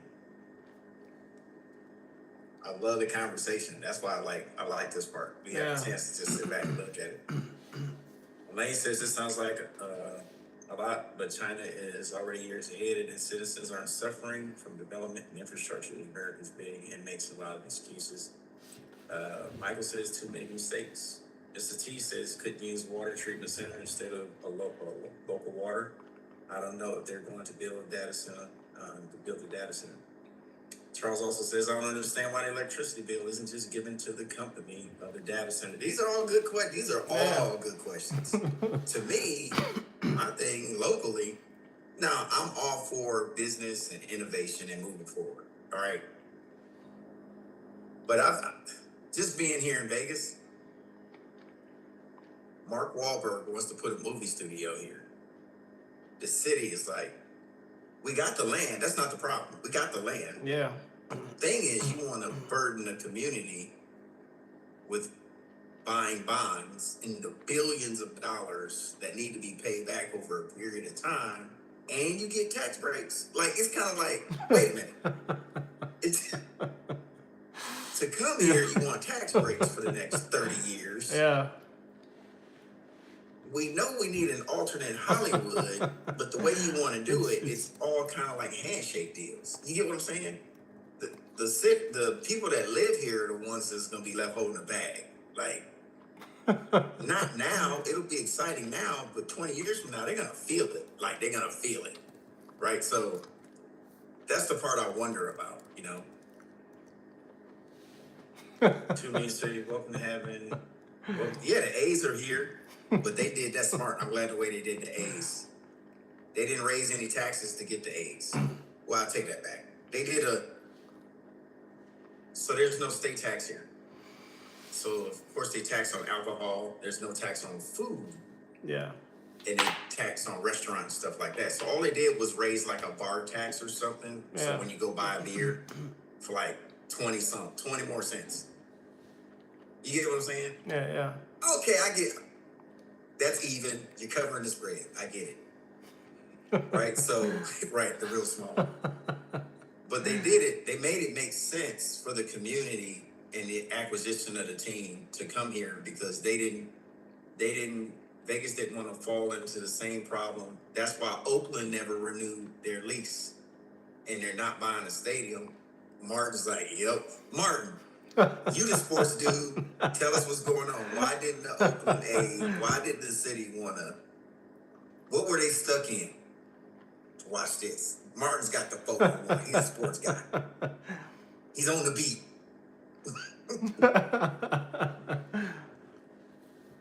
He probably got more exact information than I do. So Oakland didn't want to sign. They didn't want to pay for the stadium. There were stadiums that were designed. They didn't want to pay for the stadium from like the taxpayers. They wanted the owner to pay for it. But then they also wanted to collect taxes on the stadium. So it was like they wanted their cake and eat it too. And John Fisher just got tired of it and was like, all right, I'll find another spot that'll deal with us. So then they started easily shopping around. They followed the Raiders, Mark Davis's plan of let's go to Vegas, where it's upcoming, big upcoming sports arena, basically. Now you have a football team, you have a hockey team, you have a WNBA team, now you have a baseball team. They're trying to get an NBA team. So like they're building all this, they want to build all this stuff there. And Vegas was like, yeah, sure, we'll come up with the cash. Somehow we'll figure it out. And then he got it approved, and that's why they moved. But all John Fisher would have had to do was sit there and agree to pay some part of the stadium in Oakland, and he probably would have got one done. But Oakland is having their own problems with city funding and money and all that other stuff too, right? Yeah, they keep wasting all the money that they're given, and that's part of it. Is they just didn't want to pay for it at all, but they wanted to collect tax. So we have the space for it. There's they have this whole beautiful thing set up, this sports park arena thing over in a abandoned like abandoned area, like shipping area. Like they don't use it anymore. Oh, you're talking about the old Navy base? I don't know if it's a Navy base or not, but I'm sure it's over there. Yeah, it's over there. And because of the whole tax and not wanting to, it was in Alameda. Yeah, well, that might be the Naval Air Station. Not the Naval Air Station. No, maybe the Naval Air Station. Naval Air Station. Yeah. Naval, But yeah, they didn't want to pay for any of it, but they wanted to collect money, and so John Fisher was like, okay, bye. This is like a lot of this stuff happens behind closed doors where you're not invited to the meeting. And the whole time he was promoting this whole rooted in Oakland thing, like he was going to stay here forever, like he was going to do what he could to stay here, and then they just, now he's gone. So now everyone hates John Fisher, whatever. But it gets me a little bit, in the feels, because I'm like, I grew up here. Yeah. And the A's are my team. The Raiders are my team. And now I got to deal with the Raiders in Vegas, which, all right, I'll go to Vegas. Let me up when you come out here. Give me a call. I'll be out there. I'll be out there in January. Oh, yeah. Last game of the year. Yeah. Come on out. Yeah, look me up when you get out here. You got my number. So it's like, yeah, a lot of good discussion comes out of this. I like to see how y'all feel and think. Sometimes I think maybe I'm on the wrong track or the right track. I don't know. I'm still learning about this stuff too. Just because I'm in the field don't mean I know everything about this stuff either. It's brand new to everybody. So we're just trying to figure out how it fits in and how it, what do you need to sacrifice to have it? My concern is electricity and water. Perfect. Martin, you got anything to add? It looks like he's the supporting reporter here from Charles. They report. Okay. Yeah. Hey, I rely on my sports people. I know my limitations. I hear stuff, but y'all know what's going on. All right. But just like here, they complain that it's a drought, right? You heard that? Well, to build anything now, you need a 30 to 35 year projection on electricity and sustainability and water, right? So they say we have a drought, but they got a 30-year plan for water. Right. So wait a minute, are we in a drought or are we not in a drought? Because you're still building, and based off your 35-year plan, we got enough water. Like, I'm like, I don't get it. But you're scaring us saying we're out of water. Something's going on here. It's kind of like, what? It changes every day. I could be gone tomorrow for 35 years. Yeah, it's a 35-year kind of resource policy or plan that you have for sustainability, how your community is going to conserve water, and how much you're going to consume based off. It's all those numbers. Yeah. I think they're trying to tell we are right. They're scared of us saying, well, don't use no water. Don't flush your toilets. Come on, bro. All right. Burn poop. Well, ooh, we don't want that. Well, maybe we do, because maybe I can add that to my claim. Listen. Burning pits, right? Burn pits. That's where that comes from. All right. But yeah, not to make a big thing out of it, just to bring up a little bit of discussion, get our minds going. All right. Appreciate y'all doing that. Hey, Zeus, did you get my text message? I didn't even check it yet. You probably responded, but I was doing the video, so I never looked.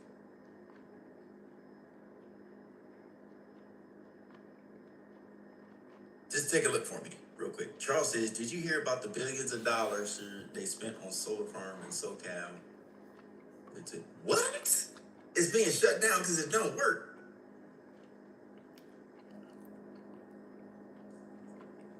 How much? Too much condensation next to the sea. What? Yes, sir. Can you hear me now? Yep, I can hear you. Okay, all right, that was weird. What happened? I didn't hear you. My Zoom started acting weird. Oh, I was saying I didn't check my text messages. I sent you one during lunch, so if you could look at your text messages for me. Yes, sir. You probably responded, but I never had a chance to go back and look yet, so. I just need you to sign it. Oh, okay. All right, doing that now. All right, thank you. Thank you. Yeah, so it's kind of like, okay, let's get back to this solar power thingy. Where's it at? Where's it located at? It's on the way between Vegas and California, like that southern area where it's all desert. It's just a big, giant desert area. That's the one leaving at the state line. Yeah, that's where it's at. And they just added a whole section to that thing. It powers. They put billions into that thing, and they're shutting it down because it didn't produce enough power to, like, there's not enough power being produced by it to afford to keep it running. Oh my God. Who thought that through? Like, that's the stuff I be talking about. Engineers, man. Who did engineers? What's that called? What's that profit over whatever? Who did that? I'd buy that person like on the spot. Come on now. You invest billions. That part of that plant supply at night that powered the strip. Probably, yeah. It was only used to power the strip for most hours at night to relieve the grid. And you mean they dumped more money in just to say, oh, we can't handle it now, so we just shut the whole thing down. It was federal money too. They dumped like billions of federal, so we all paid for it. We all paid for this thing, and just to watch it tank. There's some a little suspect about that. So there's some money laundering in there for sure. Anything that requires millions or billions of dollars, there's money laundering in there for sure. Yeah. Interesting. All right. Wait, James, you over here in Vegas, right? You've been over there for how long? Since late 2017. 2017. How the hell does Vegas keep his lights on? How does it? Oh, you mean Strip? Strip, all in general. It's like the lights are on. Yeah, part of that plant, that solar plant he was talking about, because I saw a whole special on that, but it was years ago. It was before what Charles was saying now. They said that plant was supplying most of the energy to relieve it from the grid on the Strip. So I was like, oh, okay. And then most of the power, so their Hoover Dam diverts, of course, some power straight over here. And then they have many substations that run off the river, or there's a lake or something over here. Anyway, it's like 100 miles away. So that's how they're producing it. But you gotta look at it too. We get a lot of power pumped in here from Cali. There's not in northern Nevada, Reno. Yeah, that comes through. So we get power from other people. All these states, we share power. We pay power bills in other states. Like it's, oh, you need power? We'll redivert. And then here's $2 million for what we did for you last year or last month. What? And they got to pay these bills. Yeah. Look at the video. Remember in the video, the lady said they got the plant to come to Indiana, but they're getting the power from Michigan. So the power company in Indiana made a deal with the power company in Michigan to divert power to help power that place. That's the part. It's crazy. We selling power. So did you know during the outage, PI work gonna be crazy? Yeah, I'm gonna get back in the PI field. I'm gonna start a company and follow these people around. I feel like more you did find it out, you disappeared. I got ways of living off the grid. Hey, check this out. There's a new, the nuclear ship. Y'all familiar with San Diego, right? Navy ships down there. Yeah. There's a nuclear power ship down there. Remember the brownouts that were happening like 2 years ago during the fires and all that? That ship plugged up to the grid and put nuclear energy into the electrical grid. Navy ship. Now that's amazing. Yeah, it was probably This ship was docked, supplying most of the power for LA in Northern California, or is that considered Northern California, Central California? Providing power for them because the power lines were down and stuff like that, they pumped more power into the grid to help relieve the tension. So there's ships. We have naval ships that do that from time to time. That's crazy. Nuclear power ships. You heard about that, Kevin? Yeah, so they just plug up. Here you go. Man, people talk trash about CA but don't realize how much it actually produces for it. You're right. California puts out a lot of wattage for surrounding states. So they get that money back, It's crazy. What about the desalination plant that's down in Carlsbad, California? You ain't heard about that? It's the only desalination plant on the West Coast that operates for Carlsbad. Supplies like 60% of their fresh water for the whole town. They take seawater. For those that don't know what desalination is, they take seawater, turn it into fresh water, and they provide it for the city. They tried to build one outside of LA and they turned it down saying, the environment, but they're running out of water. I don't know. Don't know.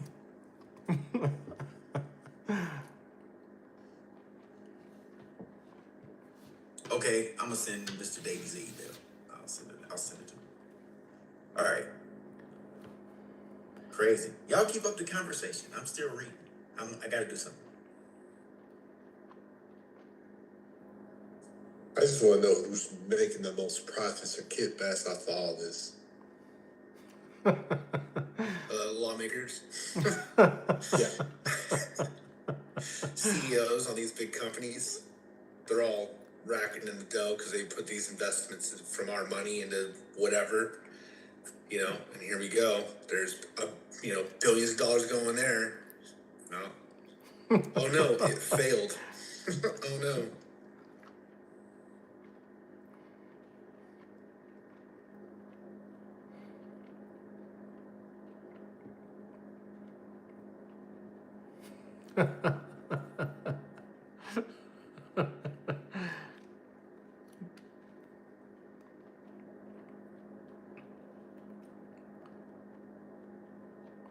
How come we don't have that many solar farms?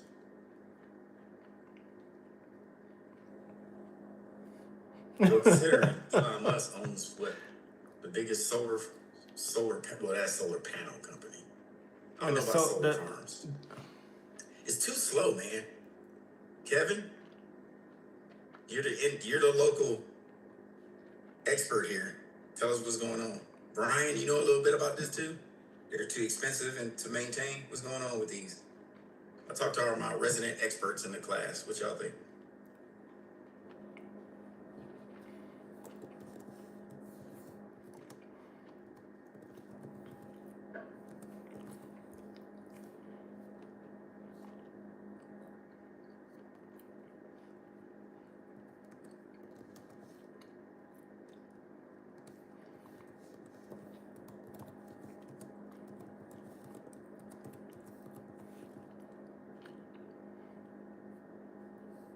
Kevin says expensive to maintain, made about 10% power loss going from really? From DC to AC? The conversion? So converting and then a supply of power is an issue. So you lose wattage when you change from direct current to alternating current. That much? Dang. Like when they're talking maintenance, it even covers things like getting the dust off of the panels and stuff.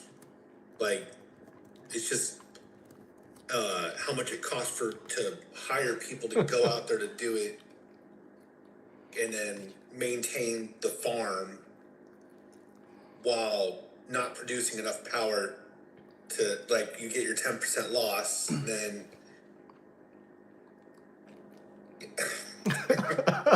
Okay, so that's why when you get solar panels on your house,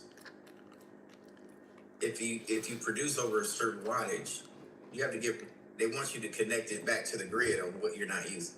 you're supposed to basically, you're going to give it to them. You're going to give it to them at a discounted rate. But I don't understand solar panels myself. Hey, y'all school me, because this is the way Not a tax rebate anymore. They got rid of that. And maybe y'all could square me away if I'm thinking the wrong way. I'm tired of these people approaching me, get solar panels. I'm like, well, if you want me to rent a solar panel, the company gets the rebate because they own the panels. I get nothing. But then they say I get a decreased bill. But when I get the decreased bill, they say you pay some, but now you stuck me with a $700 a month, or excuse me, a $300 a month rental plan for I don't get it. Somebody explain this. So if you basically rent out you're renting your roof to them at a permanent basis, right? Those things ain't never coming down. Then they'll give you like a discounted rate and you don't have to maintain them. But you're still gonna have to pay, what is it, 19 cents per watt? Per kilowatt. Or whatever. Yeah. They're gonna give you that weird little ratio. Or you can buy them yourself and then you get to collect all the cash. Not cash, but you get all the power, but then you have to give it back to the grid. If the government really cared about solar panels and everyone having them on their house, they would just be like, hey, we can put them on your house for free, and then we're just not going to charge you anything for power if they really wanted to do it. But they won't, because there's money to be made. Yeah. Gotcha. So even if you rent them, if they come yank those solar panels, now you got all this crap still left on your roof. Oh, they put a lien on your house. So when you go to yeah. So when those panels ain't coming down. Excuse me? Yeah. What did you just say about a what? They're gonna put a lien on your house.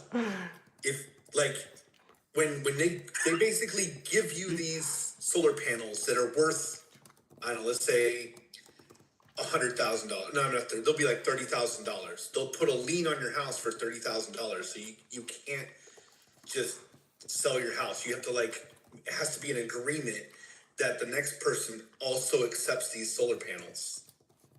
Those solar panels will never come down. They're up there forever. They'll never come down. I am so glad I didn't listen. I am so glad. They tried everything. I think it's a good idea, if you buy them, because then you get you might not pay that much for power, and they're gonna pay with power into the grid, but again, it's like you're gonna produce more power than you're getting. They're not gonna give you money. They're just gonna take the power. it just seems like that $1 bill a year they talk about that is so low, but then I'm paying.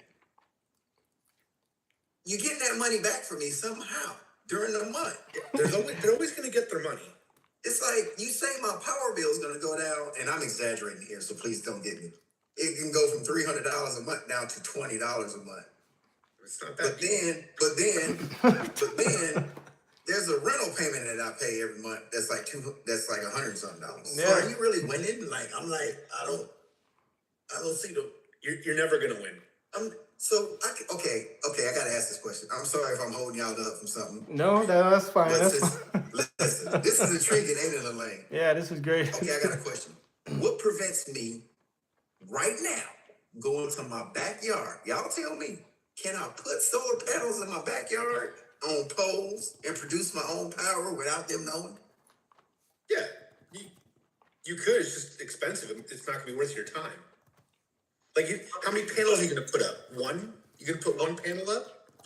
Well, I'm saying, what if let's say there was a brownout and I'm not looking to power my whole house, but I want to put a power wall in my garage off grid that can hold me over for like 48 hours on vital stuff, refrigerator, you know what I'm saying? TV, something like that. Could I do that without them knowing? You can, but you're going to pay for it all yourself, and then I guess. But I'd come out better. That's all done. If you put like one panel up and then put like a power bank in your garage, is that what you're talking about? Yeah, you know what? If you look on Amazon right now, and this is what I was looking at, there's a setup for $2,500 that I could buy. It's like 4 panels. It's a battery backup, and if you know, it has the outlets, everything. You just need an electrician to put it in. Yeah, you're not allowed to have rainwater either. That is funny. But they have these things on Amazon. They're kits, solar kits for emergency for your house. I mean, I guess if you just let it trickle charge, like if you bought one panel and let it just trickle charge your battery. Yeah. I mean, for a brownout, for sure, but you're not gonna be able to use it for like everyday power. I wouldn't want to even use it for everyday power. I would want it for emergencies. Yeah, I say do it. I just think I win. I come out better because it's paid for. I mean, it's good. I don't know how much. Am I thinking the wrong way, guys? Is that those right? banks are like $5,000? Those power banks, they're pretty expensive. But I guess it's the convenience. Like how much is convenience worth to you? It's worth a lot. I don't feel like going to somebody saying, take these panels back. I don't want them no more. Oh, we put a lien against your house. What? No. We fighting.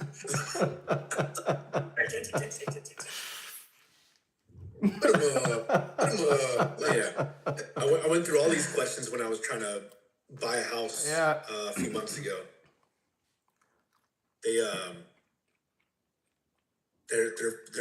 It's pretty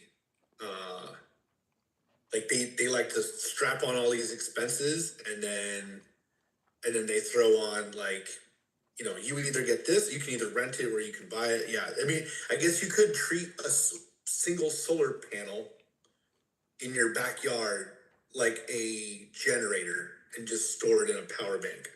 You see it right here. So now they make these, like I got one of these, like these little Laurel. Yeah. This is 5,000 watts. I have one of these. It could power I use it for DJing, right? I can DJ for 10 hours off one of these little things. And that's with 2 18s and a PA system, plus a PC and a DJ deck with mics. I could DJ for 10 hours. Oh, nice. That's good. Yeah. Like, I'm sustainable. Like, you could drop me in the middle of the desert, I could do a DJ set. Ain't nobody gonna be out there. But at least I'm good for 8 to 10 hours. So I would get one of these, right? Of course, that number's a little low once you get like power and installation and right. So that's what I was looking at. What about that?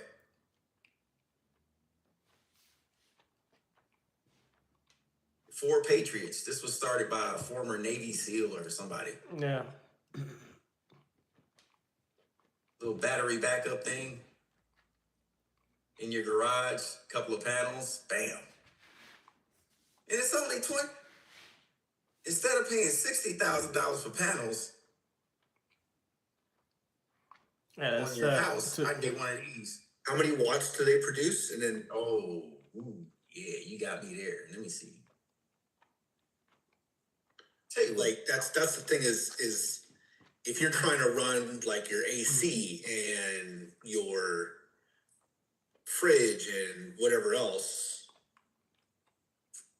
oh yeah, I would only use it for emergency items. Like it'd Wow. be like a fridge, basically for food not to spoil, and Yeah. maybe a phone or you know what I'm saying, something basic. Yeah.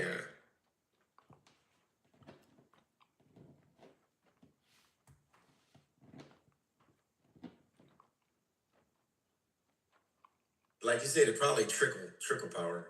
Oh, here it is, the battery generator. 1,800 watts. Continue to power and It's not bad. 2,400 watts. Okay, a fridge typically uses 600 watts a day if it's already at temp, Kevin says. Typically uses 1 to 2 kilowatts and peaks about the AC. Yeah, I definitely wouldn't. We just suffer through the heat. I wouldn't do no AC or nothing. But yeah, for You this. suffer through the Vegas heat? Yeah. You sure about that? You sure about that? I sat in Abu Dhabi. You know what? Abu Dhabi is hotter than Vegas.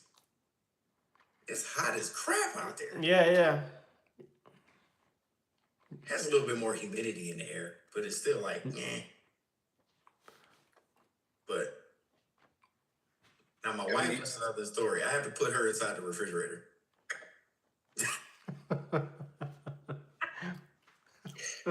I'd carve out a seat in there, and she'd sit in the refrigerator. There's the AC she needs right there. Aaliyah's like, I don't know if that's bad or good or bad. She's getting the air, Aaliyah. She's getting cold air. Yeah. I mean, it sounds like you could use this for like a day or two, maybe, and you'd be all right. Yeah, and then trickle power would just trickle it into your battery. Yeah, turn it off for a couple hours and just let it try to charge up a little bit more. These are dope though. I have one of these. It's pretty good. Or just buy a tiny fridge. 6.5 hours of yeah, see, it's showing you right here. 6.5 hours of continuous power. Or 25 would be cyclable. Yeah, that's pretty much a day. Spread it out. Yeah. So I guess you get it to the peak temp, turn it off, maybe turn it on again, right? After a certain amount of hours. Am I thinking that right? That's cycling it? And then turn it off and then turn it back on? Yeah. But I don't know how you determine whether you turn it on or off. It's like auto temp. See, Kevin's saying, oh, okay, let's see. First you go 600 watts, okay, down. What's the battery capacity? The battery capacity said it was 36 something at peak. You leave the fridge on the entire time, it cycles itself. Oh, it cycles itself automatically. Yeah, okay, it's it turns auto on and temp. off. Okay, gotcha. All right then. How you doing? How you guys doing? It has a set range of gotcha. All right, that makes sense. As you can tell, I'm not an electrician. Definitely good for a CPAP. Hell yeah. Phone, of course you get 153 hours of charging. Why would you even put that in there? Like, come on, guys, use your head. Like, I'll go sit in my car. why would you put that as a selling point on here? Doesn't make sense to me. All right. Oh, you can charge a camera for 30 Yeah, days. good. Who's charging our camera during a blackout? Doing daily classes. Quick, charge the camera. Very good. We gotta take pictures. It's not Ozempic. It's trizepatide or something. Yeah. Now this Trizepatide? is very important. Yeah, insulin pump. Yeah. All right. Well, thanks for educating me, y'all. No matter what, they're getting their money out of you. They are. Michael, that Quentin Tarantino dramatic zoom in shot comes in right on time. He's like the Denzel look. All right, y'all, let's take a break. Good, great conversation. I love it. I'll see y'all in 10 minutes.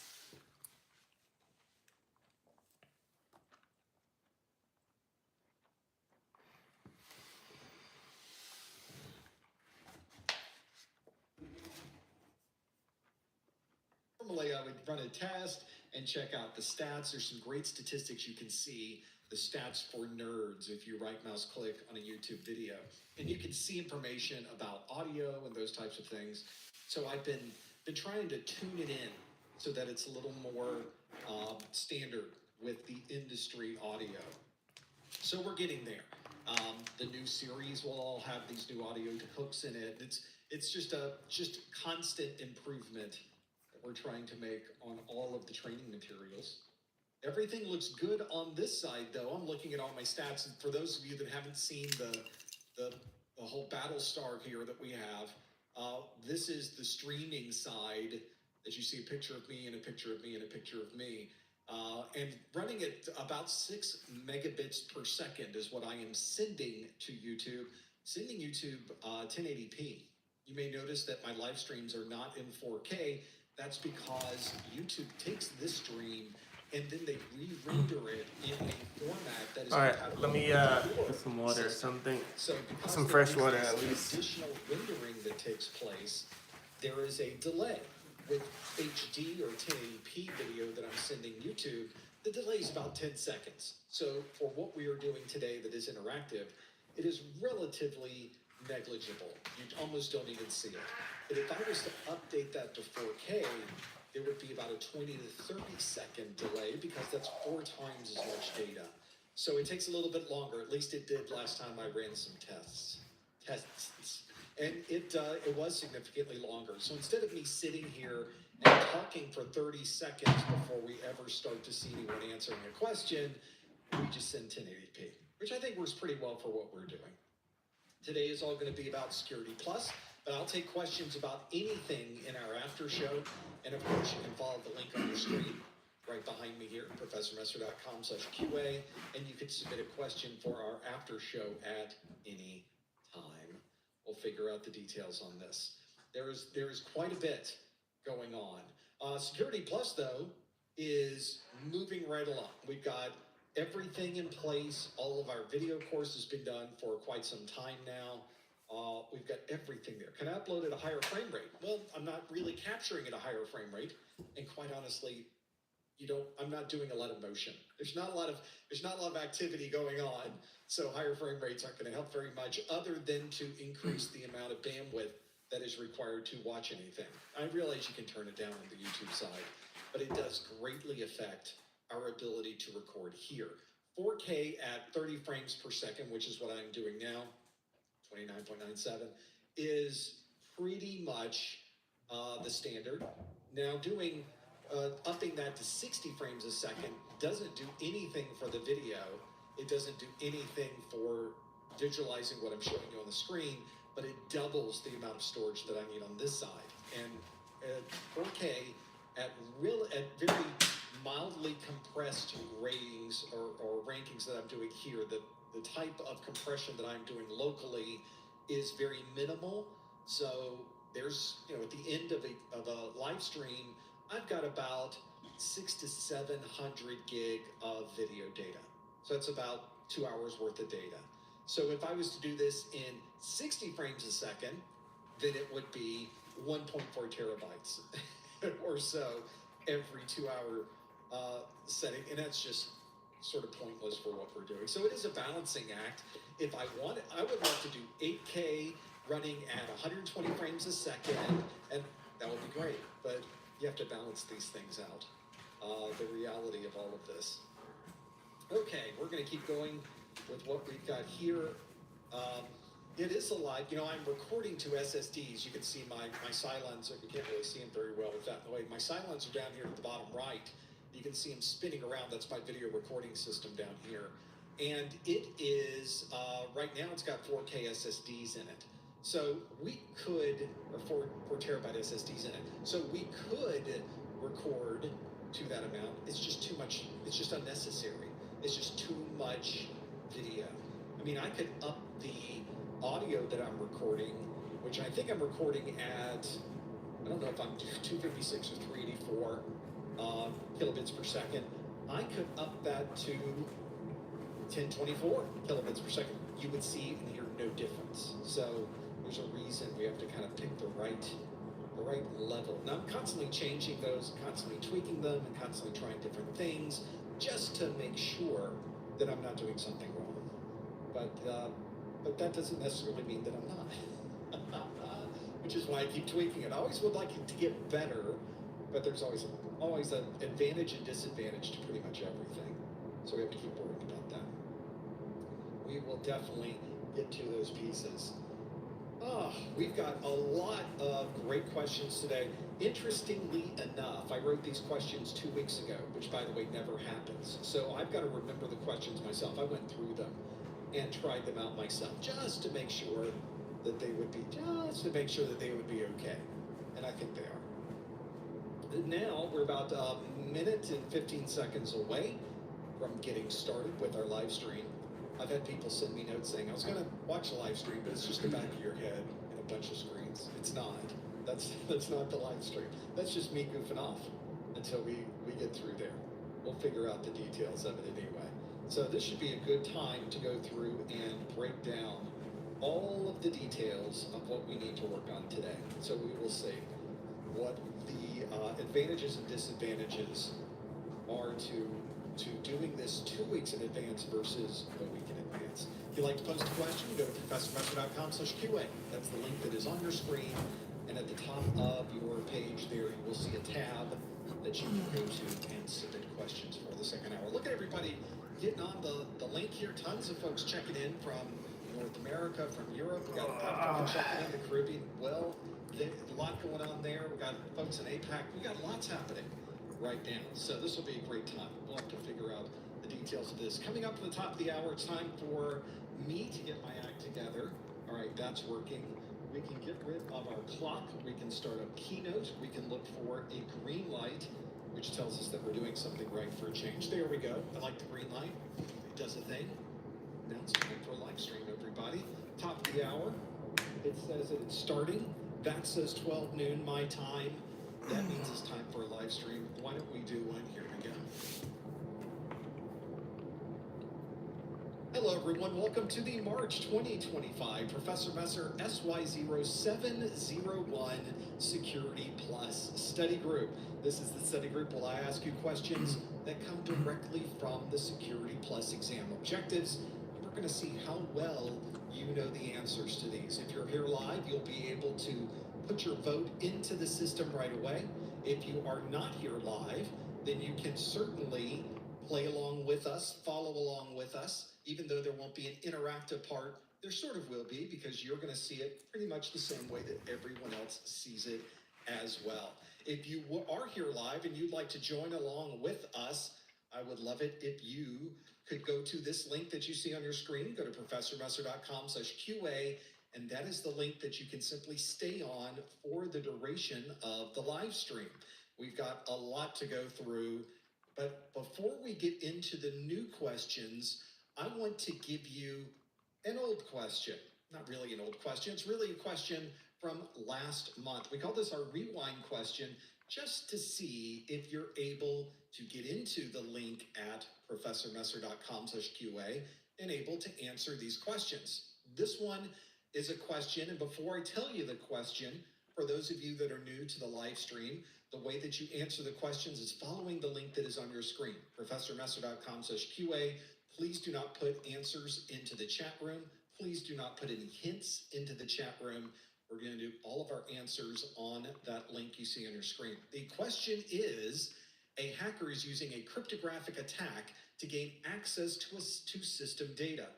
Which of the following would be the most likely attack type?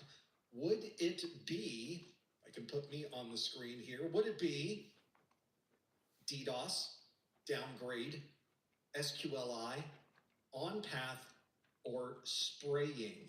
We will come back to all of these options. We'll figure out which one the right answer will be in just a moment. Just to stay right where you are, stay on that page. We will come right back to it in a moment. Thank you so much for being here. As I mentioned, we do one of these live streams every month. It's always a good bit of folks here. We have such a good time going through the questions, the answers. But of course, when we're not here live, there's a lot more that's going on. Of course, our YouTube channel at professormesser.com/YouTube contains our entire Security Plus course. There's every minute of every video is out there on YouTube for you to watch for free. Everything is right there. I don't hold anything back. There's nothing behind a paywall. There's a lot there that you can find. We have videos there for Security Plus, for Network Plus, for A Plus. There's a few other things thrown in there every now and then. And who knows what's Welcome coming back to next? break, everybody. Nobody knows, even myself. But we'll figure it out eventually. Of course, we have a weekly Security Plus pop quiz question that we post to the service formerly known as Twitter. You can go to professormesser.com/Twitter or professormesser.com/X to be able to answer those questions. We also put those questions on the Instagram, so you can answer the question with a pretty picture along with it. And that, of course, is found at professormesser.com/Instagram. We also have our LinkedIn that we also put the questions on. I don't have it on this screen, but if you'd like to find that, you could probably guess where that is. It's at professormesser.com/LinkedIn. So pretty common way to do that. All of the questions that we're going to do today come from the latest version of the Security Plus exam. This is the SY0701.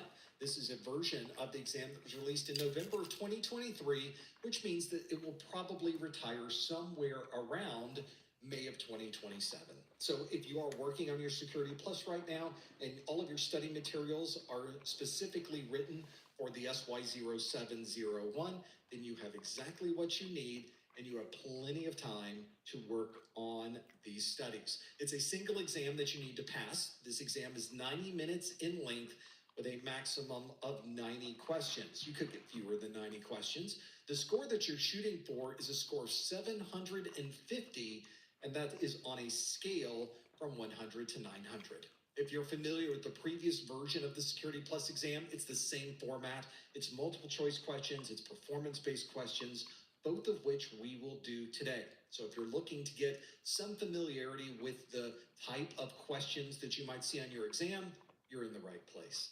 Of course, we not only have videos on YouTube, we also have other training materials that might help you with your studies. I have course notes, practice exams, downloadable versions of the videos. I have the video, audio, and MP3 format so that you can take it in your car or when you're working out. And of course, my exclusive Exam Hacks ebook that you cannot buy. It is only available if you purchase a Success Bundle or if you purchase a voucher. And that is something that you might want to look at. It's on our website at professormesser.com/701SB. If you would like to have a replay of this live stream available, it is available immediately after we are done on YouTube. And it takes me a bit of time to edit and put a podcast audio only version available on our site as well. If you're subscribed to us on your favorite podcast listening service, you'll certainly find us there. You could also manually add it to your podcast listening program by going to professormesser.com/podcast. And I also have us available on your favorite streaming audio service. So if you're on something like Spotify, simply search for Professor Messer and all of our podcasts will come up there as well. Very easy to find us. You'll notice about a day after we post this on YouTube that the YouTube video description will be updated with a series of timestamps. These timestamps have been created by my marketing manager, Lori, who is going through this video. Hi, Lori. She's going through this video probably at 2x speed, figuring out where all the timestamps are and putting in those descriptions in the video description. And you can go back years to find exactly what you are looking for in these live streams, something that might help you as you are going through your studies. Also, something that might help you for your studies is when we are done here, you can always find us over on Discord. That is our chat, 24/7 chat, where there are thousands of people subscribed that are studying for their A+, their Network Plus, their Security Plus, and others. It's a great group of people over there, and we have a lot of fun. You can go to professormesser.com/Discord to join the Discord link. Eventually, you will need to take your Security Plus exam, and this Security Plus exam It does cost money. There is that part of it. Fortunately, there are discounts available if you happen to be in the US or Canada or US territory. You can purchase your voucher by going to professormesser.com/vouchers. And as I've already mentioned, if you purchase a voucher on my site, I even give you something a little bit extra that you can't get anywhere else. It's my Exam Hacks ebook. This is something included for free that has tips and tricks on how you can study for the exam and tips and tricks that might help you during the exam itself. You can get a couple of extra points during your exam to do that. So this is something to think about as you are planning to take your exam. Where could you save a little bit of money? professormesser.com/vouchers. Now let's go through the question we asked earlier, which asks, a hacker is using a cryptographic attack to gain access to a system data. Which of the following would be the most likely attack type? Made the same mistake second time through. DDoS, downgrade, SQLi, on path, or spraying. Let's see what you chose in this list. A cryptographic attack. We're a little bit torn. 44% of us say the answer is a downgrade attack. 26% of you say the answer is squirrel eye. That's not how you pronounce that. 14% say the answer is on path. 8% say DDoS, and 7% say spraying. Well, if there is a cryptographic part to the attack, that is going to limit what those attacks might be. So as we are going through and trying to understand the details of this, it might be useful to know which one of these attacks is not associated with cryptography. Good example of this might be a DDoS. A DDoS does not naturally assume there's any type of cryptography associated with this. So cryptography itself is not part of DDoS, so we can't use that one. Only 8% of you chose that one. Same thing with spraying. A spraying attack is when somebody is using a single username and password to try to gain access on a brute force method, but only doing a few at a time so as not to alarm or alert anyone that that's happening. So that is exactly what we would focus on with that particular response. So neither of those are cryptography or cryptographic related. An on-path attack is someone sitting in the middle of a conversation that may or may not have a cryptographic function, but because it does, there are many types of on-path attacks that have nothing to do with cryptography. So when you get into that scenario, we know that the answer would not be on path because that would not be the most likely attack type when compared to the others. This will be very clear in a moment. We also have a SQL injection. That's what SQLi is. Or we call it squirrel. We call it a squirrel injection here in the South. SQL injections or SQL injections are commonly used to gain access to a database through usually a web-based front end, but it has nothing to do with cryptography. We're not taking advantage of any cryptographic vulnerabilities or something unusual there with cryptography. There's really no cryptography associated with that. The one thing that's left, the only other answer here is the downgrade attack. And a downgrade attack is one that takes advantage of a vulnerability to either decrease or completely remove any type of encryption or protection that you might have over a specific session. So downgrade attacks are things like a SSL stripping. Very good example of a downgrade attack. It's not the only type of downgrade attack, but it's a very common version of a downgrade attack. There has to be exactly the right scenario in place to be able to perform this type of attack. To be fair, pretty much any attack needs to be exactly the right scenario, but this one does have to be very specific. And so you'd have to be not only in the middle of a conversation with an on-path attack, but then you have to have everything in place that would allow you to perform this SSL stripping function. In this video that I have for SSL stripping, which is in my 701 course, section 2.4, it is aptly named, this video is aptly named Cryptographic Attacks. I do give you a scenario of how someone is able to implement an SSL stripping attack. So I take you through a little bit of an animation that breaks down the entire thing for you. So if you're still not sure how this would work, I show you in that video. You can certainly go back there and look at more detail. That is the answer that we were looking for. The downgrade attack, 44% of you chose that answer, and you got it absolutely right. That is the answer we were hoping for. That is the cryptographic attack that someone could use to gain access to system data. So hopefully some of you are familiar with some of those options. Now let's do something new. That was a question from last month. Let's do a new question that you've never seen before. And as many of you know, our first new question of the month is a performance-based question. For those of you that are not familiar with performance-based questions, you've never taken a CompTIA exam before, the CompTIA exam is more than just multiple choice questions. For example, the question we just had was a multiple choice question. There was a question, and then there were multiple answers to choose from. Even if you didn't know the answer, it was a 20% chance you could get it right if you guessed. Well, CompTIA wants to give you some questions that don't give you that level of guessability. They don't want to give you a gimme, or at least something that would give you an advantage, even if you didn't know the topic. They want to really test if you know these topics. So a performance-based question, as CompTIA defines it, is one that is simply not multiple choice. This could be fill in the blank. You could be put in a command prompt. There aren't any command prompts for Security Plus, but another CompTIA commands CompTIA exams, you might get that. You might have a matching question, a drag and drop question. You might get a question where you have to put things in a particular order. There's a lot of different ways to ask a question.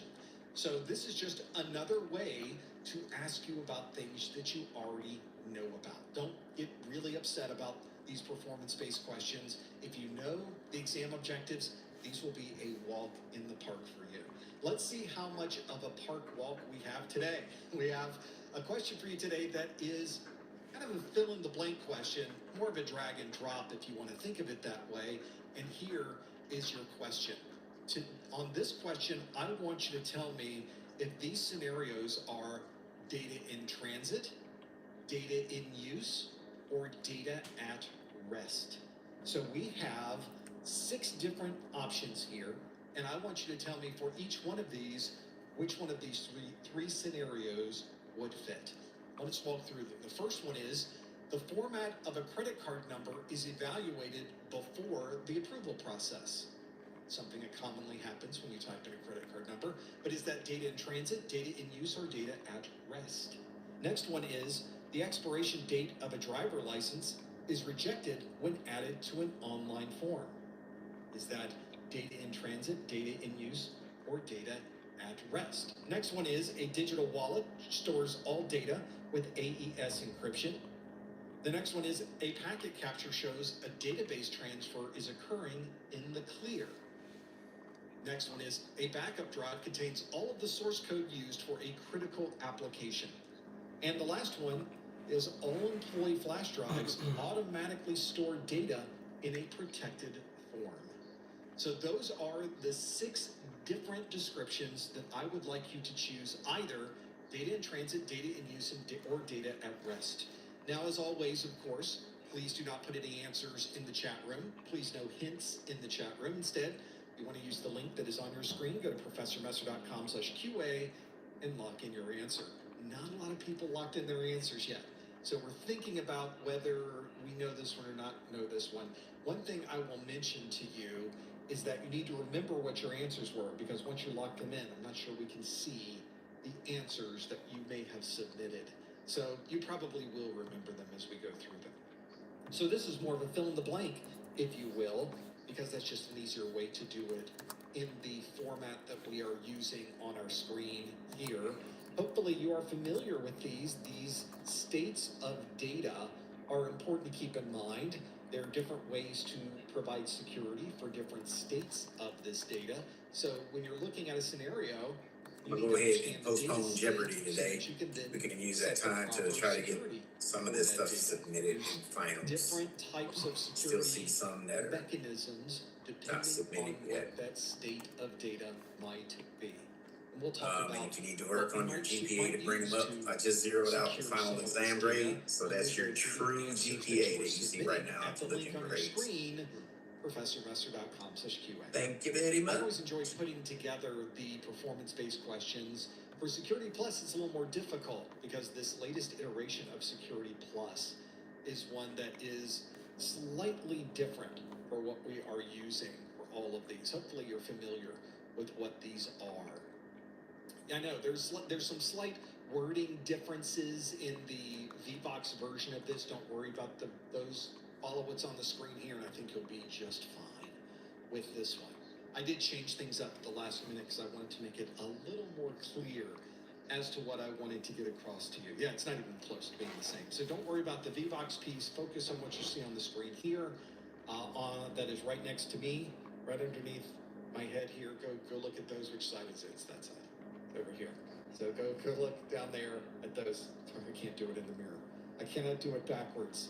Hopefully you're familiar with some of these. Let's step through each one of these and see if we can figure out what you think the right answer might be, or what you would change it to if you were working through all of these.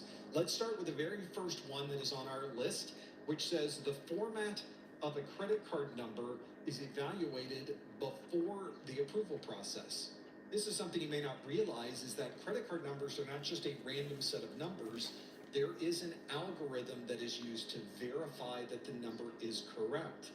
Ideally, this would work that if you just typed in a bunch of random numbers, it wouldn't work. You don't want somebody being able to do that and somehow being able to purchase a product using someone else's credit card number. So it has to be a very specific set of numbers that when you run an algorithm across this, you're able to confirm that it's a valid credit card number. So just a little bit of background. That's why this question is saying we have to evaluate that credit card number before it is sent in for approval, just to make sure we're not sending in just a random bunch of numbers that have nothing to do with a credit card. Because we are evaluating this, and because it is an evaluation that is occurring in the CPU and memory of a system, it's an active transaction, we refer to this as being in use. Data in use is data that we are actively performing some type of transaction on. We are working through the details of evaluating, manipulating, changing, performing a calculation, doing something with that data in active memory, in active CPU. That is data in use. Next one on our list is the expiration date of a driver license is rejected when added to an online form. So if you're typing in an online form and you type in an expiration date, but it's the wrong expiration date, it will tell you, nope, that doesn't work. We weren't able to do that. We weren't able to, the expiration date is too late. Your driver license is not, it's not currently active. It's invalid because the license is rejected when you tried to put it into an online form. How do I know this? Because this happened to me, because I was trying to get my driver license updated and didn't work out so well. And because it was able to make that evaluation in real time as I'm typing it into a web form, this is also data in use. This is something where the data is active, it's in memory, it's in CPU, we're performing a transaction, we're evaluating that data, we're looking at it, we're manipulating it in some way. That is data in use. Next on our list is a digital wallet stores all data with AES encryption. My digital wallet does store data with AES encryptions. That's a pretty good description of that. And if we were to look at the data stored on a digital wallet, it could be something like this where the data is just on a USB drive. So that digital wallet, that data being stored means that the data is at rest. No, it's not taking a nap. It's not taking it easy. It's not a vacation. It's simply sitting there on a storage device. We're not accessing it. We're not performing the calculations. We're not retrieving it. We're not saving it. It's simply just sitting on a storage device or a storage mechanism.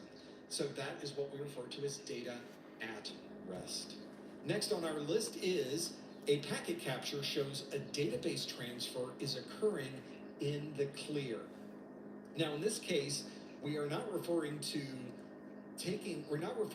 the data that has been captured necessarily. We're also not referring to how this transaction is occurring. We're talking about data that's going across the network, and all of that data that's going across the network is not encrypted. Probably not what we wanted, and now we'll need to enable some type of encryption for this database transaction. But because we can see that data going across the network, it is actively being transferred between one device and another. That is data in transit.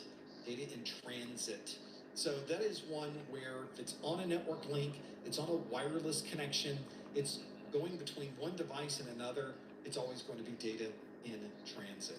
Next on our list is a company uses high-speed network links to transfer database replication. And that's probably what you want if you're replicating databases, especially if you're replicating databases between different data centers, then you probably do want a high-speed link. So if we're using that, we're sending data. Every time we update this database, it sends and updates and synchronizes that data to a separate database server somewhere else. Whenever we're doing that over these high-speed network links, that's right, data in transit again. That is one where we are transferring data between one device and another over a network connection. Therefore, it's data in transit. Last one on our list is a backup drive contains all of the source code used for a critical application. Now, you could do the math here and see that I'm doing a relatively balanced job of putting answers into this list, so that one might be a little bit of a gimme as you're working through the details. So in this case, because we have source code, it's on a backup drive, and it's just sitting there, that would be data at rest. So those are the 6 scenarios. The format of a credit card number is evaluated before the approval process is in use. The expiration date of the driver license that is rejected when putting it into an online form is also data in use.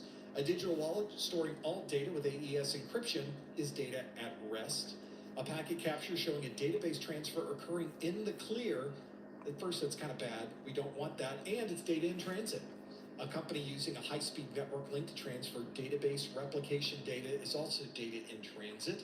And a backup drive containing all of the source code used by a critical application is data at rest. Hopefully you're now more familiar with these 3 terms, how we use them, how those states of data might work. Data in use, being in the active memory of a system, relies on some type of agent or some type of mechanism in the operating system to keep that data safe. There's lots of different ways to do that. We have data at rest, that is when it's being stored on a storage device. Normally when we're doing that and we want to protect that data, you would want to encrypt that data in some way. Of course, there's lots of ways to encrypt data. If we're storing it on a drive, you might also want to make sure that nobody else can read that data if they happen to get physical access to that storage drive. And lastly, data in transit means it's going across a network, so hopefully you're using some type of VPN, you're using some type of data encryption built into the application in order to make sure that all of that data is protected. That way, if somebody does take a packet capture somewhere along the way, they would have no idea what was inside of that data. So knowing the state of the data helps you determine how you're going to protect that data. And of course, that's an important part when you're working through the Security Plus exam. Well, hopefully you did pretty well with that one. That is a very good example of a performance-based question. And if you are preparing for your exam, make sure you also prepare for a series of performance-based questions. You can not only see the one that we did here, you can of course go back to our previous study groups. We do a new performance-based question every month. For now though, let's jump back to a multiple choice-based question. This next question, again, no answers in the chat room, please no hints in the chat room, is a question that asks, a company has performed a vulnerability scan of a server, but the scan did not identify any vulnerabilities that currently exist on the server. Which of the following would best describe this situation? Would that be zero trust, data masking, false negative, impersonation, or spraying? A company has performed a vulnerability scan of a server, but the scan did not identify any vulnerabilities that currently exist on the server. Which of the following would best describe this situation?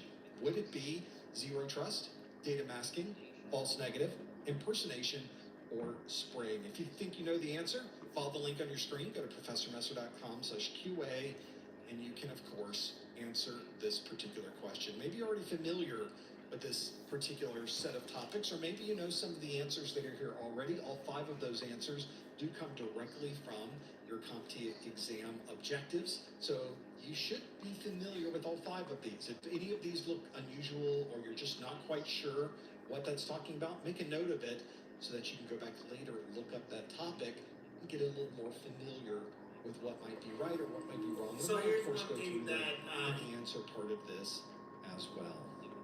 A lot to go through in this list of different things. Maybe you are familiar with some of these topics that are on the exam. Make sure that you are familiar with this one as well. All of these will help you as you go through the studies. Let's see how you did with this one. The question asks, a company has performed a vulnerability scan of a server, but the scan did not identify any of the vulnerabilities that currently exist on the server. Which of the following would best describe this situation? Is that zero trust, data masking, false negative, impersonation, or spraying? We're going to close the poll and see what you chose. Large number, 88% say the answer is false negative. We had 7% that say zero trust, 4% say data masking, and then 0% say impersonation, and 0% say spraying. I can see why you wouldn't choose spraying. We've already talked about spraying earlier in this live study group, so maybe that's one we could just take off the list already. But impersonation, it's interesting we didn't get any choice of that. But we had such a broad number, such a large number of people that say false negative.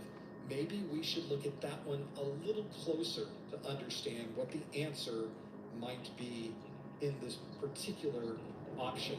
The one that we have here is one where we're dealing with information that's false.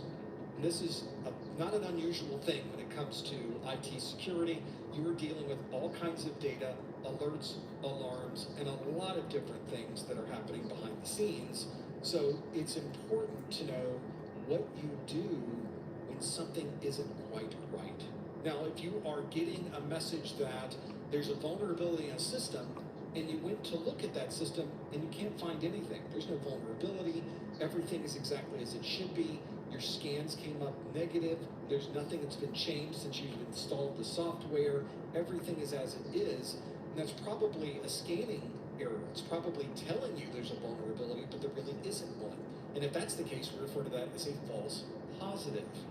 So that is something that does run into a challenge when you're trying to find problems. But that wasn't the problem that we had in this question. In this question, we know there's a vulnerability on this server, but we scanned it with our vulnerability scanner. Our vulnerability scanner said, no, it's fine. Your server's great. There's not a vulnerability there, but we know there's a vulnerability on this server.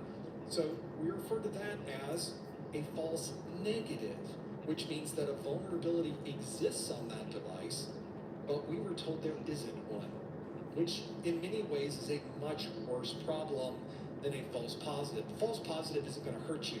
All it does is take up your time as you're trying to narrow down whether it's real or not. But imagine a false negative. You get no notification that anything has happened.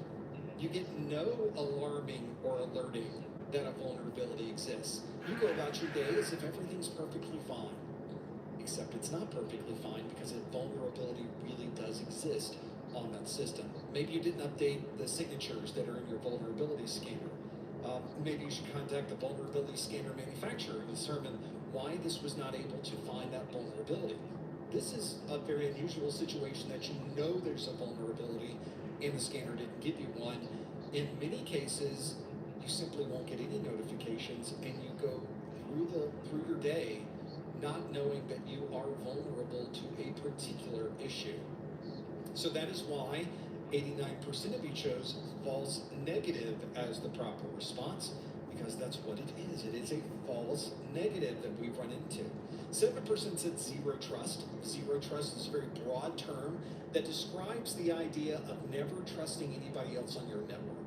This is a common problem in many organizations. We focus so much on keeping out any attackers from coming into our private network that many times we forget that we also need to secure our internal network as well. And so one of the ways that you can do that, a good philosophy to follow, is the zero trust philosophy, which says don't trust anybody on the network. Just because they're inside the building, just because they're on our local network, doesn't mean we should trust them. We should put up additional security measures. We should make sure that people are authenticating properly. That is what zero trust is about. That's not the scenario we have for this question. And we have 4% that said data masking. That's a mechanism, a technique that we use to hide data from human eyes. If you have a receipt that you've gotten somewhere, you'll notice the receipt has crossed out or has asterisks where your credit card number might be or your debit number might be. It is masking those numbers so that someone else can't gain access to your important credit card number and information. So that is something that can really help to do that. Now we also have impersonation, which is someone who's pretending to be someone else. Clearly not the issue we have here. 0% chose that one, and 0% chose spraying. We've already talked about spraying as just simply using 2 or 3 attempts to brute force an account, and if we don't get a hit, we go to the next account so that we don't raise any alarms or alerts. That's also not the scenario we have here. The scenario here very clearly is a false negative, and that's what 88% of you chose. Very good example of that.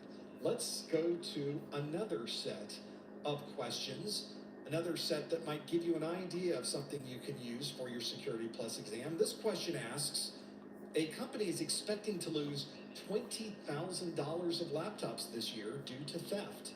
Which of the following best describes this expense? Is this ARO, SLE, ALE, AV, or EF? It's just a bunch of letters. Is it any of them? Yes, it is. It is one of them.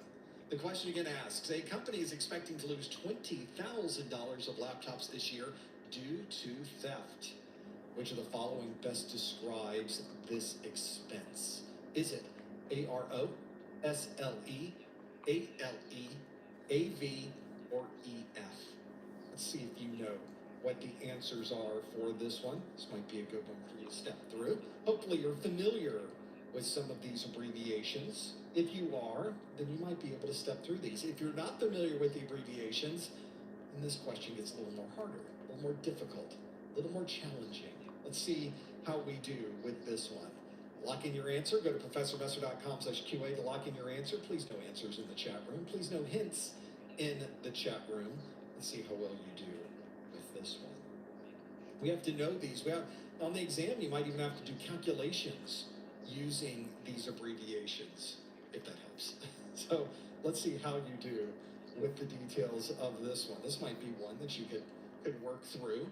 Let's see what many of you answered for this one. The question is, a company is expecting to lose $20,000 of laptops this year due to theft.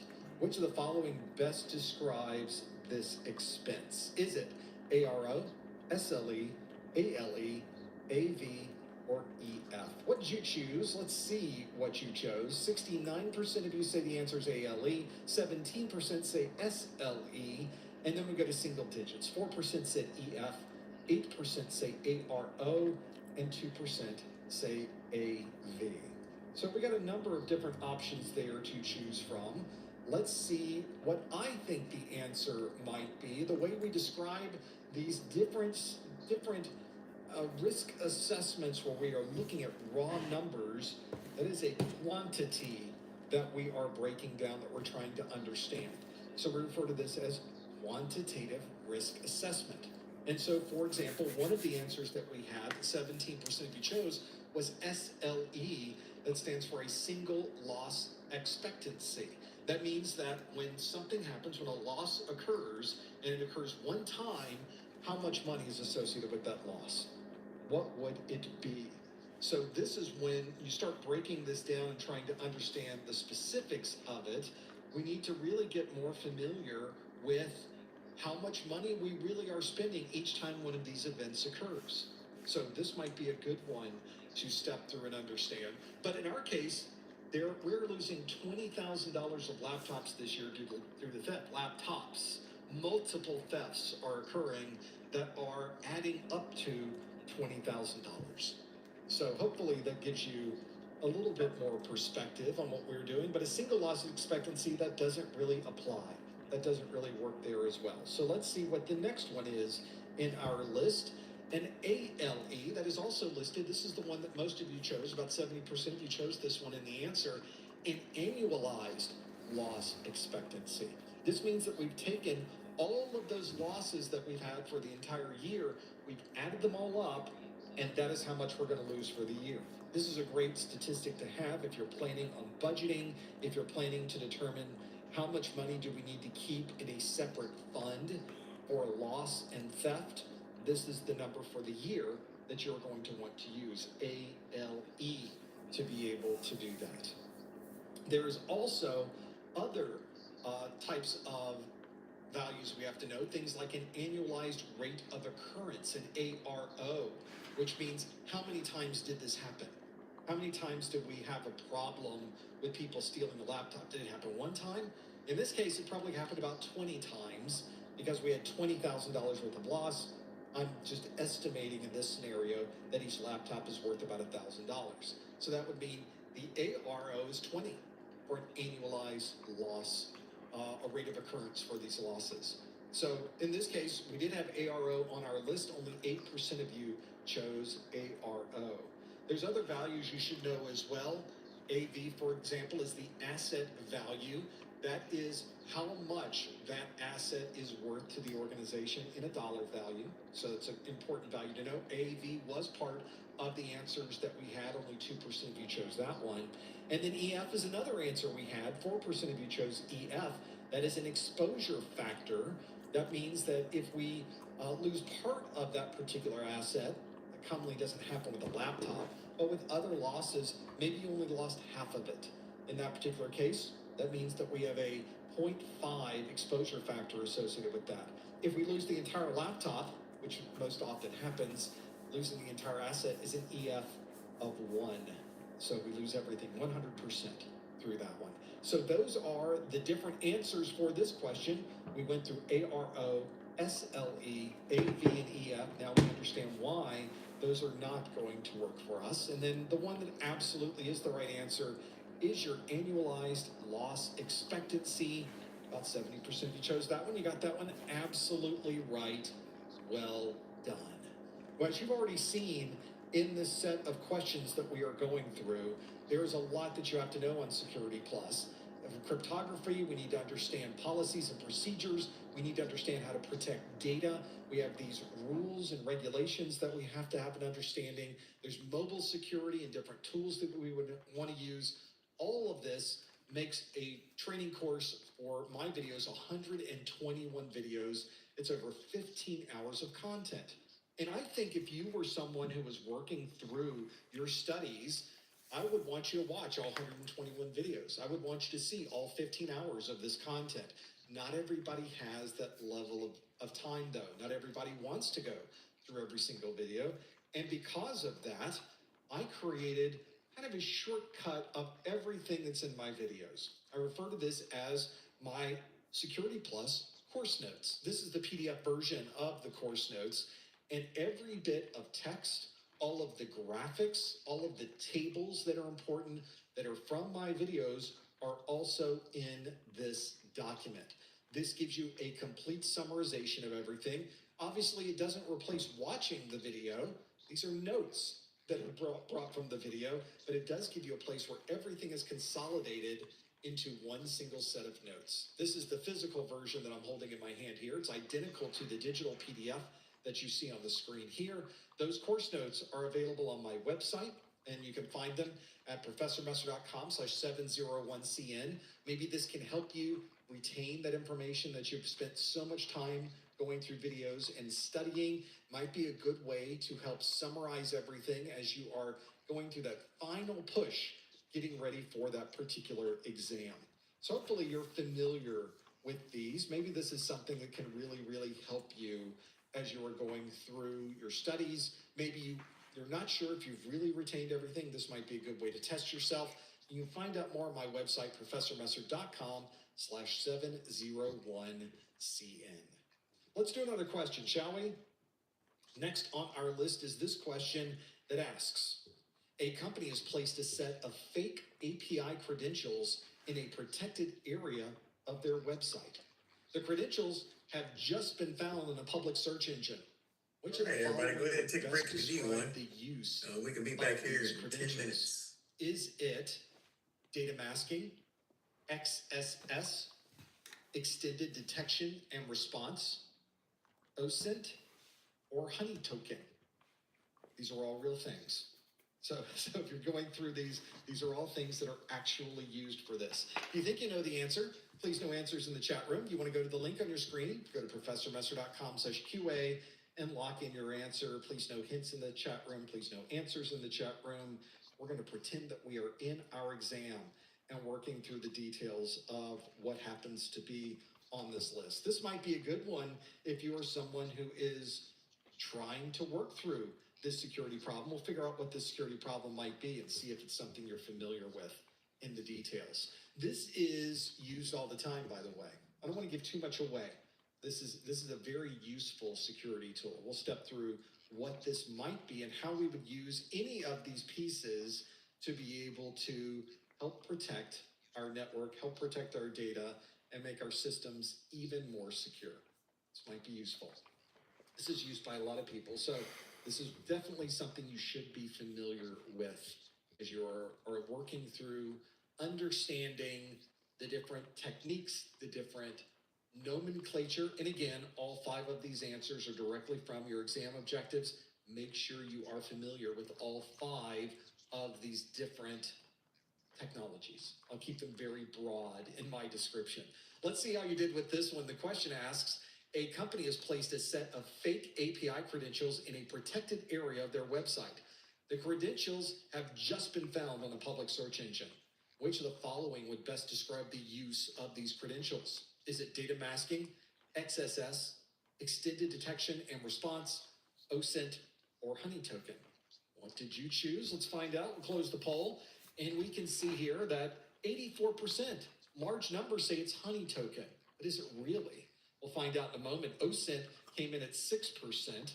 We have 5% of you that said data masking, 3% say XSS, and then 2% say extended detection and response, or XDR, for those of you familiar with it. Well, if somebody's putting API credentials on their site, but the API credentials themselves aren't real credentials, they're fake credentials, they're specifically put there to act as a canary in a coal mine. You're looking to see if those credentials that are in a protected area somehow escape the protected area. They don't really escape. Somebody goes in and breaks them out. It's the attackers that find their way into our website that have somehow managed to find their way in to gain access to all of those. Might be a good one to think about as you're going through the details. The thing that would provide that level of monitoring is a technique known as a honey token. This is one where we are going to put some type of data into a place that normally would be protected, and that data is something that's so unique that if we ever see it show up outside of our network, we know that it must have come from this location. We know that it had to be that data originally. So it's a good way to track back where data may have come from. So things like API credentials is a perfect place. Attackers love API credentials. They think API credentials are delicious, and they want to be able to get their hands on them because they give you a lot of access. So putting some API credentials on a website and having those credentials somehow make it out of the website may indicate that that server is not as secure as you perhaps think it is. In fact, everything on that server is now at question. Somebody gained a lot of access to those details. So that is one that might be more of a challenge. Maybe you put a fake email address into a list. Attackers also love email addresses. Anytime they can grab some more data that they can spam on, they love it. So make up an email address for your network that is not associated with anybody and have it in that list. And that way, if you ever see that email list out in the wild, out on the internet somewhere, you know that somebody got into an area where they should not have been. Give you another warning about something that may come up. And of course, you can create honey tokens everywhere on a database record inside of a browser cookie, maybe a pixel that's on a web page, lots of ways to determine if somebody has gained access to an area or to data that they should not have gained access to. And indeed, that is the answer most of you chose, honey token. This is 84% of the answers on here. So hopefully that is something that you are very familiar with. Looks like you did a great job with this one. 6% of you say OSINT. This is the open source information that we can gather from many different open source organizations and techniques and databases and data stores. So if you're going out to Facebook, going out to LinkedIn, going to find information that is in a public forum, that is open source intelligence, or OSINT. We also have XSS. Well, let's do data masking. 5% of you said data masking. We've already talked about data masking. Those are the asterisks that are on your receipts. We also have 3% that said XSS, cross-site scripting. This particular vulnerability is not associated with cross-site scripting, although it is possible that somebody got access to the data by using some type of attack that could potentially have been cross-site scripting. That's just one of the many ways that somebody might have found a way in to get that data. But we were talking about what would describe the use of these API credentials.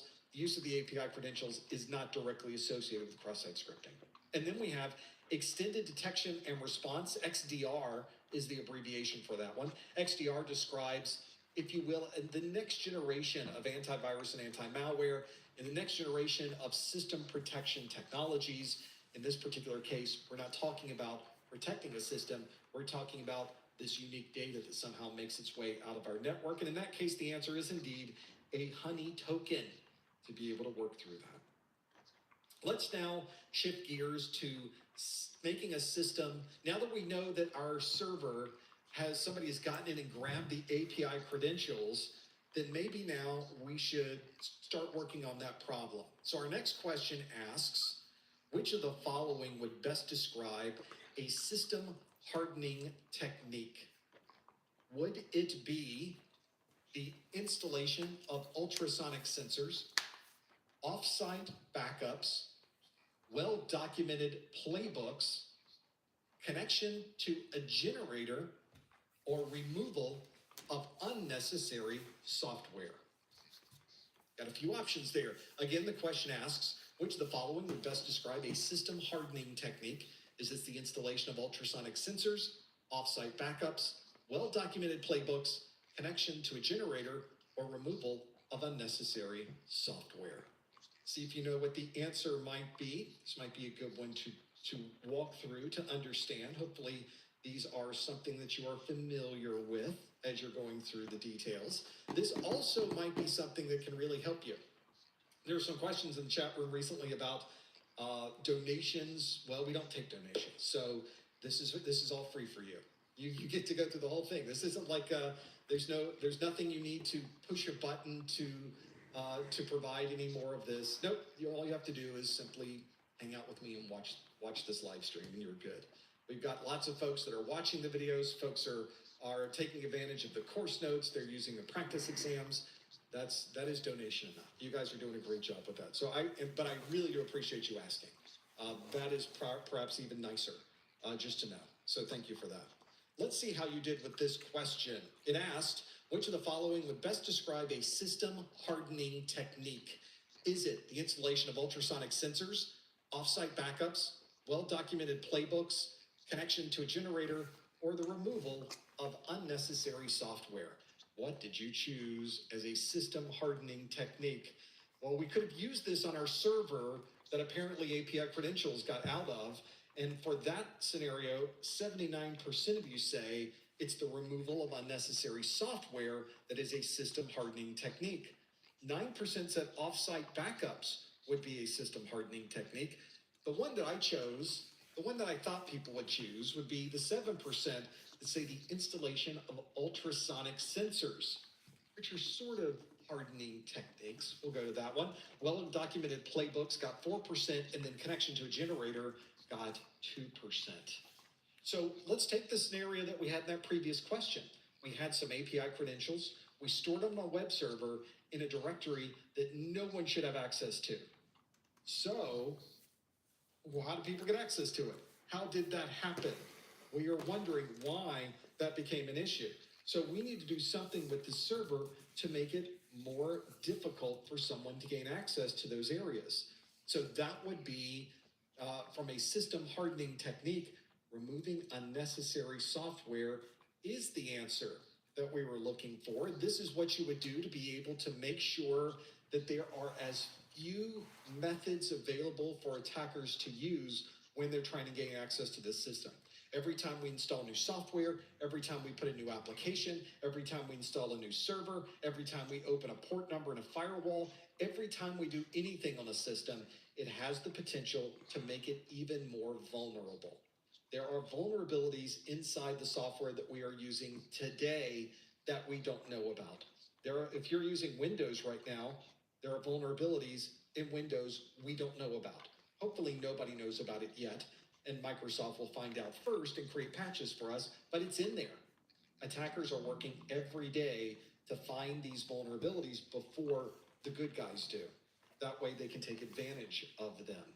We also have scenarios where somebody may be have installed software or service and now they're not using it anymore, but the service is just sitting there open to the world. So that's a very good place where if we disabled, maybe we installed a file transfer software, we installed FTP. Well, FTP uses username and passwords, a great place for an attacker to try to gain access to a system. So that is certainly a good place to go for those different pieces. Hopefully you're familiar with these different techniques. And indeed, if we look, 79% of you were very familiar with this piece of it. 79% of you said that the answer is indeed removal of unnecessary software. That's what you would choose for that particular connection. Now, there were other answers in here you didn't choose. 9% of you said off-site backups was the answer you were hoping for. Off-site backups are indeed useful and you should have them, but they're not part of a system hardening technique. Simply backing up a system doesn't somehow now make it more difficult for someone to attack. It might help you a lot when you need to restore from that attack, but it doesn't make the system harder to access. The system hardening is what we were trying to get to. 7% of you said the installation of ultrasonic sensors. These are sensors that are commonly used to detect things like glass breaking. Ultrasonic sensors are very common. You probably even have some in your home if you have an alarm system in your home. They're commonly used, and we of course would have them in a data center or protected area as well, but that is not a system hardening technique. That is more of a building hardening technique, if you will.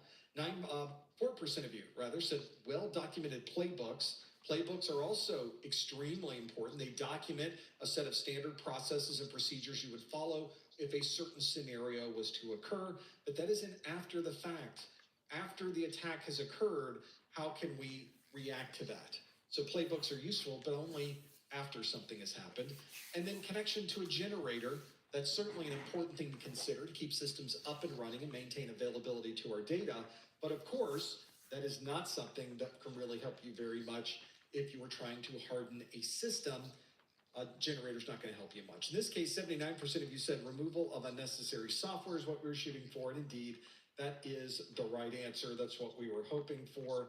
Maybe that is the answer that you came up with. And if it was, you got that one absolutely correct. Exactly where you should go with that one.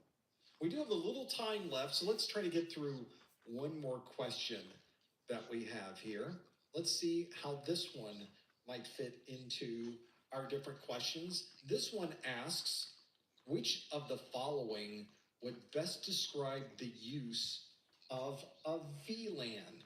Which of these would best describe the use of a VLAN? And we have a number of options for you, of course. Would it be logical segmentation, containerization, data at rest, tokenization, or fail open? Got a few to go through here and work through. Let's see if you know the answers to any of these. The question again asks, which of the following would best describe the use of a VLAN? Is it logical segmentation, containerization, data at rest, tokenization, or fail open? If you think you know the answer, go to professormesser.com/QA to answer this question. A lot of people getting their answers in All very right, welcome quickly back on to this break, one. everybody. And this is Sorry, I was a little late. very secure about that. We really know the But answers. we'll go to be ahead and able to finish work out through these the last 2 details. hours. Let's see Please if we work on do your know final the exam answers or in this any case. If work you that think you you know need to the turn answer, in and bring please up know the answers in the GPA. chat room. You want to go And to if the you get a link on chance, the go screen, ahead and professormesser.com/QA. do that survey Lock for in me. Let your me know answer. how you are This is enjoying the one that might class, or help if you have you any if you're feedback on planning how to make things to better. implement Please let VLANs. You me need to know exactly why you might be wanting to do that. Might be something useful as you are going through your security plus studies. One interesting thing about security, and people don't often think about this is coming from my perspective of someone who's worked as a systems engineer at a next generation firewall company, is that most of what you are doing is networking. A huge amount of what you are doing, I would say a majority of your tasks are about planning, designing, and implementing security technologies on the network. There are, of course, other parts of this that extend out into operating systems and to other parts of your networks, but there's so much networking in security that you really do need to become an expert in networking if you're ever hoping to be an expert in IT security. Just another thing to think about. We often sort of don't think about where the security part is, but a lot of that security is in implementing a firewall, and integrating a VLAN into the network, working with different routing technologies, understanding where we might want to put a VPN connection, a site-to-site VPN. These are the techniques that we need to know. We're dealing with networking, and you do need to be an expert. Somebody said CCNA level expertise. Oh, no. More, better, higher. CCNP at a minimum would be ideal. You need to be someone who is very familiar enough with networking that you can design a network from scratch for any particular use case and understand the advantages and disadvantages of each part and every component of that network. So make sure you're familiar with that. Let's see how you did with this one. The question asks, which of the following would best describe the use of a VLAN? Is it logical segmentation, containerization, data at rest, tokenization, or fail open? Which one is it? Let's see what you chose. We have 84% of you that say logical segmentation. We have 11% that said containerization, 4% say tokenization, only 1% say data at rest, good for you, and only 1% say fail open. Wouldn't that be great if that was the answer, though? So 1% is fail open. In this case, it's really not. Whenever we're trying to segment the network, we used to do segmentation by taking separate devices and making a separate network or separate connection on a separate physical device. So if you had customer A, you put them on one switch, customer B, you put them on another switch. That's kind of expensive going through that. You have to buy 2 switches, you have to maintain the software in 2 switches, you have to maintain separate configurations, there's extra space that's taking in the rack. And as you can see here, there's only 2 devices on each network. There is another 14 or more, 22 different interfaces on this particular switch that are just blank and empty. Nobody's using. What a waste of money. What if we were able to put everything on one single switch, but we were able to logically segment the switch as if it was 2 different switches? The way you would do that is through the use of virtual local area networks, or VLANs. This is what VLANs do, is they are able to segment out different broadcast domains, and each one of these VLANs is its own little world. One VLAN can't talk to another VLAN. They can't. They're separate broadcast domains, and by definition, or should be definition, by the best standards, these would also be separate subnets. And the only way that you would be able to communicate between those VLANs, between those different subnets, is to use a router. So that's a very good example when you might want to run into something like that. So hopefully you're familiar with these, the different scenarios that you would run into. But VLANs are an important way to separate a network, keep it secure, and yet use the same equipment that you already have without adding more to the network. That's exactly what the answer is. 84% of you knew that's what the answer was, and that's what you would use to have that logical segmentation. 11% of you said containerization. Containerization has a number of different terms and different words that are used, but in most cases, 1.4 containerization is stars. referring to different applications that are put into separate containers that you can deploy very easily and very quickly. I get 1.4. So that's a Josh very could good like, example. what were you doing? Making your deployment process much easier, making Like, that's bottom of the barrel stars, man. much I'm more like, flexible, but it doesn't describe the use. I must of have a not been there that day. We have 4% that say Clearly. tokenization. It's a little different than the other types of technologies that we were working with, but tokenization is where you are sending, instead of, for instance, sending a credit card Right. number I like the way across the network, Mr. T says you on the send CVSS a score. token That's a good score. of the credit card number that has already been predefined on both sides of the conversation. Yeah. So that if somebody does gain access to that network data and they are able to look at that number, it's a one-time use number. So they can't Good use thing it about this to class. somehow charge. Clearly, if I've ever done If you are anything using, not for up to par, example, I'm sure y'all would have Apple told Pay me or Google already. Pay, you're not sending your Y'all, credit card number y'all across don't the hold back. network. You're So sending a token across the network, which is why it is much more secure to use Apple Pay or Google Pay instead of Mr. T using says a physical baseline is card. minimum A right lot of there. people think I've got the physical card. That must be the most secure way to perform a transaction. No, that's probably your least secure way. You want to use Apple Pay. I always ask when I'm checking out, oh, do you take Apple Pay? Do you take Google Pay? Do you take Apple Pay? And if they say yes, go great, because that's a much more secure way to do this.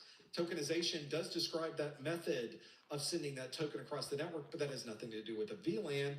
Fail open means that we have a failure on the network, and when something fails, does the network continue to flow, or does the network break?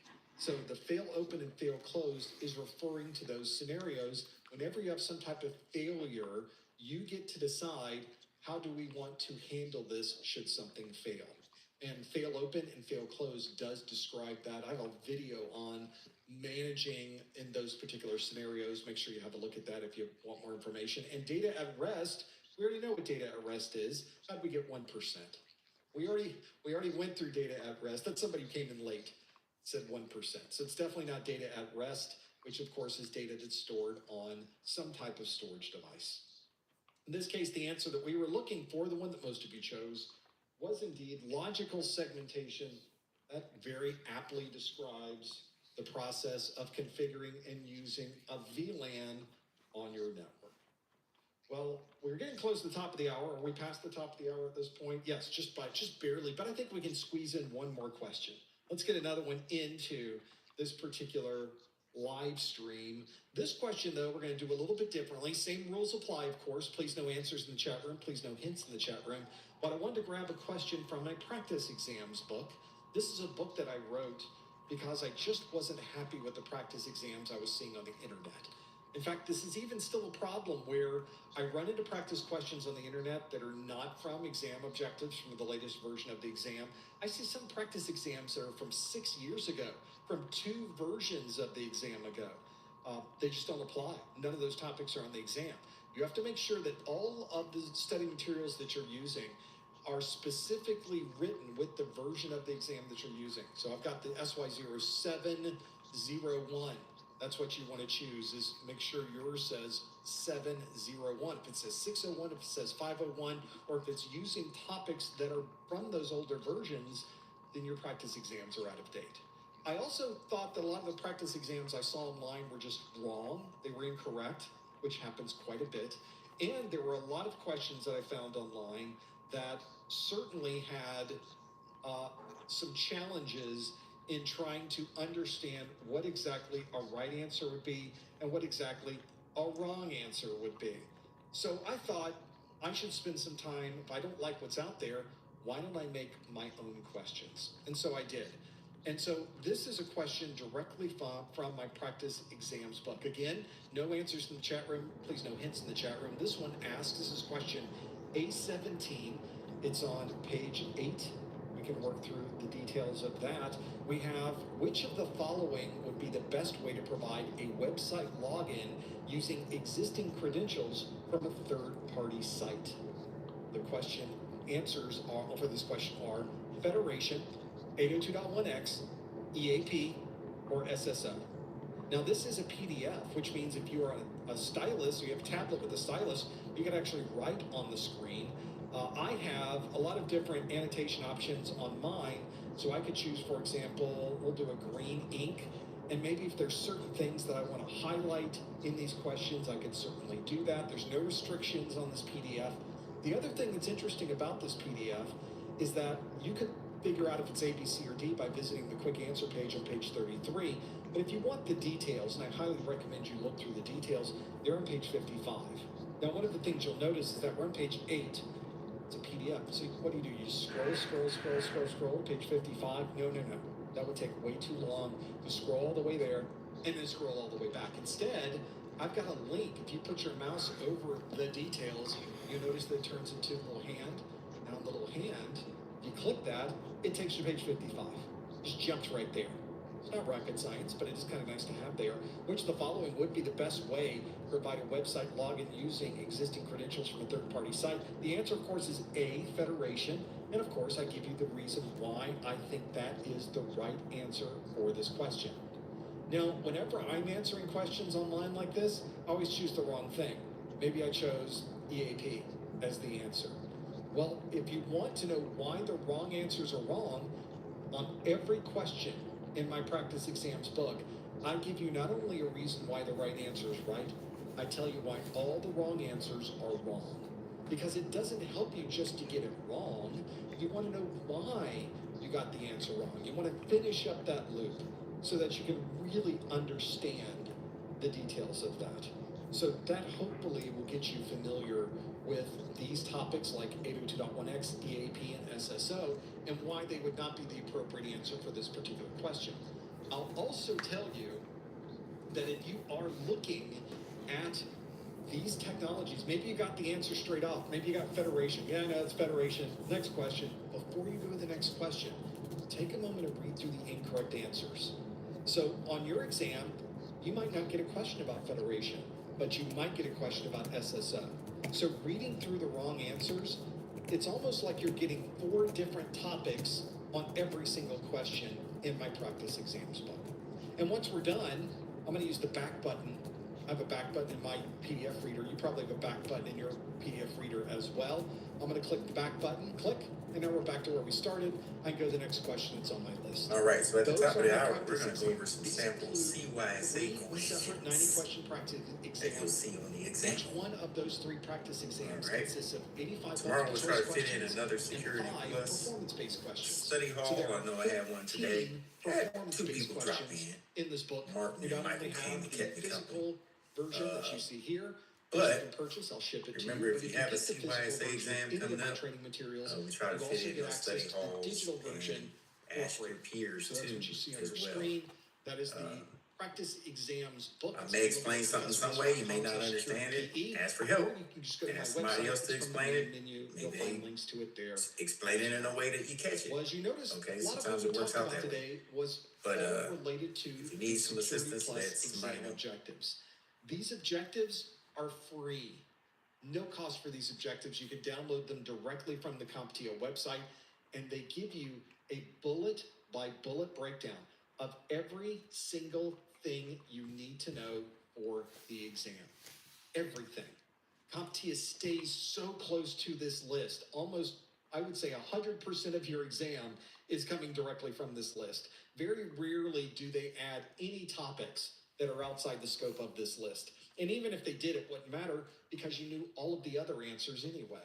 Let's say they stuck a question in there that wasn't from this list.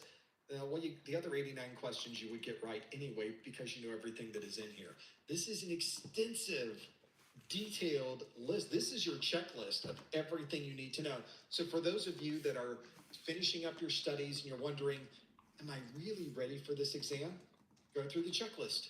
Go check off everything that's in here. Go through all the acronyms that are in the back. Become familiar with all the things that are on here. They are all listed as part of those objectives. They're available for you to download directly from the CompTIA website. You can either use my link at professormesser.com/objectives, or you can simply go to your favorite search engine, go to CompTIA exam objectives. It's a great way to work through the details of this. We do one of these live study groups every month. We'd love for you to join us on the next one. We have the next one planned for April the 23rd for Security Plus, but we do other live streams as well. For example, our next 8 Plus study groups are on April the 8th and April the 10th. We have a Network Plus study group on April the 16th. And of course, there's our Security Plus study group on the 23rd. Sometimes these dates can change. There's the chaos that is my life sometimes requires me to move some things around from here and there. So if you are wondering when the next live event is going to be, you can always check the link on your screen. I always keep it updated at professormesser.com/calendar so that you'll know exactly when that will happen. Well, although the first hour is over, we got a lot more to go through. I want to go through your questions. I've been asking you all the questions. It's time for you to ask me some questions. We will do that in our after show. Stay exactly where you are. We'll go and show a screen here for a few seconds, and then we'll start our after show right after this. Don't forget about all of our weekly Security Plus pop quiz questions at professormesser.com/Twitter, professormesser.com/Instagram, professormesser.com/YouTube. And if you are watching this video for continuing education unit credit, I would love to be able to send you information, an email that verifies that you are here for a 1-hour webinar category CEU. The way that you would earn that CEU is by going to the top or the bottom of the Professor Messer website, and you would click on the Contact Us link. In that Contact Us link, I want you to put your name, your email address, in the subject line. Please put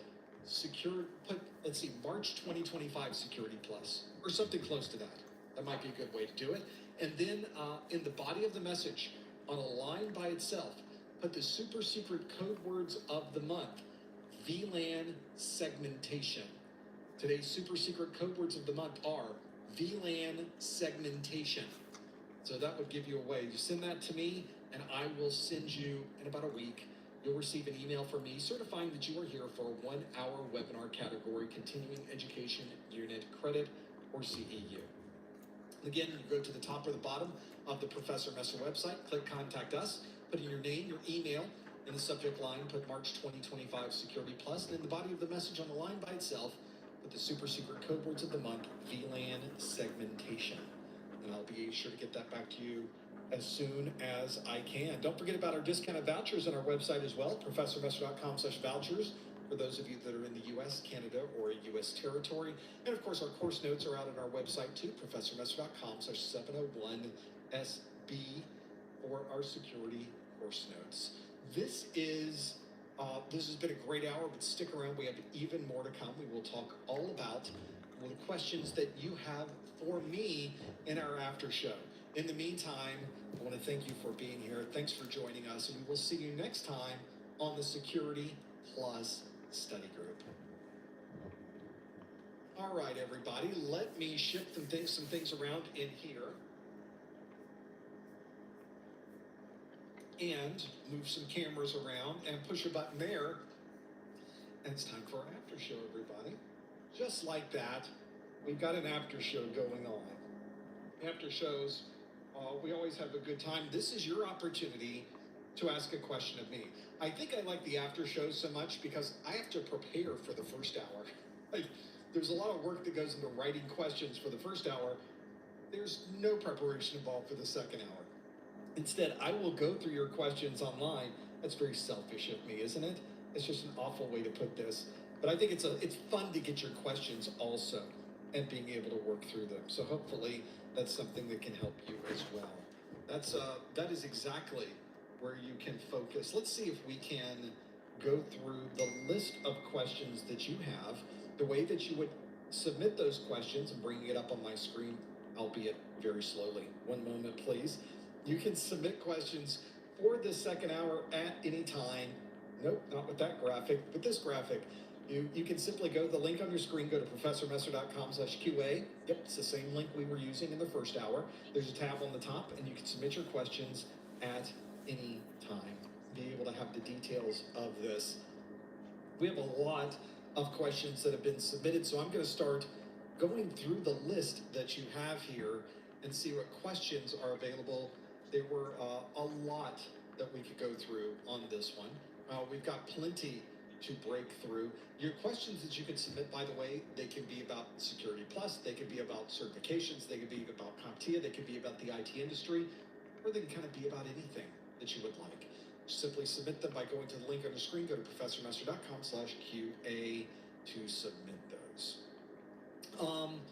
Let's now start, since we're talking about the industry and we're talking about jobs and we're talking about what we would do. Let's talk about a question from Khalid that asks, are there any help desk remote jobs? If so, any tips on landing one?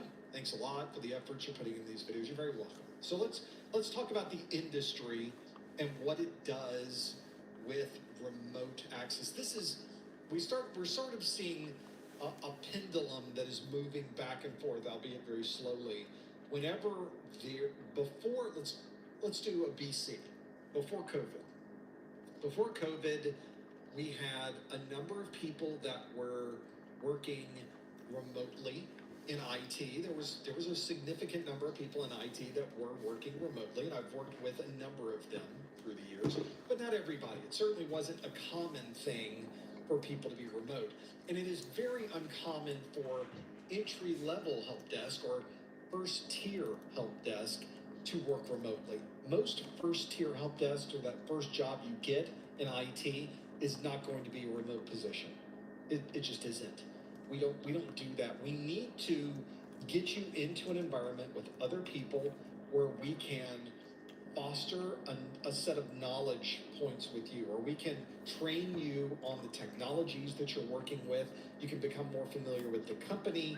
You can become more familiar with the people that you're working with, and you can become more familiar with the other groups in your company, because you will be interacting a lot with the desktop team, with the network team, with the data center team, with the security folks. There's a huge list of folks that you'll be working with, and we need to put you in an environment where you start interacting with them. And when you're working remote, you don't really have that level of interaction. And so most of what you will find for entry-level positions in IT will be an on-site position, or it will be one where you travel to that person. It's not a simple sit at your house and you have a remote position. As you move through the ranks of IT and you become more familiar with technologies, with the company, with the people, or you work yourself up to a level where you have a unique knowledge, where the information in your brain is something that we simply can't get anywhere else, well, now you have a little more leverage. Now you have a little more control over where you work and how you work and when you work. So that becomes pretty useful if you're someone who is working through that. So hopefully you are someone who is working up to that point. Before COVID, a lot of the folks that were working remotely were the third tier or higher of support. So this would be perhaps people in a role where they were network troubleshooters, but they were really, really well-established, very experienced network people. They knew everything about everything on that network. So those are the people, especially in very big networks. Maybe I'm talking about people at AT&T, people at Verizon, people at T-Mobile, people at very large companies that are dealing with connectivity. These problems that occur that are very difficult to solve can occur anywhere in the world, and often do occur anywhere in the world. And so there might be someone in Orlando who's very familiar, who's been working with this company for 10 years. They're very familiar with the network. They have a knowledge that they have now garnered through the years that puts them into a position where they can fix any problem that happens to occur on their network, wherever it might be. But you don't want to require someone to hop on a plane every time there's a network problem and fly to wherever that is. That's completely unnecessary with today's technologies. Instead, they can stay at home and they can connect to a bridge of people, a conference call of people, a Zoom call of people, and they can work through the problem with that team, solve the issue wherever it happens to be in the world, and then check that one off their list and go to the next problem. Something very common to do.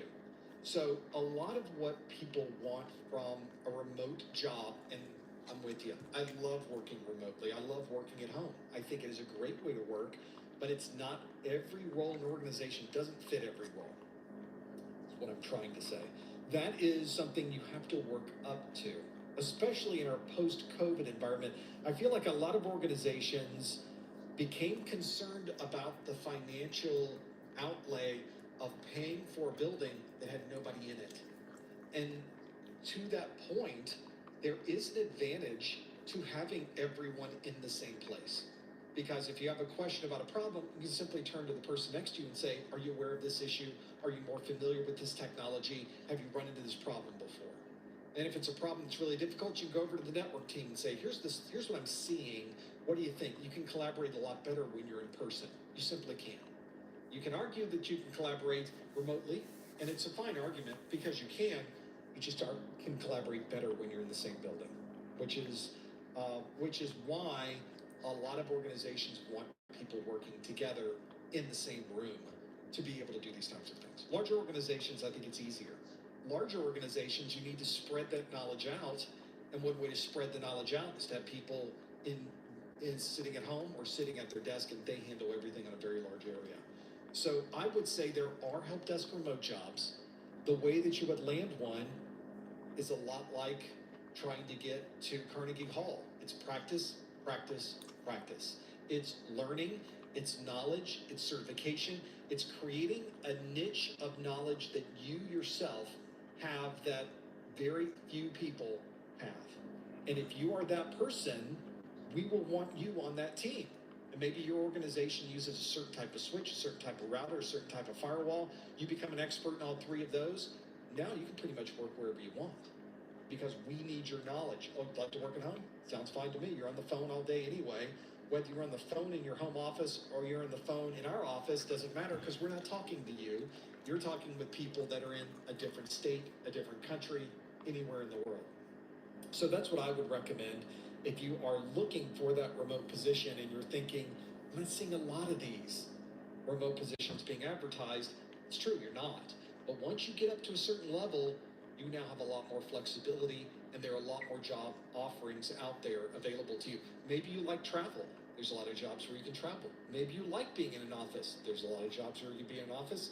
Maybe you like working at home. There are a lot of jobs where you can work from home. As you become more knowledgeable, as your expertise rises, you have a lot more control and flexibility as to what you are doing. So hopefully that gives you some perspective with that. Let's keep going through this list.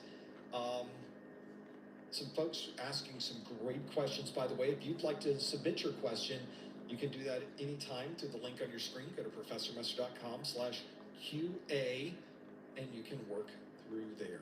Let's see how we do with the other questions that you are submitting. Let's talk about this one. This is a good question I get occasionally, but it's a good one that we can kind of noodle through together. The question from Amanda asks, what are some types of home lab projects that would be good to build as we are studying for Security Plus? This is a good question because it kind of takes you beyond the scope of the exam objectives and occasionally going beyond that scope just a little bit with those same topics can be very, very useful. One of the things I have a video that's, it's in the YouTube video description of this video, and it's a video on how to get a job in IT with no experience. It's a 30-minute video. In my world, that's a long video, but it is chock full of information. As many of you know, there's not a lot of slack in my videos. There's not a lot of dead time. I'm not spending my time telling a story. I'm not spinning yarns in my videos. We hit the content, we tell you what you need to know, we get out. That is our MO. That is our modus operandi here.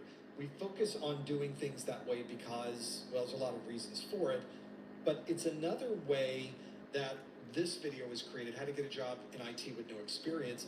One of the things I mentioned in that 30-minute time frame are home lab projects and things you can do, because when you go to interview for a position, they know that you don't have experience. You know you don't have experience. The job isn't asking for experience or not much, but they would like you to have some practical knowledge. That's really what they're looking for. They're really looking for stories. And if you want to create stories for your interview, this is a great way to do it. We need to make home lab projects. One of the ones that I mentioned in my video is creating a home lab based on a firewall.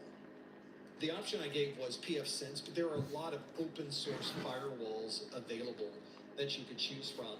Or maybe it's not an open source firewall. Maybe you've got your hands on a Palo Alto Networks firewall. Maybe you have a Checkpoint firewall. Maybe you have a Fortinet firewall. Bad taste in my mouth. But maybe you have one of those and you're working with them. You can tell I used to work at Palo Alto Networks. One of the ones that I work with, though, is putting that onto the network, configuring it, getting my home traffic to go through it. I just did this recently with a Ubiquiti firewall that I'm using.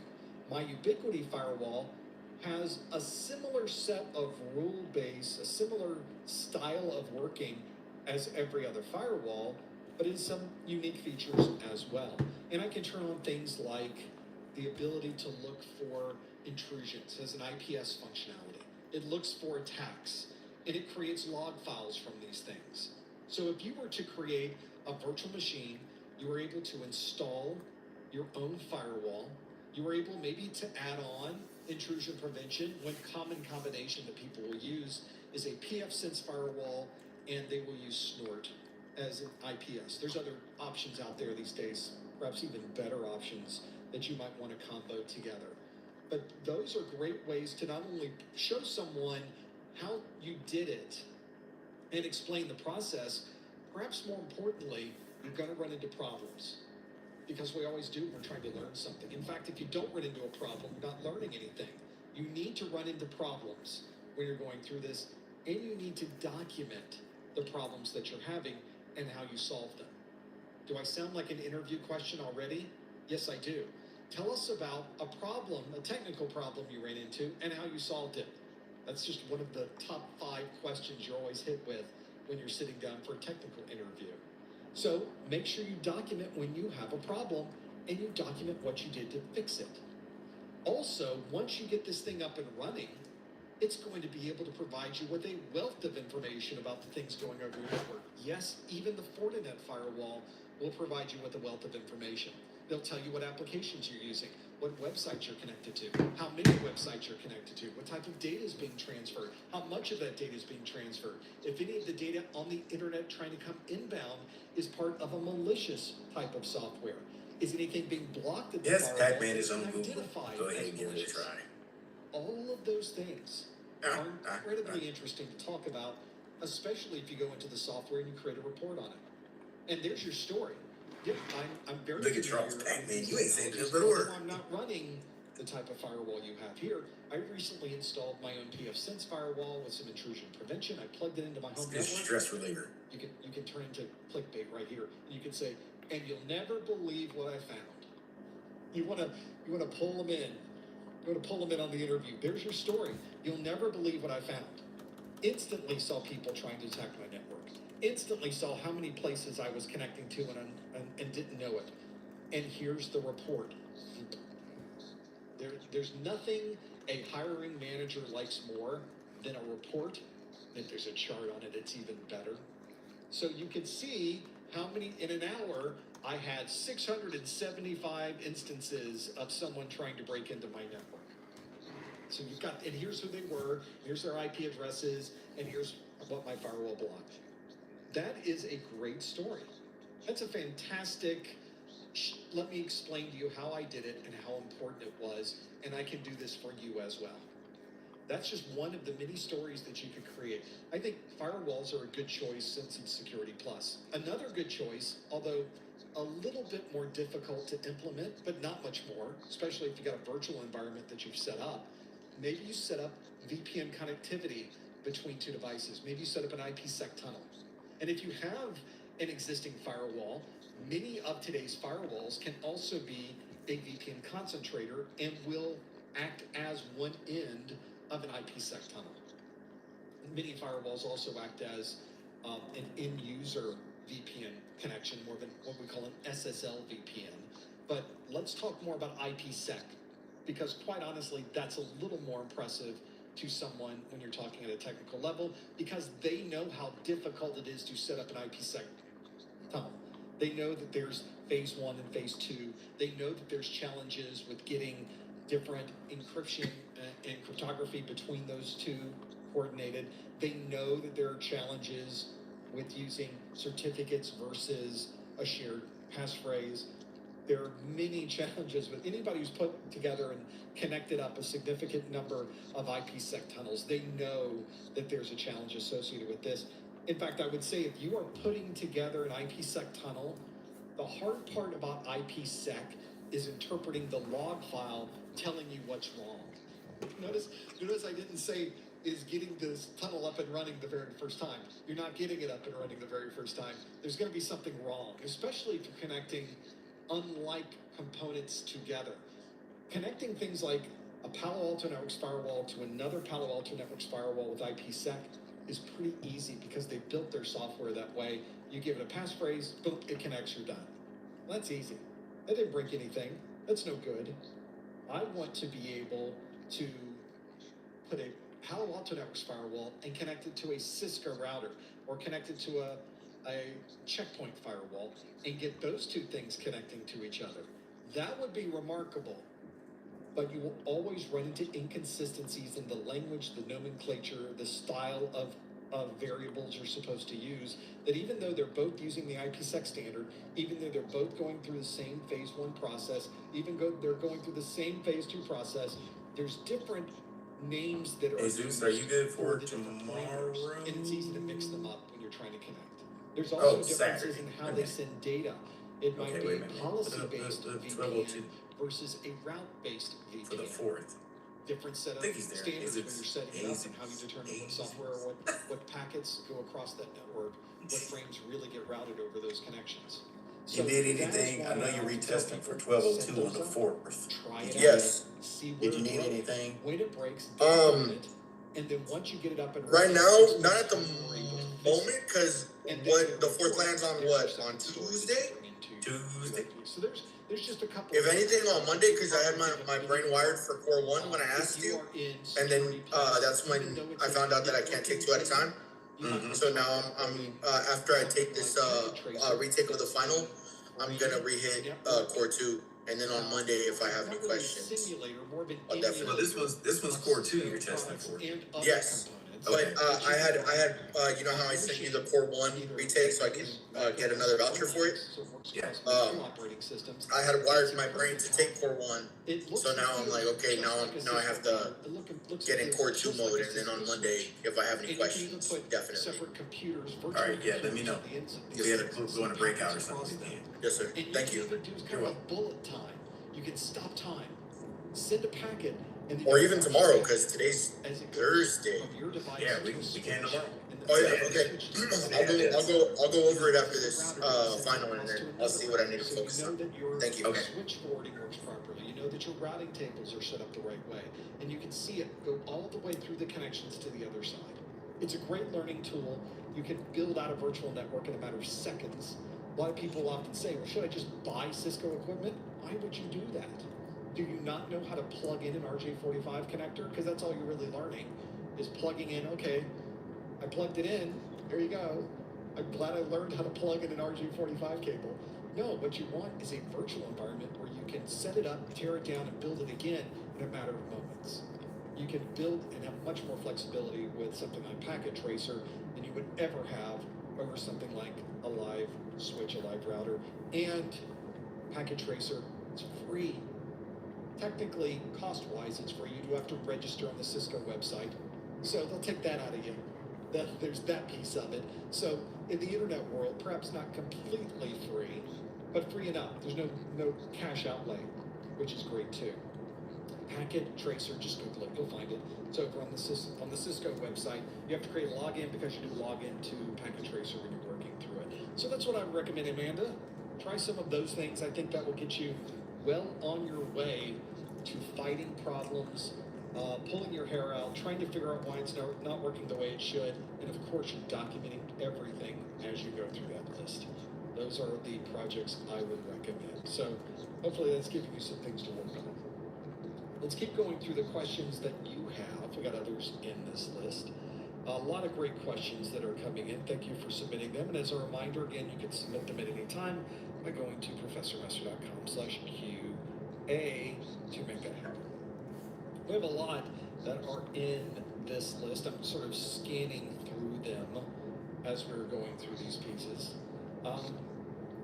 There are a lot to pour through. Here's one that I think kind of fits into the same. This is kind of an adjunct to the question we just saw. This one asks, what is your advice for someone who wants to be a SOC analyst? SOC? Like on your foot? Okay, no. This is SOC. It's a Security Operations Center analyst. This is something that if you're in a relatively large-sized company, they're probably going to have a SOC. They're probably going to have kind of a standard generic help desk. They will probably have a NOC, NOC, Network Operations Center. You knew that already. And they might also have a SOC, a Security Operations Center, because there is a need to watch watch, monitor, and observe from a security perspective what's happening on your network. And you'll want to address those through the SOC. Now, because of this, you need people in the SOC that are familiar with different types of technologies at different levels. For example, there may be a group of people that are receiving calls, triaging, and forwarding tickets to the right people. That's sort of the entry level of the SOC. I often mention this as someone, because a lot of people would like to get into security, but one of the big stumbling blocks, one of the big gates that doesn't allow people to get into security is that you have to have some level of knowledge with operating systems and networks and security right on top of that. Wouldn't it be great if there were more entry-level positions? I mean, truly entry-level. You have no other knowledge about IT, and you really want to get that first job, but you'd like it to be in cybersecurity, or what the world is calling cybersecurity, which doesn't actually have a definition, but we're going to call it that here anyway. That cybersecurity side of things, there are a number of companies that will hire entry-level into the SOC, so that might be a good place to look at if you're looking for an entry-level security position. It's really more of a help desk position that has an emphasis in security. Doesn't matter, you got your foot in the door. You got the job. That's what matters. So as I talk to you about what is good and what is bad, where security should go, what you have to be able to know to get a really good job in IT security and get that operating system and get the networking knowledge, you may be able to get in at a lower level by taking that first job in the SOC, in the Security Operations Center. It's a great place to go. Now, if you're planning to be competitive in your Security Operations Center, it will help if you first have that entry-level help desk knowledge, but it also helps if you have knowledge in operating systems and knowledge in networking. Those are the very important parts of understanding what you need to know just to start learning the world of IT security. Becoming an expert in Windows, becoming knowledgeable in Linux, knowing how Mac OS operates, especially from a security perspective, are extremely valuable. And then add on top of that, any knowledge of switching, routing, wireless, encrypted communication, VPN, IPsec, and even more on the network side. Those are also critical for IT security. And you can take all of those. That's really what's going to give you the best way to get into IC security. But you may be able to kind of get at the bottom level and work your way up by going to a security operations center. So that's what my recommendation would be. Maybe that can give you some ideas of things you might want to concentrate on if that's something that might be interesting for you. Let's keep going through our list. We've got a lot of great questions on here. Here's more of a question about a question. I like these. I like questions about questions. This is from Stan, who asks, in the exam, will the question specify which will have multiple correct answers? In the exam will be specified question which have multiple correct answers. I think we got it. I think we figured it out, Stan. No worries. So this is something that the CompTIA exams are actually pretty good about, is that when you are reading through the questions on the exam, they will tell you what they want you to do. Most of the questions will be multiple choice, so you'll simply choose A, B, C, or D. Relatively straightforward. There'll be radio buttons on the screen, which means you can only choose one of them, and if you choose another one, the radio button jumps to that one as being selected. We're very familiar with that. There will be some questions on the exam, however, that might want you to choose more than one answer. But they don't say choose all that apply, which, by the way, is the sign of a bad test giver, because that's a ridiculous thing to ask. All right, everybody, let's take a break. We'll get back. We'll jump into some questions. Get those brains. See if you can answer some questions. There are very questions. specific questions with a very specific set of answers, and they will tell you if you need to select more than one of them. The question actually says, pick 2 from this list. Pick 3 from this list. So they will tell you how many they expect you to select. And when you do that, they will absolutely tell you, if you didn't pick 2, they'll say, wait, didn't pick 2. You sure about this? Are you coming back later? What's going on? So make sure that you are familiar with the exams themselves and that you read all of the question because it will tell you what you need to do. Pick 2, pick 3. That way you at least know what's coming up. So hopefully that's familiar with, or you will become familiar with this when you take your first exam. But they kind of hold your hand through it. They don't make it weird. I've also noticed that they've kind of moved away from negative questions on the exam. For example, you probably will not see on your exam a question that says, which of the following things is not one of these? Which, by the way, is the worst kind of question when you've gone through 50 questions that are asking what something is, and then suddenly they ask you a question about what something isn't. But now the logic there, you have to kind of shift everything around. And then on the next question, you have to know what it is. So fortunately, CompTIA does not tend to ask these negative questions anymore or ask you what something is not. They almost always are asking you what something is, fortunately. I'm glad they got away from that piece of it. One of the things that I think would be useful if you get into the world of IT and going through these certifications, this won't be the only certification exam you ever take. There will be certification exams that you will take throughout your career at different levels from different organizations. The CompTIA exams are really well laid out. First, they tell you everything you need to know. The exam objectives, hardly anyone does that. Cisco doesn't do that. Microsoft doesn't do that. The folks at Amazon don't do that. The folks at Red Hat does not do that. It's hard to get a completely annotated list of everything you need to know for this exam. CompTIA does it on all their exams, which is great because you know exactly what to study and you don't go outside the scope of what the exam is asking for. The other thing that's important is that they really do tell you all the way through the exam what's expected of you. Drag and drop, put this here, pick 2, pick 3, true or false, or whatever it happens to be. So you have other options there to work through. That might give you some ideas of things to look at on the exam, but I think the exams themselves do a very good job of focusing on what's important and what isn't important as you step through these. Let's do some more questions that you have. I want to fit in as much as I can before we run out of the list. So here's one that talks more about how in the process of studying. This from Michael, who asks, hi, Professor Messer, after finishing your SY0701 videos, what is the best way to use your 3 practice exams? Should I space them out or do them back to back? Also, what's the best next steps in study practices once I'm done with the videos? So you got a few options here when you're working through it. I think you should focus on a number of different aspects to this.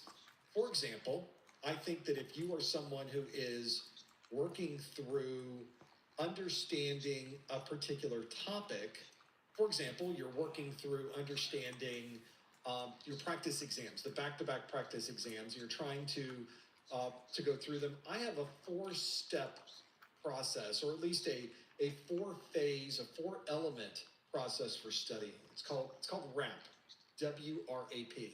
I think it's important that you watch the videos, that you read a book. I think books provide information in a different way than videos, so I think they are an important part to your studies. The A is you're applying some of the knowledge that you have gained through the use of labs. That's the A in WRAP. And the P is the practice exams. So the practice exams should be the last thing you do. Here's a mistake I see people making all the time, is that they will start their studies. They decide, let's not watch the videos yet. Let's take the practice exams. They do. And they'll take an entire practice exam. And they go, wow, I took this practice exam and I got a 40%. And I really didn't understand much of what I was reading.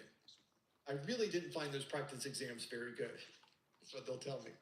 And I'll ask, well, how much studying have you done? How far are you through the video course? Oh, I haven't started. Well, yeah, I'm surprised you got 40, quite honestly. Well done. At least that's better than the 25% you would randomly do, but still not very good. It's not a passing score, certainly. You don't want to start with your practice exams. Practice exams are a way that you can verify and validate what you have learned. And really the best way to do that is to go through the practice exams after you watch the videos, after you've read the book, after you do the labs. Practice exams, the last thing you do. It's the P in wrap. So it's the last thing. That's in that order is what you want to do. So make sure that if you have a set of practice exams, maybe you got my course notes, maybe you got my practice exams, and you started going through the videos. This practice exams book, it's right here. Let's just look at some of them. No, be strong. Don't look at it yet. Put it away. Put it out of here. Throw it over here. There. No, we're not looking at the practice exams right now. We're going to watch the videos. We're going to read a book. We're going to do some labs, maybe do a home lab, maybe do some of the things we were talking about earlier. Then finally, we're now ready to see, do we really know this stuff? Oh, I guess I should get my practice exams book again. There, I found it. I threw it over here. Now we can read through the practice exams book. And you could do it as a timed process. Maybe you want to test yourself on how well you can get through these 90 questions in 90 minutes, which is exactly what the exam will be like. Or maybe you just want to start gathering as much detail as you can from every question. And there's a good advantage and disadvantages to both of those study methods. If you're going through like you're taking an exam, you'll get a better feel for time frame. You'll get a better feel for how fast you should be iterating through question after question after question. But it might cause you to go faster than you normally would.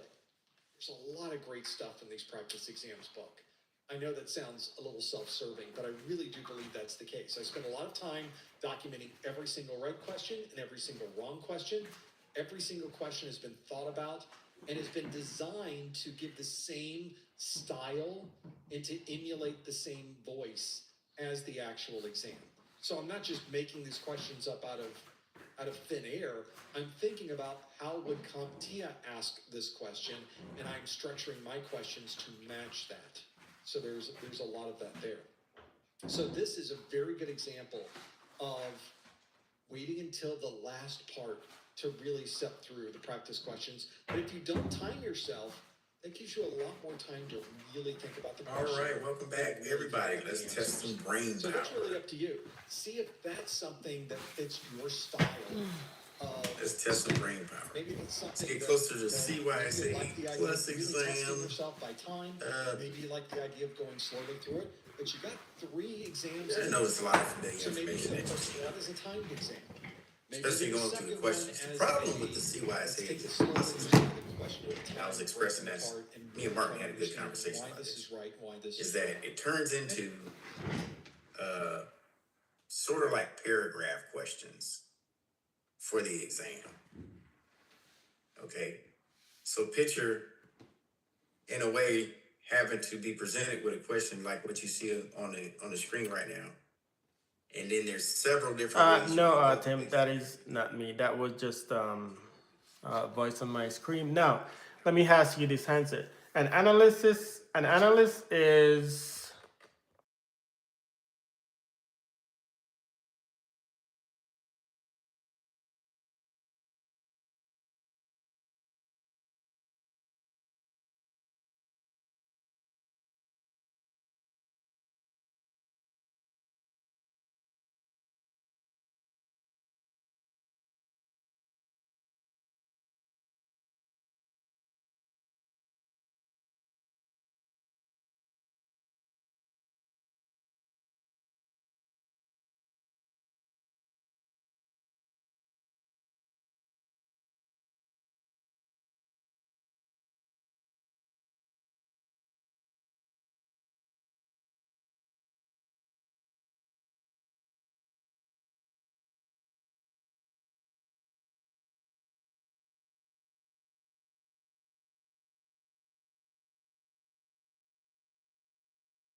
Next part of what we're going to do is at the top of the hour. In the first hour is our Q&A. It's sort of a live Q&A. I did close one of the doors that I have here that create a little echo, so I'm going to go do that. While you are watching, I will be right back.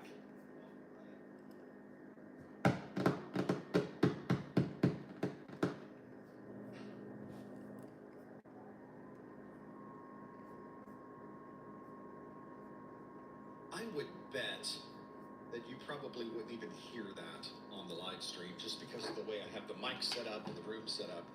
But I hear it, so it bothers me. I can't concentrate. Must have the right audio set up. Right now, we're doing pretty well with audio. We're getting there. Hello, chat room. Hope everybody's doing well. People are checking in from all over the place. If you would like to put your pin on our virtual pin cushion, that's the pin cushion that you see in front of me right here. That pin cushion is available at the same link that we're going to use for all of our Q&A today, which is professormesser.com/QA right here behind me. This is also the link that we use throughout the day or for the next couple of hours. So in this first hour, I will ask you questions that come from the exam objectives, and then you have to answer, and that's the link you use to answer. And then in the second hour, you get to ask me questions, and that's the same link that you would use to submit your questions, which you can do at any time. So if there is a question you want us to cover in the after show, we will consider that request by simply visiting the link on your screen, professormesser.com/QA. And I think it must be working because people are in there. They are clicking through. We got people connecting from all over the place. We of course have our friends in the northern part of Greenland, which no human being is at. So it's good to have you there. Malk must be here. See things happening down past the leewards. So we've got some activity. There's Malk. Hey Malk, good to see you. Nice to have you here. I was looking at all of those islands recently. There's such amazing places to vacation down on the Leeward Island area.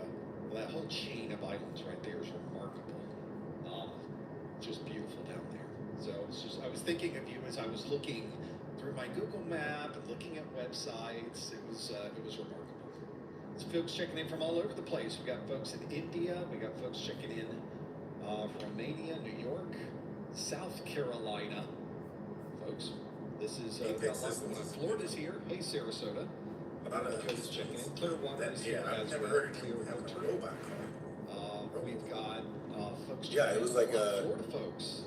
Good to have you here. There's my Canadians. Like a screening call, basically. Folks in Ottawa are here. Thanks. And they didn't even give me any kind of warning. Nepal, Houston. I do the call, Michigan, so I wasn't necessarily ready for checking anything. in. Questions, they're just spitting out question after question after question. It's just flying by. See everybody checking And in. then Thank you so much. after I hung up, We have a lot I to get a go text through in this first from hour. that Of course, same all three robot new saying that you questions can call coming me. up. And Hey, dog, like, at least give me questions you have in the second hour. give me Just the submit those at the any reverse time. order of that, please. Using the link on your screen, professormesser.com/QA. Oh, this has been a good month. I think told in it, the it last asked me week, what my I pay, must have put out my about pay expectancy 30 was. I videos was on just, YouTube. I wasn't really So sure. it's all the I wasn't AHS really, updates. This like, really is I not just applied like security maybe plus 20 minutes ago or something but like that. there's just a lot happening And right now. I didn't even read the pay rate, and it asked me, and I said $40 an hour, I just made it up, you know. Content You know. that you've been working on And it goes, for oh. months, and you've not seen a thing, and then The robot goes, it's so nice to have that. you watch 40 an hour? To see that activity. And it was like our pay rate was set at 28 This would be the new version or whatever. Will that work for you? And I said, well, what about, Malaysia, how about 30? in London and Miami. Negotiate with the robot. They have no feelings, bro. They don't go, well. Go back there from time to time. We've also got folks checking in Charles, wait, all over. More let me Canada get my checking in from head Winnipeg. robot We've got on the phone. folks in North America, my Maryland, Salt Lake City. A lot of Super folks AI. checking in. Where's Skynet Thank you at? for being here. This is so nice to have Let you. me ask Skynet this Carve to out Bella. the time to spend with us. We'll see what's going on. Yeah, it's quite the That is setup. hilarious. here. It looks more impressive than I think it really is, but that's okay. Looking impressive is certainly fine. A lot of these aren't even turned on most of the time. This is my screen, the screen. It's 27-inch screen, which really doesn't need to be 27 inches, but I wanted to get the same screen as the video switching system. What if Neo Because got if there is a problem, we can swap those out. That's why I got that. I need you to follow the white rabbit. So it worked out okay. Yeah, the cables are well managed in this desk. You can't really see it, but all the cabling comes off the floor and is behind here along the back. I have two different tracks, one for the data, would be one for the crazy. power. I'm like, what? Blue or red? Yeah, Charles, blue or red? If you take the blue pill, you will go to sleep, you will wake up, nothing, you will remember nothing. If you take the red pill, you'll follow the Wonderland. All right, here we go. Maybe two more questions we got. Which of the following technologies can be used to host the entropy keys for disk encryption on desktop and laptops? For disk encryption on desktops and laptops.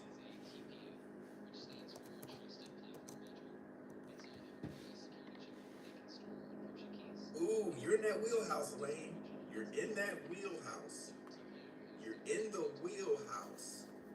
But that ain't it. You are close. You're thinking on the line of encryption because the question is talking encryption. But we need to know which of the following technologies. Okay, so if it's not TPM, so let me reiterate the question.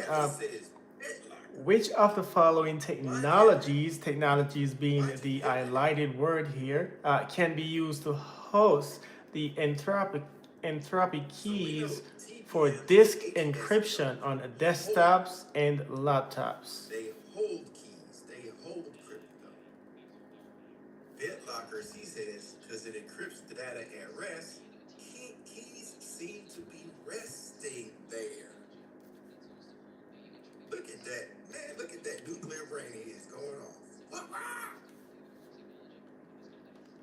And apart from TPM, would there be any other technologies that can be used for entropy keys of disk encryption and desktops and laptops? I would be happy. All right. Any other good guesses here? I love the explanation Kevin gave too. Because it's at rest. That seems to be resting. What else you got?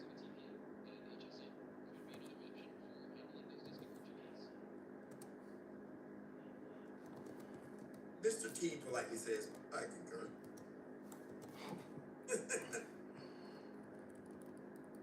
Ooh. Leah says smart cards.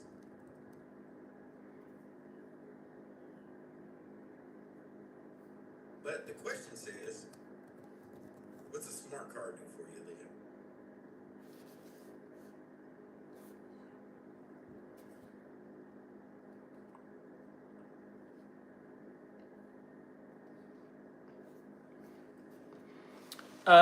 So is there any other options of answers that would be primarily viable pertaining to this entropy keys for disk encryption and desktop on laptops?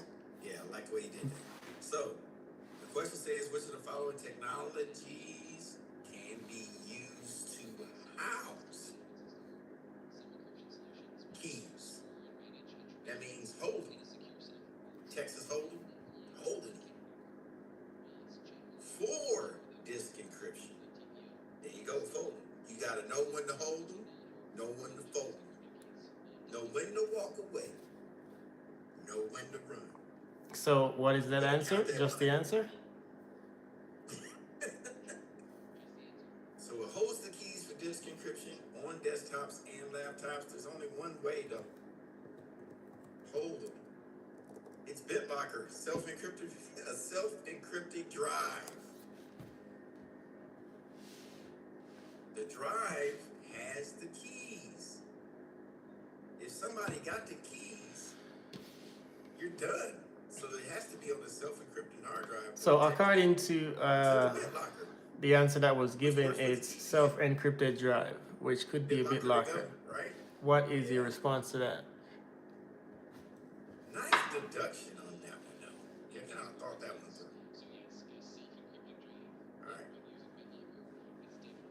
Told you they getting harder. Woo-hoo. You see, you got the Peanuts gang behind Aaliyah throwing up the leaves. See Snoopy back there going crazy. All right, here we go. It's easier. A developer wrote a script to make names and other PII data unidentifiable before loading a database export into the testing system. Which of the following describes the type of control that is being used? To make names and other PII data unidentifiable before loading a database export into the testing system. Which of the following describes the type of control that is being used? Elaine comes out the gate with data masking.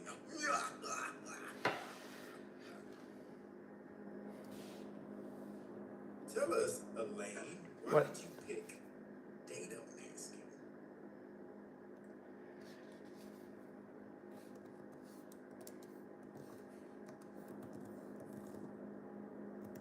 What is the purpose of data masking? What is it? What is the purpose of data masking?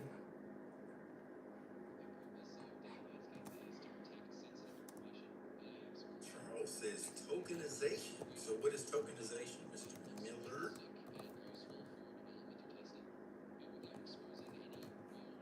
I'm asking for definitions because sometimes when you pull stuff up, you can see the disparity. Like, oh.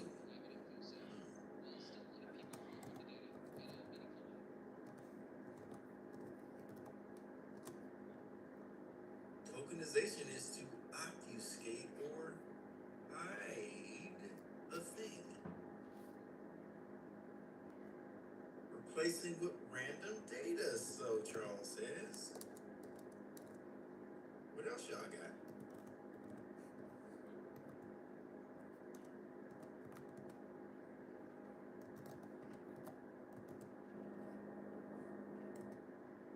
Kevin says the format preserving encryption. Format preserving encryption. As related to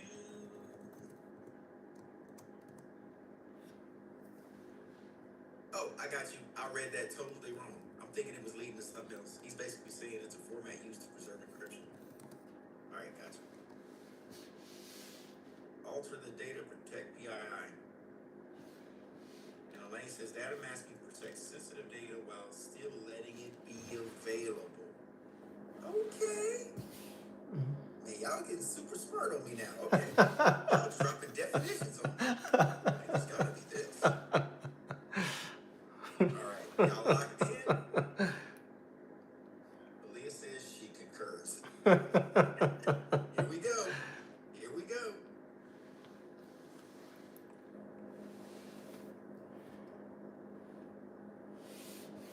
Way to go, Elaine. Yeah. All right. See, correct is data loss prevention, which is many instances of like data masking, or what did you put in obfuscation, or different things you can do as part of that. So you get them rockets. Dude. Elaine said, I'm gonna get one of these, bro. Here we go. All right, here's the last one of today. Oh, what Kevin say? It's like when our social security number, it would change random numbers. But yes, you're correct. All right, here we go. What is she looking at?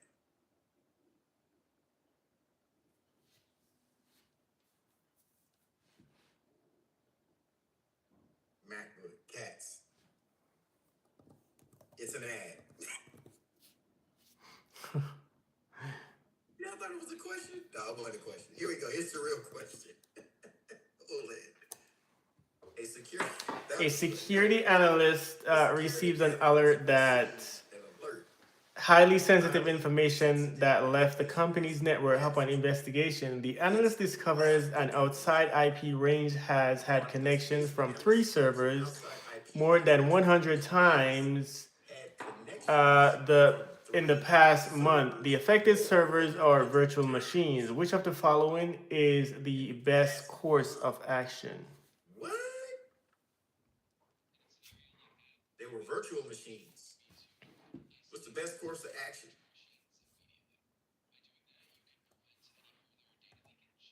Pick this question apart. Pick this question apart. Pick it apart. Take one sentence or comma at a time. That's how you got to read these on CYSA Plus. Michael says, turn it off. Mr. T says, shut it down. One moment. Just kidding. Charles says, DMZ. Elaine comes from the top rope saying, quarantine with the elbow and isolate immediately. Ooh,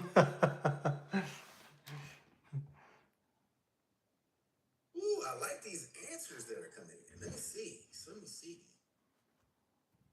Like Bernie Mac.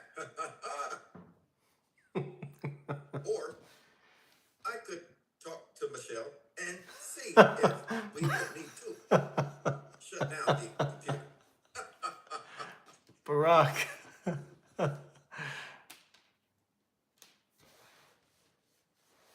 Charles says jump box. Isolate the server and perform investigation, I guess. Okay. Okay. So, as opposed to this, what would looking into DMZ do for you? I think I read his lips and said, I have no clue. Is that what you said?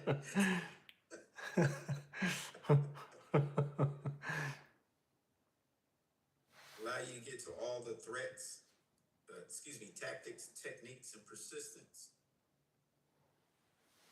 But it'll already be gone. Yeah, keep whatever you have left. Okay.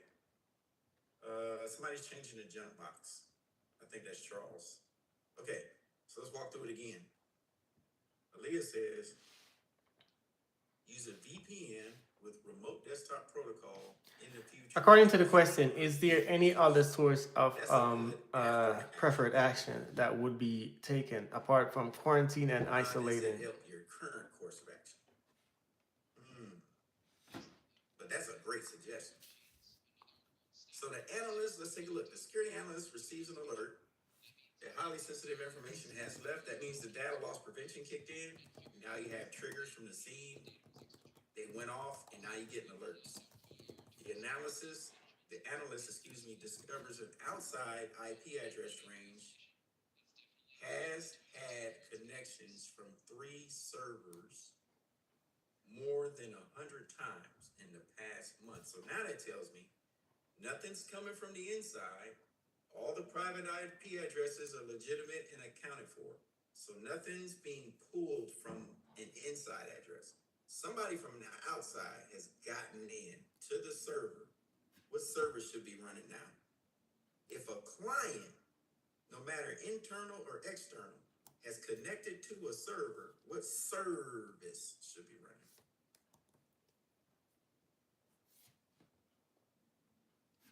This is important because you've seen this on Security Plus. You'll see it on CYSA. What's that protocol that kicks in when a client is requesting something from a server? Oh, there it is. Leah got it. Yeah. Service. Okay, so now we're starting to track the external IP address to see who is pulling what. Now they found out that these are virtual machines. What's the best course of action? Y'all ready for the reveal? Or y'all got something else to add?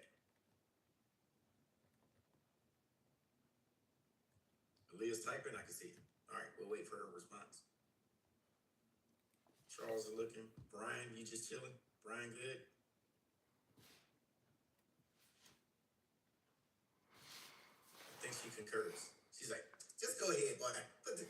Show me the slide. All right, here we go. All right, here we go. Mike, what'd you say at the beginning? Shut it down. Right there. Shut down the servers as soon as possible. Move them to a clean environment, restart, run a vulnerability scan, find the weaknesses. I think everybody in here, let's go back and look. Elaine, you were correct. Quarantine and isolate. Mike, part of that, correct. Shut it down. Mr. T, isolate the server, perform investigation. You are correct. Kevin, same thing, you're correct. Isolation. At least it guarantees that you're not losing more sensitive. Good job on that one. You're right. Once it's gone, you can't get that information back. But Aaliyah, like your way of thinking, VPN and RDP protocol, that is part of the investigation. Now, what you can do is, once you did this, now you can pivot to that to make it more secure, right? As a countermeasure. Sure, I would agree with that as a countermeasure. To immediately put that in place. Yep, and lessons learned. See, this is, yep. So yeah, y'all got it. Good to go. Y'all like those questions? Yeah. Certainly puts you in the seat that you might see on Wednesday. Mr. T said, I'll love it more if it's multiple choice. Well, you know, based off us talking through it, we could determine several kind of multiple choice answers, right? We know one of them is so far-fetched and it takes too much time to do, we're automatically kicking that one out. Yeah. Then we have one that won't make any sense, and you're like, why is that even there? And then you're left with two. So from those two, there could be a 50-50 shot. Mr. T says, true, there's no right or wrong for these. Yep, for the written. You know what? I'll learn that, Mr. T. Sometimes there is no right or wrong. It's just what best fits that scenario at the time. It could probably go against everything you learned, but it makes sense to do right then and there. Yeah. And it was the best option. Yep, but the after action report, where we're looking at everything through a magnifying glass, could reveal that there was a better way, but the original course of action could have prevented something to get way worse than it was. So, hey, it's a 50-50 shot. Yeah. You just got to be able to justify why you did it. Not just taking a guess, right? Well, I guess. If you can justify why you did it, it could be a win-win. So, all right. I know we have a lot of folks, well, not a lot of folks, some folks testing coming up here in the next week or so, including the big test to CYC Plus. Again, trying to leave myself available for tutoring or breakouts at least once, even if it's 30 minutes, try to get in there. I also try to leave time available for you to complete your studies to get that in. But we'll get there. 2 days left tomorrow, one last lesson on scripting. Which follows up with our JavaScript W3 schools, talking about integers and another data field. So that'll wrap up our lesson in the morning, and then in the afternoon you'll have a substitute. Because I gotta go to a VA appointment tomorrow, so you'll have me for the first 4 hours in the morning. Cool? Yeah. Y'all need anything from me? Anything I can do better? Where I'm slacking at is your opportunity to get me. Give out jobs. Dang it, Mike. One thing I can't do. Sorry about that. I know some people.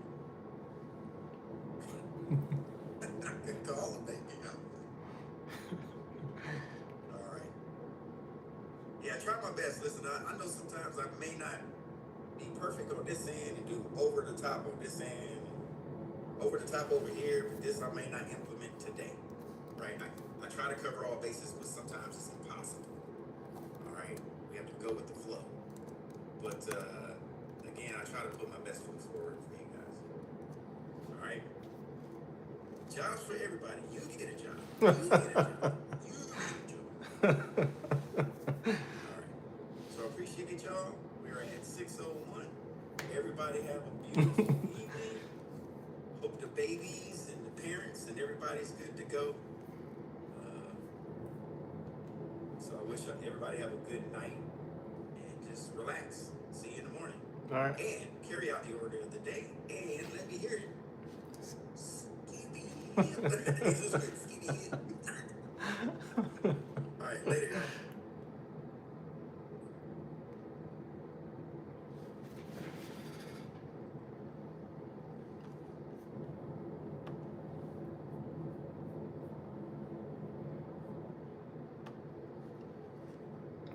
Information that's in these labs. All right, thanks for joining me once again. Closing out this live. We are ending this live.